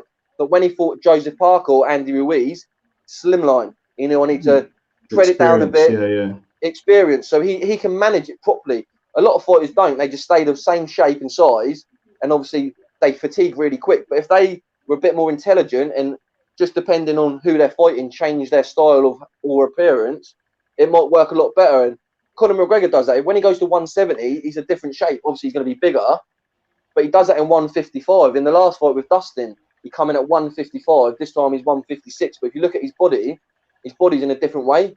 I saw a picture of both from January to today, and it's just managing your body. But just because you're an athlete or look like an athlete, it ain't always going to be an advantage. We saw with us. I've been raving about Andy Ruiz tonight because Tuivasa who fought had a similar body frame. I said, look, this guy's like Andy Ruiz, and knock him out, knock the guy out. You know what I mean? Like, it doesn't matter about your body. Look at Tyson Fury. Tyson Fury ain't got the best body, but it go 12 rounds easy. Like, of course, you've got skills. You know what I mean? Got skills to pay the bills. Exactly, but just not the skills. He knows how to manage the fight, and he could probably. I'll pick this is not a good example, but he could probably manage 12 rounds better than AJ on a fitness size. But you would look at AJ and think, wow, he's fitter than Fury. But it's just managing what you got. But if AJ gets slim like the Joseph Parker fight, he's a different animal. Yeah, and he's dropped a lot of muscle mass. Yeah, I know. It looks fantastic, and that's what I like about him. He learns from each fight. Right. So what are the scorecards? Yeah, Gilbert Burns won, unanimous decision. But it's a difficult thing here, Pro Beez, because Gilbert Burns just had a title fight against Usman and lost by KO. He's now number 2 in the world, so he's next in line. But are they going to throw it to him? Probably not, because he's been KO'd, and it's like not been that far. So I do feel sorry for him a little bit, because he ain't going to get that title fight next, because that's the way they work. Like, they're not going to throw him in there again. To them, they'll see what's the point at the moment. You got knocked out by him in 2 rounds. So I don't know where he's going to go from here. He might have to fight maybe a Jorge Masvidal. That would be a good fight. Masvidal's lost a lot of times though. Oh, he has. But what's so good? He's the Del Boy of MMA. Yeah. Everyone loves him. Like, I've seen him tonight. He's there, and the crowd love him. Like, he's a fan favorite. Look, there he is. He's there. Game bred, one of my favorites. I watched this guy back in the day on YouTube when he was about 19 years old. Knock out Ray. I think his name's Ray J or something. In Kimbo Slice's backyard, or Kimbo Slice was doing it, and he beat the crap out of him. And the story is, Kimbo Slice phoned him. He was getting a McDonald's drive-through, getting a double cheeseburger. He says, "Do you want to fight this guy?" And he goes, "Yeah, go on then." And he went straight to the fight and beat him. And because it was such an upset, he fought him again and beat him again. Because this other guy was like a legend street fighter, and Jorge Masvidal, 19 years old, beat him up. And yeah, that's when I first heard of him. That was before he got into MMA, into all the like different organisations he's been in. UFC. He's an absolute legend. But yeah, he's good. Like, yeah, he beat Darren Till. Do you know what I mean? Like, I shocked a few people earlier. I was saying, because they were like saying about T Wood. I said, look, Tyron Woodley's beat Darren Till, and Darren Till's a great fighter. Do you know what I mean? Like, the guy, like, just don't disrespect him because he's lost a couple, and he hasn't lost on the stand-up game. He's lost being taken down by great athletes. So, do you know what I mean? And that's a compliment to Tyron Woodley that he had to be taken down because they're scared of his power. So. The guy can knock people out, and I've seen him in his training. Floyd Mayweather's training him. It's going to be great. And the main event's next. Yep, it's next. So James Block saying how many fights left? Well, next is Poirier versus McGregor. So get your breakfast ready. 100%, 100%. Get your breakfast ready. A lot of people interested in Billy Joe Saunders in the comments tonight. Obviously, I had a few says. I didn't want to talk about boxing too much, but in between fights, I have done. Okay. Obviously, we're on a boxing channel. Can Saunders be a champ again? Like I said earlier, I hope he comes back. Obviously, we're great fans of him. I know Pro Beez love Billy Joe. I love Billy Joe, and like I said earlier, I wish him all the best, and I hope he comes back. But no disrespect, getting your face broken. Difficult. It's difficult because the belts potentially are going to be tied up. Because if Canelo fights Caleb Plant, they're trying to do that fight for September, but obviously the PBC thing, the zone thing, Matchroom. It's quite complicated, but they're trying to do that fight. So the belts are all tied up. So that would mean unless he goes straight up to light heavyweight and vacates. I think that's what he's going to do. I think once he beats Caleb Plant, his next fight's going to be he wants Bivol, because Eddie Hearn said he's either going to fight Bivol or Beterbiev. If the Plant fight doesn't happen. So he's already got ideas to go up there. So I think it ain't a bad thing. I think Billy Joe Saunders, I wouldn't come back this year if I was him. I'd get some rest. Recuperate, let Caleb Plant fight Canelo in September, and if they come vacant, you can maybe fight in December if you want to come back later the year, or January, February, and then all the titles will open up again, and then you could get a decent fight there. And yeah, I think he could be champion again. I think anyone could be champion. Just don't stop believing in it. Like I said this earlier, you get a couple of victories under your belt in that, and you can go anywhere. So yeah, and things change very quickly in boxing. I mean, how many times have we thought that some fights are going ahead and they don't happen, and then somehow people move themselves into position. So it's possible for him to be a champion again, but at the moment he's just running that division. Caleb Plant, very good fighter, but Canelo's just different. He's too similar to Billy Joe for me. But Caleb Plant, his style's too similar to Billy Joe. He's very similar to in and out. And I just think that he'll just tag him in about 6 or 7 rounds. He'll get his data like he did before. And that's what I said, why Canelo's so good. He does the basics to a high level.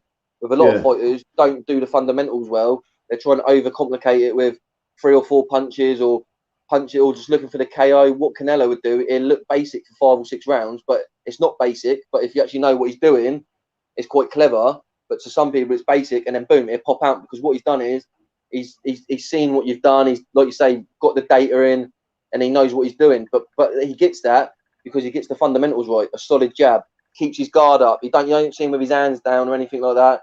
He does all the basics correctly, and that allows him to then come in with the uppercut, come with a pull shot when he wants to come in with that pull shot. And he's so clever. And I say that if any fighter works on the basics to a high standard, you'll go quite far. People just try and overcomplicate it too much, and that's when you get unstuck. Because if it's just common sense for me, and to anybody, just work off your jab. I said this earlier, there's certain fighters that weren't working off their jab on this card. They're just looking for a submission or not working their way in. It's like anything in MMA or boxing, the jab is vital. But in MMA, you can use a leg kick. Always work off something. Do you know what I mean? Yeah, the tee. Like tonight, I've seen some good front push kicks into the belly tonight. Some good head kicks. The calf kicks. There's a kick that's out at the moment. It's just where the knee is, just above the calf, below the quad. That hits your nerve. That's what does you in. That's what Conor McGregor had done last time. If you have that done, your nerve goes in your leg and you can't stand back on it. And what happens? You get floppy leg. That's what they call it. And that's bad. There's nothing you can do about that. That's just a good shot by your opponent. If they hit you in the right spot, physically you can't do nothing about it. Oh, Carluccio, he's been great tonight. He's hammered and all. Carluccio, massive big up, Carluccio. Where are you from, Carluccio? Let us know. Italy. Oh, it's from Italy. Yeah, right, Italy versus England tonight. Yeah, he's been good. And I said Lyndon Arthur got a 9th round win. Are we going to get a goal in the 9th minute tomorrow? Maybe the 9th, 19th, 29th, 99th in extra time.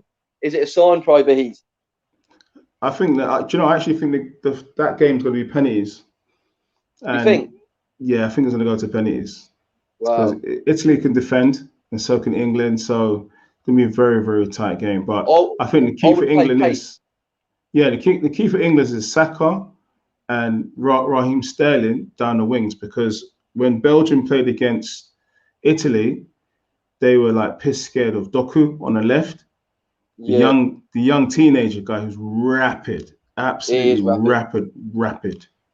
So that's the key for England, the left-hand side, their left-hand side against Italy's right-hand side. I'll get Chiellini sent off as well in the first half. Pace, exactly. Because they were saying their defence is the equivalent of 70-year-olds. We should beat them. And I said, yeah, but they're wily foxes. They ain't got pace, but they give you an elbow when you're running past. They give you a little kick. Like, they're that experienced. They're at this high level that they've learned how to adapt without the pace. That Chiellini's never really had pace. Even when he was like 20-odd, he's never really had pace. But he's wily. He'll grab your shirt. He'll read the game. And like Franco Baresi. Yeah. Exactly. And I think you're right. Go with Sacco and Sterling, or even Sancho. I wouldn't mind, because Sancho's still quick and he's nippy. But then I think what's good is we can either pit on Grealish or a Sancho or a Rashford when they're a bit more tired, to just get behind the lines, because Harry Kane, he's got a banging through ball. You can see where he had the most assists last season. That through ball to Saka the other day was unbelievable. But yeah, it was nice. Mac's coming. The Mac is coming. Get your comments in, like and subscribe. Pep Talk UK. Are they on yet? Yes, the fight is starting. Dustin Poirier. I'm buzzing. I'm buzzing, man. Conor McGregor, notorious MMA. I'm buzzing. All right. How do you think this fight's going to go? Let us know in the comments. James Locke says Conor ain't got nothing left. 100. No, people are saying he's shot. He's coming. Look, he's coming. Here he comes. I said he is focused. He's winning. I've saved my prediction till now. People have been asking. He's winning, yeah. 1 o'clock. People are saying that he's shot to pieces. People are saying he's shot to pieces. I said, I wanted to see a response from the last fight, and the response I wanted to see is that he had a quick turnaround because he hadn't fought quick enough. The best Conor McGregor, win or lose, is good. He's back in the octagon. Do you know what I mean? And I did want him to be around his family like he did last time. He brought him to the fight and everything, and he admitted it this week. You can't go out the killer man and then go back and see your kids straight away.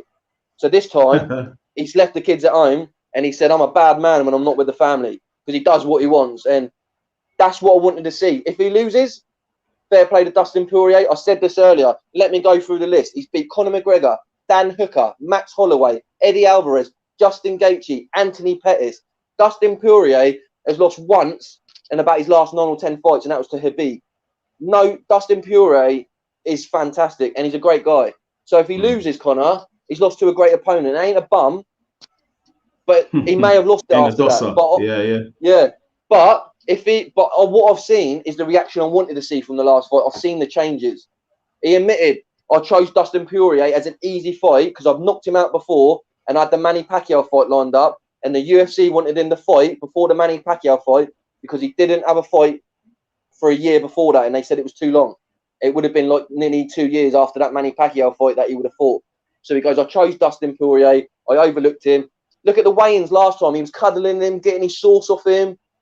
That's not Conor McGregor. And I said, everyone this week moaning, going, Conor McGregor, he's lying to himself. He's trying to do this. So you all want him to lose then, basically, because this is the Conor we all love. Like, and he did start him in the first round on the last fight, but he didn't finish it. He rocked him, and he just, I don't know, Dustin Poirier is a good fighter. Look, I'm not going to discredit him, but I think Conor McGregor round 1 or 2. Right. But if I lose, I'll write a bag on my face. All right. So Real Sunny is saying UFC already built any excuses about McGregor losing. Let us know what they are. Let us know what they are. I don't know. I've not heard them, so I don't know. I would like to know what that is. And if they're good facts, I appreciate it. Like I say, I'm always here to learn. I said this earlier. I'm here to help other people learn about UFC. Like we can all learn something every day. All right. Jason Mountain remember the last time was meant to be for charity, but Dana wanted to make money. Correct. That is correct. Yeah, that's what happened. The UFC wasn't giving Conor a fight. So Conor said to Dustin Poirier, I'll fight you and I'll give you like a certain amount of money towards your charity and we'll do a boxing fight. And obviously they agreed. And then the Dana White thought, no, I ain't allowing Conor McGregor to fight for whatever. He done it with the Mayweather thing. He had to make sure that he promoted McGregor for that. And yeah, so then he made it into a fight. So basically that's how it kind of happened. Like Conor had no interest in fighting him, but that's the situation it was. But look, like I said, a loss ain't a loss unless you lose, like you give up. You learn from a loss. So that's what you want to see. Like I'm all about the fighters. I'm not going to start saying I don't like Conor McGregor because he lost. That'd be a hypocrite. Like I still love him, but sometimes Father Time catches up with everyone, and when you get too successful, it is hard. But you never know. That loss might have given him that kick up the arse that he needed. But Dustin Poirier is a beast, mate. He is a beast. Right. Real Sonny. He's made money. He wakes up with silk sheets. Made a lot of money, even though the UFC takes 60% of everything he makes. I can hit back with that. Canelo wakes up in silk sheets, but he doesn't. He doesn't take anyone for lightly, and he trains harder than anyone you know. So look, it's in the mindset. It's in the mindset. Sometimes you might get distracted. Sometimes you won't. But Canelo, he wakes up and he walks around in his Dolce & Gabbana pajamas, doesn't he? Like so. To the weigh-ins, yeah, whatever. Yeah, to weigh-ins. He even gives Eddie Hearn a couple now and again. So look, it's down to your mentality. And Conor McGregor this week, if you heard him, he's gone back to that guy in Ireland when he was working on the building site, when he didn't have nothing, didn't have a pot to piss in. And that's the mentality he's took himself back to this week. He's not been with his family for months. That's the mentality he had to get to. And you can't criticise him for that. And you can't criticise someone for trying. If he loses, he loses. But he lost and he tried to get that win back. And you've got to give anyone who steps in a cage or a ring, should get anyone's respect straight away. 100. Guys, smash that like button. Get your last minute predictions in. Poirier versus McGregor. The fight is imminent.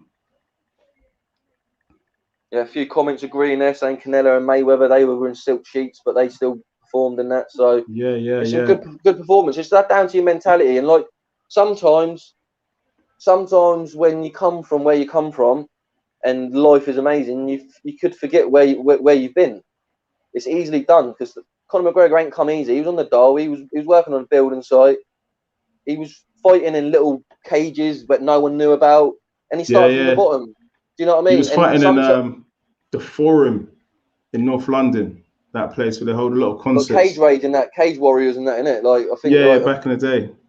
And like so, he's come back, and when you earn that much money, you can say you can get lost in it a little bit, and that's fair. You've seen other athletes be destroyed by money and not even compete again. Look at Riddick Bowe. How much money did that guy make in his career? Shitloads. He's got none of it now. You can forget. And look, he's had 4 kids. Yeah. Oh, Riddick Bowe is. Yeah. He's gonna have a charity fight. Oh, what? Because apparently they're bringing out that Legends, isn't they? That Legends tournament, Mike Tyson. Like that's what he wants. That's what he's aiming for. Okay. Everyone's looking for a payday, as Canelo says. Payday. Yeah, payday. Get the fuck out of here, motherfucker. Mate, Canelo's gone up since he's been with Eddie Hearn. He's gone up, and people listen. If everyone respects Canelo, respect Eddie Hearn. You don't mess with no mugs. I've said this for years. Eddie Hearn is the man. Yeah, he's trying to make boxing better. About it. He's charismatic, no doubt about it. I love seeing Canelo speaking English and that. It's so good. All right, Coluccio. Conor looks a little nervous, lads. What do you reckon, Jay? Does he look nervous? Don't know, but I know he doesn't look nervous. Herb Dean, mate, he's cool, that ref. Nothing phases Herb Dean. Herb Dean he's just always laid back. Yeah, he's a legend in the game. Used to be a cage fighter as well. Yeah, back in the day, yeah.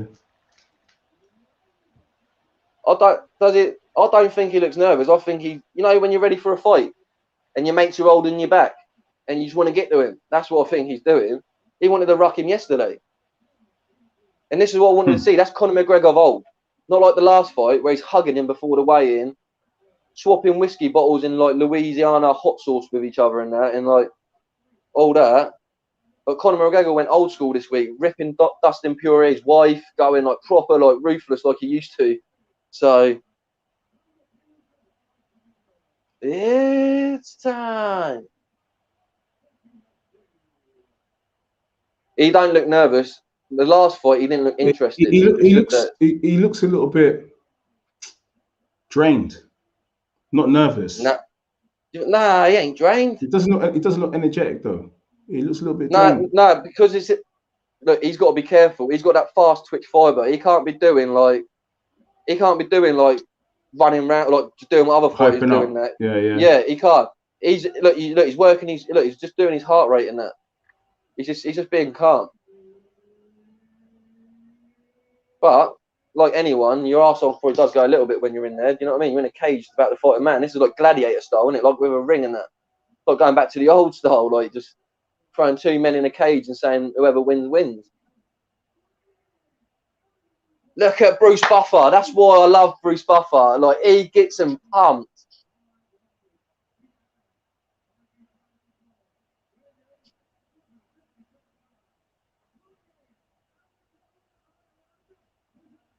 Someone said McGregor's going to run through this guy. The fight was a fluke. But I don't think it's a fluke. If you know, you know. And Dustin Poirier is no mug. Like, look at his record: 27 wins, 6 losses, 1 no contest. In boxing, you'll say he's a journeyman. In UFC, you say he's a legend. You know what I mean? That's the difference in what they say. Like the difference of how they treat losses in that in the sport. Like in boxing, like we said, someone like gets a towel thrown in or says they've had enough in the corner, they're like quitters. You see taps in UFC all the time in that, and nothing gets said about it. Do you know what I mean? So the mentality is so much different in each sport. But because I hate it when a fighter loses 1 or 2 fights and they retire. You know, like Prince Nassim. I don't know whether it's a personal truce with Beez, and I know he thought he was the greatest, and maybe sometimes if you think that and you lose, you don't want to carry on. But I would have loved to have seen a couple more fights of Prince Nas and that, and people like that. No touching of the gloves. Let's go. Let's go. Here we Am go. I ahead of you then, Pro? Am I calling it? Or no, you can call it because I'm a little bit behind, but that's fine. We're locked in. You know, I'll flag up the comments. So we go. Herb Dean's just about to call. It's a packed house, like Pro B said earlier. People everywhere. And we start. We're off. Oh, flying a spinning heel kick from Conor McGregor straight away. And again, 2 spinning heel kicks to the midsection. And his stance is completely different from the last one. And a leg kick, left leg kick to Dustin. Great start by Conor McGregor. He's working these legs. This is where he's vital with the leg kicks. Seen any of his previous fights? Key. Oh, another leg kick. He's repaying the favour to Poirier here.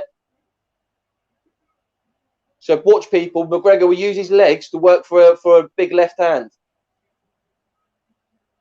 But also watch for Poirier. Look there. Poirier will go to grab a leg, and he doesn't mind dirty boxing. So watch out for Poirier with the dirty boxing. The good duck there by Poirier to stop that left hook. But another leg kick by Conor. Oh, a big leg kick by Dustin. Oh, changed Conor's stance straight away. So he felt that kick. You think Conor needs to pace himself, McGregor? Yeah, he don't want to try. I don't know. If Conor McGregor goes out in 1 or 2 rounds, he ain't the same fighter. So it's like difficult. It's difficult. But that right leg, Dustin Poirier's threw 1 leg kick, and it's affected Conor McGregor already. As soon as he done it, he changed his stance, and he hasn't really gone back to it. Another leg kick by Conor McGregor here. Big left hand by Conor. Lovely stuff. Lovely stuff. But look, Dustin Poirier. Big left hand by Dustin Poirier. Beautiful. He's nearly rocked Conor. Wow. Now Conor's holding. He must be a little bit hurt here. And against this don't look good, mate. This bit don't look good. This is where Dustin Poirier is dangerous against the cage. Watch his stoppages against Eddie Alvarez and even Conor in the last fight. He squares on in the cage. He does something very unique where he squares on and he doesn't mind taking one to finish up. But he's trying for a single leg here. Conor's got him in a slight guillotine choke, but it's not really going to be effective because Poirier's got a single leg. Now he's got a double leg. Conor McGregor's gone for a guillotine. He's got a guillotine in. Poirier's trying to climb up the cage. He's using his feet to climb up the cage to stop the pressure.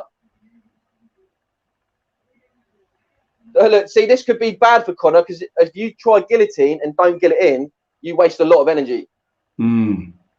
but it's on his right arm. He's left-handed, so the big punch, but he's out. And now full mount for Dustin Poirier. Big left hand. He's gassing. That was a big mistake letting go of that. But like I said, how tired was his arm getting? Because it's difficult when you're. Oh, big elbow by Dustin. Look, I told you lot. I said I thought Conor was going, but Dustin is no mug. He's a fucking. Sorry for my language. He's a world-class fighter. He used to fight at a lower weight. Since he's gone up, big elbows from the bottom. Big elbows from Conor. Big elbows. I'm going to be in the doghouse with the kids and the missus, but I do not care. I do not care right now. I will probably in a few hours. Big elbows by Dustin. Conor's eating elbows. The ref was going to jump in then, which he shouldn't have done. Oh, Conor's like, is there a cut on Dustin from an elbow?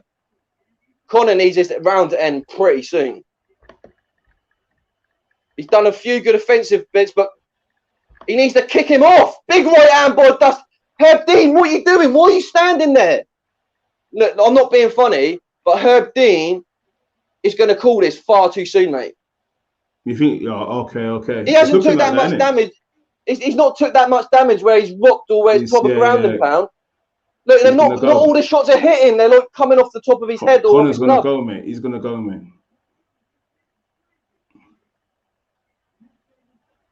Like, it looks good because he's throwing volume, but they're not all landing. But he's not answering back, innit? Yeah, but it's hard from there, Pro. He's got to try and defend. If he throws a strike, he'll get hit more. Now, he's going to call this. I don't think this should be called. I've watched UFC for years. They're saying there was a fight earlier, Sean O'Malley. The guy got battered for 3 rounds. Didn't stop it.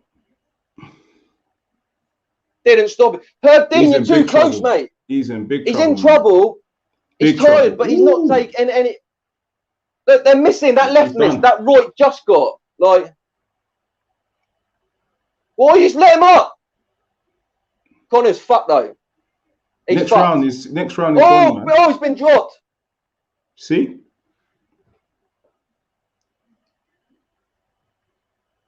Got to the end of the round. How has that not been stopped? That should have been stopped then. He's done his ankle again. He's twisted his ankle. Conor. He's twisted his ankle. You see why people were saying he was shot? Oh, it's broke his ankle, I think. You see why people were saying he was shot, Jay? You see what I mean? Yeah. They were saying he was shot to pieces. He's got nothing left. He's broke his ankle. He's broke his ankle. This is gone, man. He is totally gone. The refs, it's called off. What the hell? He's done now. Look, I said what I said before. I said I saw the reaction. I saw the reaction that I wanted to see in the build-up. But look, if people thought I didn't think that was a stoppage, look, I was watching it and he threw volume, but it wasn't landing. Conor was tired. You can't just stop it because the guy's tired. But look, Dustin Poirier, world class, mate. He's gonna have a title shot next. He was dominant, man. He was dominant. Well, the biggest mistake that we saw from Conor was. But look, you're gonna say that he broke his ankle, like, you know what I mean? But that did happen at the end of the fight. It was a mistake going for the guillotine, though. It was a big mistake. He took the risk. I told you if it gets too tight. But let's look at his ankle. Right. Oh, yeah, that's nasty. That could be broken. That was nasty. Wow. But it happened because he took a big shot, innit? Oh no, he didn't. No, he missed. Oh, it wasn't a punch landed. He done it himself. He went over on his ankle by himself. Yeah, they both threw and they both missed. He stepped back and his ankle gave way on him. Look, oh my God, that's broke. That's broke. I've just seen a slow-mo. That is bad. You see leg bone hit the floor. Wow. But it's like the last fight, isn't it? Leg injuries made him fall down last time and he got stopped. It's like pretty similar. Yeah. Ooh. That's bad. Yeah. Oh, when he was trying to slip the punch.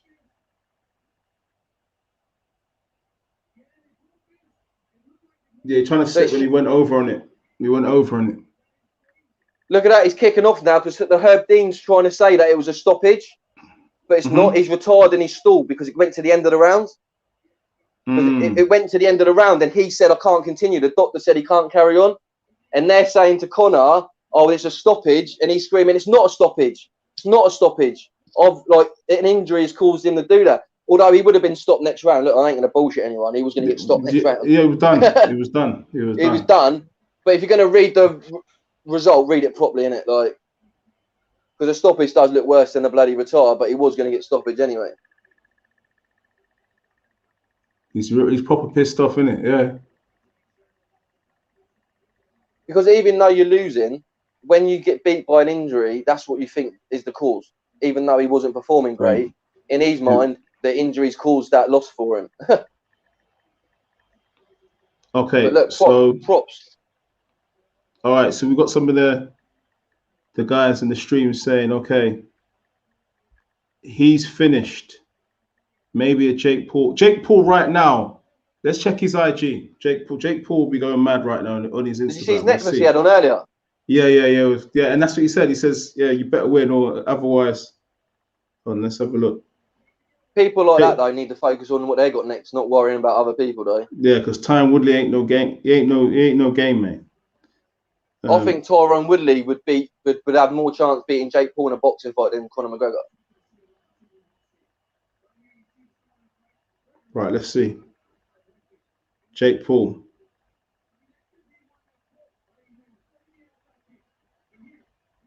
Right, he hasn't said. Oh, hold on.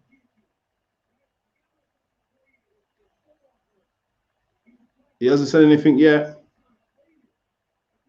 To be fair, I don't like people who slate people who lose anyway. But then there was someone who's injured as well. Like, let them recover now, innit? Like, same with Billy Joe Saunders. People want to have their say. He had his face broken. Just let him recover. And that, like, the guy's obviously probably broke his ankle there. Like, he's already humiliated. Do you know what I mean? When you're that big and you have a loss, you're humiliated. Right, Coluccio. No, I'm not gonna lie, I am disappointed, lads. All right, so this fight was hyped up as being the massive trilogy fight, and Conor McGregor's being emphatically beaten. I mean, were you disappointed? Dustin Poirier, okay, with what I want to see what he says. Conor McGregor's shouting shit at him. I want to see what he says because if he starts being a dick, I know if someone's a dick back to you, then obviously you got a right. But I think if you show the other cheek, then you come off a lot better. So I don't think he's going to be respectful, but I think he should because he is a respectful person. Oh, man, he's taking the piss out of him, man.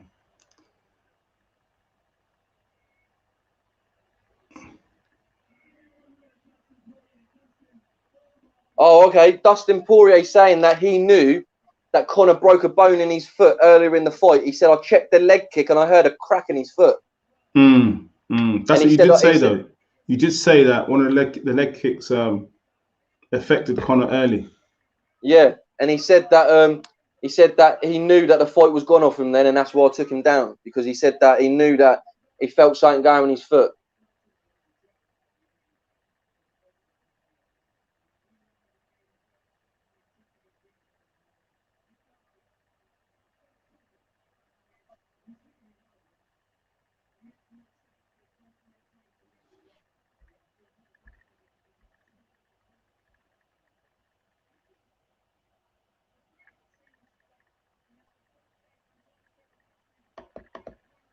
Yeah, he admitted that Conor hit him with a good shot and that. Like Conor always hits him with a good shot and that in like every fight, but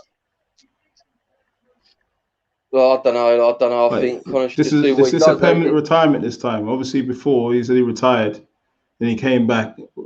Broke his ankle. It's got to be.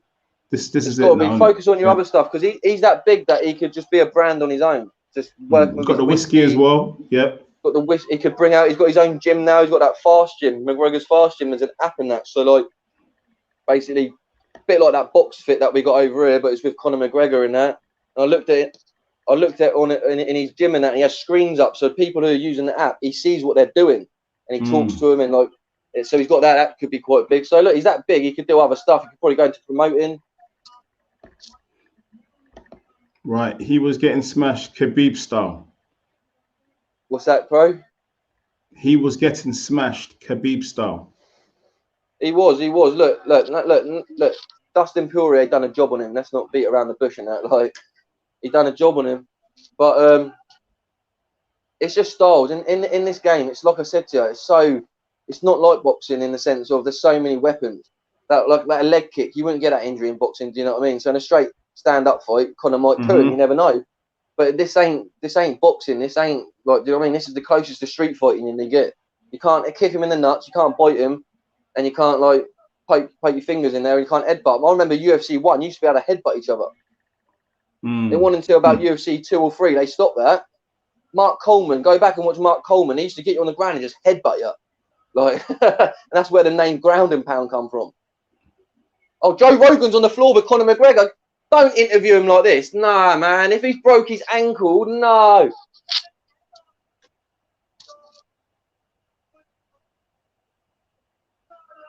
Conor, this is not over. I was battering him with kicks and punches.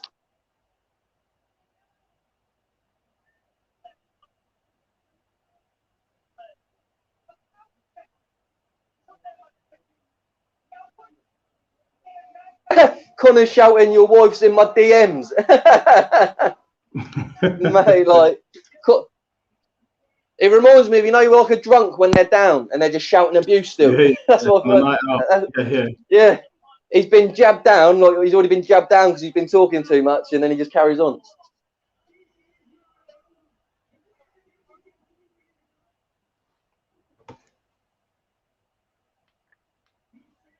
Because he's like that, he's going to get slated because he said that is his leg. But look, let's be fair, the leg injury did stop the fight. Like, he was getting battered. We could, like I said, I can't say earlier, mixed martial arts can change in a second. You don't know, he could have come out for the next round and banged him and like rocked Poirier or whatnot. So he says it's not over. He says he wants to fight him again next. So, and I know Poirier would fight him again next. One, because he's beat him twice, and it's bigger than the title fight. But are people really going to be looking forward to that though, because of the way the last two fights ended now? Yeah, I think he'll retire now. He's won like once in like 4 years. Like you say, like I was confident because I can't say that I want to see a reaction in a fighter, then I'll get the reaction I want and then go against him. He done what I wanted him to do in the last fight. He went back to the old McGregor, and look, I thought he done all right for the first minute. He done some good spinning heel kicks. His leg work was fantastic. I'm not going to criticise the shit out of him because he lost. First minute and a half, I thought he won that. And then once, obviously, he checked the kick, or he got the leg kick, like I said to you, his stance changed completely. The mental battle from the last fight, that, oh shit, these leg kicks hurt, he retracted a little bit. His chance, as soon as he changed his stance, that's when he went in for that leg, that went for the takedown. And like you said, he went for the guillotine. Someone like McGregor, if you're going to do that, you're going to get tired very quick. That's why he released it. We've got Charles Oliveira now talking, the current champion. He's obviously going to say whatever. Jorge Masvidal's there. But people like that, they're not going to slate Conor McGregor because they've been knocked out themselves. Look at Jorge Masvidal against Usman. He got knocked into next week, didn't he? He's not going to then take the piss out of him or whatever. So a lot of fans that they're going to look at when AJ lost. People are just waiting for that character to lose, isn't it? Some people in this world have got a sick mentality that they're waiting for people to fail, and it's not anyone. Yeah, I think Conor McGregor has that. Conor McGregor does the trash talking, isn't it? So that's when you trash talk, people are waiting for that moment when you slip up.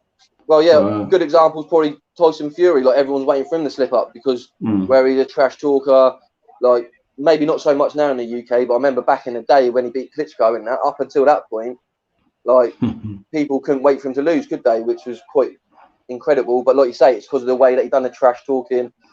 But Tyson went on a different route. He said that he had to do that to build up his reputation, which is fair enough. And then once he got to a level when everyone kind of respected him, he knew he didn't have to do that no more. So he does it now and then for fun, and we love that. But he's not as ruthless as what Conor McGregor. He gets personal now, doesn't he, Conor McGregor, in that? Like, so he was in the ring, like then he was in the cage telling Dustin Poirier's wife's in his DMs and that. Like, yeah. Like, man, like, wow.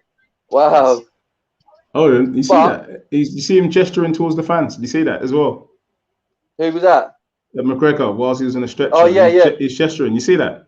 Wow. Yeah. We've seen tonight as well. Teddy Atlas and Max Kellerman doing UFC. Oh, wow. Look now. Look at your screen. I said this earlier when I was doing it. I looked up and I saw Max Kellerman. I thought, what? Like crazy. Like I ain't seen him. Not that I'm arguing. He's great, but look, boxing, UFC. I've said it for ages, and I've said it since we first spoke. In that, like, UFC is on a different level, man. It's on a different level, and they got 4 or 5 fighters now that do pay-per-views. Maybe not as big as Conor, but the events are just as big. All the celebrities out. Usman, everyone's out for him. Masvidal, Francis Ngannou, that's going to have people out for him. There's so many fighters out there. The women, there's some great women fighters. Amanda Nunes, double world champion. Like, no one can beat her. Like, yeah, bantamweight. And then I think she's at what's the weight? Maybe the one below that as well. I know she's got 2 titles. Maybe featherweight and bantamweight. I'm not too sure. But she's a double champion. It's just unbelievable. And just look at I just like the production. I said it earlier, like when they're in the cage. And DAZN done that with the focused out on for the Canelo fight. Yeah. That's like, that camera trick. It's just so good. Like, it just gets you like hooked in on it. And yeah, no, it's fantastic. But yeah, people, I know everyone's going to say he's done. I think he is done. But all right, Star Fox McLeod, 213. Poirier took my man's soul. Took his money. He had a grand, didn't he, on Burns and McGregor, and Burns won and McGregor just lost. So Star Fox McLeod, 213. Wow. Poirier took 2 men's soul tonight. Took McGregor's again and took yours. All right, wow. Mr. Maestro, it's true. You got to give it to AJ. He kept it 100 through those tough times against Ruiz loss, and even regaining the belts, still being the same AJ. Yeah, I was talking about AJ a lot earlier. I know you might not have seen it, but I had a chat with the guys in there, and I was just saying, like, why I like Anthony Joshua, why I think he's great in the sport, and yeah, I just said, and because we had the comments in there. What we said is that someone said that they like Clarissa Shields because she spoke to him on Instagram. I said that's the beauty of the modern day. You can speak to people, but there's people that let the good people down.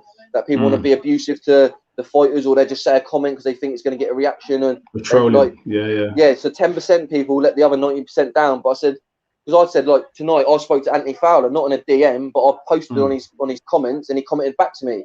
I said, that's the beauty nowadays, that if you're respectful in that, you can interact like that. And he said AJ signed a hat for him and he loved AJ. So I explained saying why I think AJ's great, and doing stuff like that is why AJ is great. He's great with people. He's just an all-round great guy. And I know you know him a lot better than me, bro. I know that you've met him a few times. Obviously, you've done loads of interviews with him and you know him. Obviously, you could speak a bit better, but obviously I just think he's amazing. But definitely, that's my opinion. no, AJ's a good guy. Big up AJ, man. And also what I would say is absolute model professional, you know, what he does, you know. So he's a unified heavyweight champion for a reason. You see him train, then you know why he is where he is. That's why I put him and Canelo in the same breath.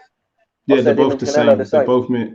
They're machines. But to be fair, anybody that wants to be the best at what they're doing, you got to be machine. You got to be relentless, 24/7.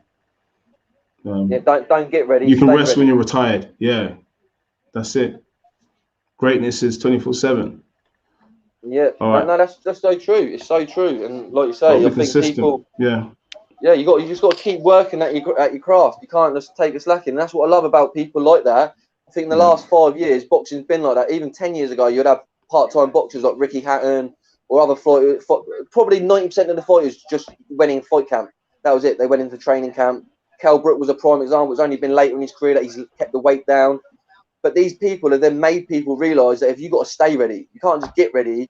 And now they're full-time athletes. They're not having like long breaks. They might have a week off after training, after their fight or something, and then they're back into camp. Like I know Canelo after Billy Joe Saunders was back in the gym on the Monday.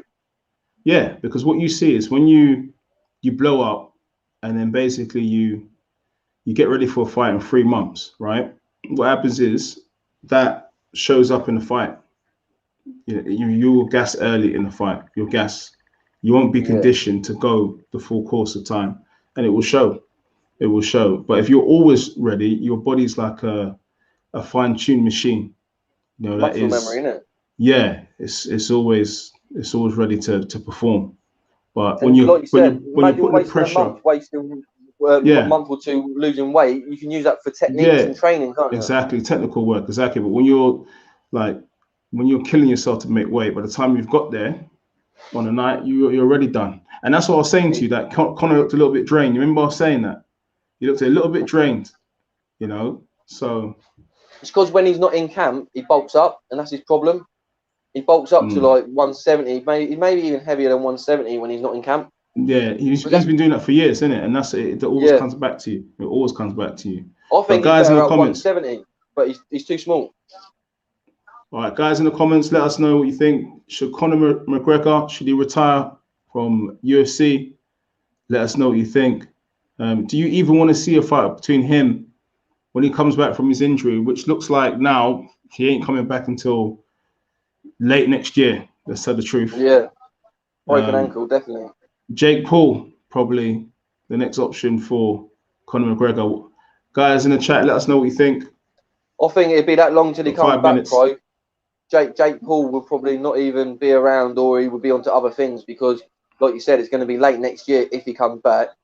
The broken ankle is definitely ruled out this year, probably ruled out in the next 6 months of next year. Jake Paul could lose to Tyron Woodley in September or August, whenever it is. Then if there's a rematch in that, Tyron's got a rematch in that. So if he takes that, this is Conor McGregor though. He's king of the mind games, isn't it? If you watch Dustin Poirier walking off, he's angry. He just beat Conor McGregor, but he's leaving still pissed off because Conor's at the end of the fight has won the mind games, saying the stuff about his wife. He's still trying to turn around and get the Conor McGregor, and like there's people. That's Conor McGregor for. He's won the mind games. But it's good now that Joe Rogan's just about to speak, but... Khabib has put out a tweet. Oh, Joe Rogan's saying that he thinks... Oh, sorry, bro. Sorry, Karen. No, go on. Go on, Jay. Joe Rogan's saying he thinks Conor McGregor looked fantastic. He goes, I think fantastic. That he's... he says that I thought his kicks were beautiful at the start of the fight. I thought that he looked rapid. I thought he looked great. He goes, I thought he looked good. He made a mistake when he made the mistake when he went for the guillotine, like you said. Big mistake. He said what happened was he went for the guillotine, wasted his energy, and then when he got back up, his energy was sunk. And then when he stepped back, he went for a power shot. And when he went with the power shot, he didn't have the weight and the energy to land back on his foot, and that's what snapped. Yeah. That's why he should have just. I know UFC is a bit different, but you should have felt out the first round. And then work his way in towards, the latter rounds. But, that's what he did. And the tactics, they didn't pay off. All right, he's kicking wrong. Khabib says, all right, Khabib has tweeted, good always defeats evil. I'm very happy for Dustin Poirier. I hope you will get the belt at the end of the year. Khabib. Yeah. Oh, yeah, that is great. I think that is true. But I'm watching it now. They're doing a recap of the fight in slow-mo and they're talking about it. And wait for this as well. Floyd Mayweather has just posted on Instagram. He put a bet on Poirier, right? Yeah. And he's collecting $85,714,000. That's how much he's won. Nice. Although that's it. That's just changing his pocket to win, but fair play. Fair play, he's won that. But they're showing here, I just want to quickly go into it, pro, because it's quite important. Yeah. Joe Rogan was analysing the fight here, and basically Conor McGregor was kicking wrong. You're meant to kick with your shin. He was kicking with his foot. So they've done some slow-mos of when he kicked Dustin Poirier, and he was kicking with the wrong part, and they said he probably broke his own foot, kicking him incorrectly, and basically then he hurt his foot, and then they said he might have felt something, and that's why he retracted. And I think maybe that leg kick from maybe Dustin, when I said to you, he retracted, but he said that when he went down to on the ground, that guillotine was the worst thing. It wasted all his energy, which we said. And look, that ankle injury is slow motion now. That looks horrific, man. It's crazy. It's crazy. That's bad. But look, I don't think he'll be back. I don't really want to see him back, to be honest. I'd rather, to me, he's a legend. I'm a UFC fan, and he's a legend. And I don't like seeing legends just get fucking rolled over like that. we spoke earlier about BJ Penn. The guy went on too long. A guy who was on the show earlier, Ryan Hall, fought BJ Penn. And BJ Penn had about 10 fights more than he should have had. I think he lost like 8 in a row or something. Like, I just think he's made enough money. I think, like you say, he's a brand. He's a good ambassador for the UFC. Probably put on a promotion in Ireland, in the UK or something, like a mixed martial arts promotion. And I was so hyped for it. Just not because I've got on the train and I thought I was going. I just saw what I wanted to see. I wanted to see a response. I wanted to see what I saw, and I've done this last time. To be fair, bro, I thought he'd done terrible in the last fight, and then I went back and watched it, and he didn't do as bad as I thought, and maybe he wasn't as bad as I thought. But this is sport at the highest level. Once you've had your time, you've had your time. That's how it goes. That's how it goes. It's all the training camps, yeah. It's all the fights. It's all the mileage. It always sort of gets to a head, and a once great fighter, just loses his touch. That's what it is. The only greatest comeback I saw was Tiger Woods, isn't it? Not winning a fame in PGA for years and then coming back and winning it and dropping dramatically. It's very rare you come from them great heights and then pull it back, but.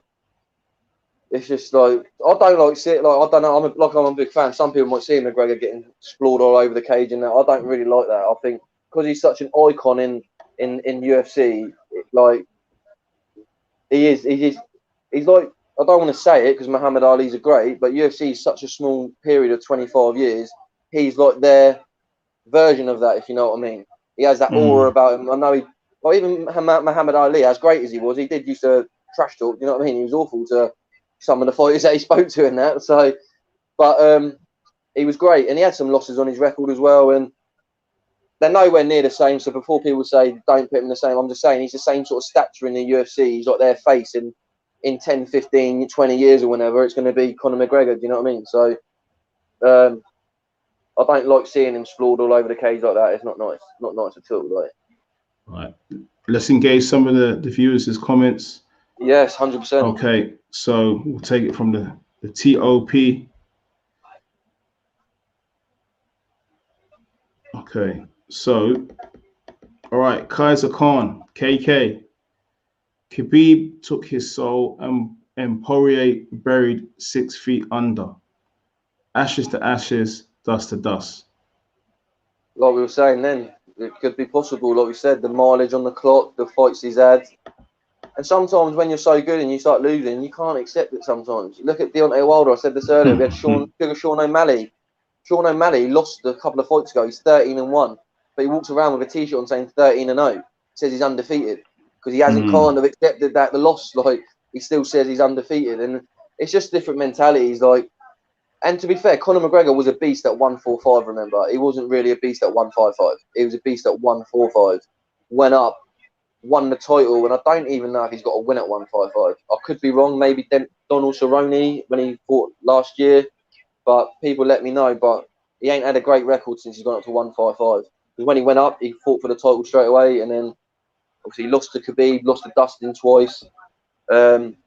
He's got one win in 4 years. So yeah, it's crazy, but there's another good comment there. Like that's a good debate. If people think Khabib's the best MMA fighter in history. Well, some people just say he's the best on the ground. Yeah, he's just the best on the ground. His ground game is the best. Yeah. He's got some good hands, but for me, I would have liked to have seen him fight a few more higher level opponents before he says the GOAT. If you look at John Jones, John Jones is maybe like the Anthony Joshua of the UFC. He's fought high level competitors back to back. I mentioned it earlier as when I talked about AJ. Since the Dillian White fight, Anthony Joshua's fought pedigree after pedigree after pedigree after pedigree. And the ones you say are bums are because Anthony Joshua sparked them out. They want bums before he fought them. So Charles Martin want a bum. You didn't really know him, but he was a world champion. But he was a bum when AJ beat him. That's the sort of thing, that's the bad thing AJ gets. You don't get the credit. Beat Pulev. Oh, Pulev's old, you should have beat him. Pulev's a quality operator. Smacked Huey Fury around, and Huey Fury's a good fighter. So, come on, he's a good fighter. Povetkin, too old. I'm not being funny. Povetkin busted AJ's nose in that. AJ had a good fight, and AJ would say he's a tough fighter. Povetkin knocked down White not even a year ago. So the thing with AJ is they're good till he beats them, and then they say he's not good. They're not good. So But John Jones is the same. He's fought high level fighters. He became UFC champion when he was 21. I think he's the youngest or one of the youngest. Hold on. Jake Paul. He's putting his story on Instagram. Sleeping. He's rubbing his chain. The one he's got of McGregor. I'm surprised sleeping. he's not shouting, Conor, this would be the best 30 seconds of your life. Change your life. Remember when he done that in that Logan Paul Mayweather fight? Have you seen that voiceover? That is hilarious. It's crazy. All right.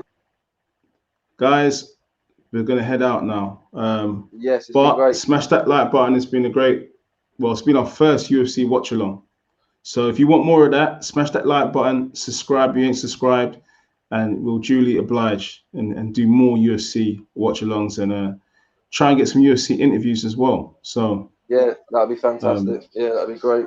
Yeah, thanks for the support, and hopefully we'll get more support to do that. Have a good night, everybody. Cheers. Thank you. Thank you, guys. Pep Talk. Cheers. Thank you. Cheers.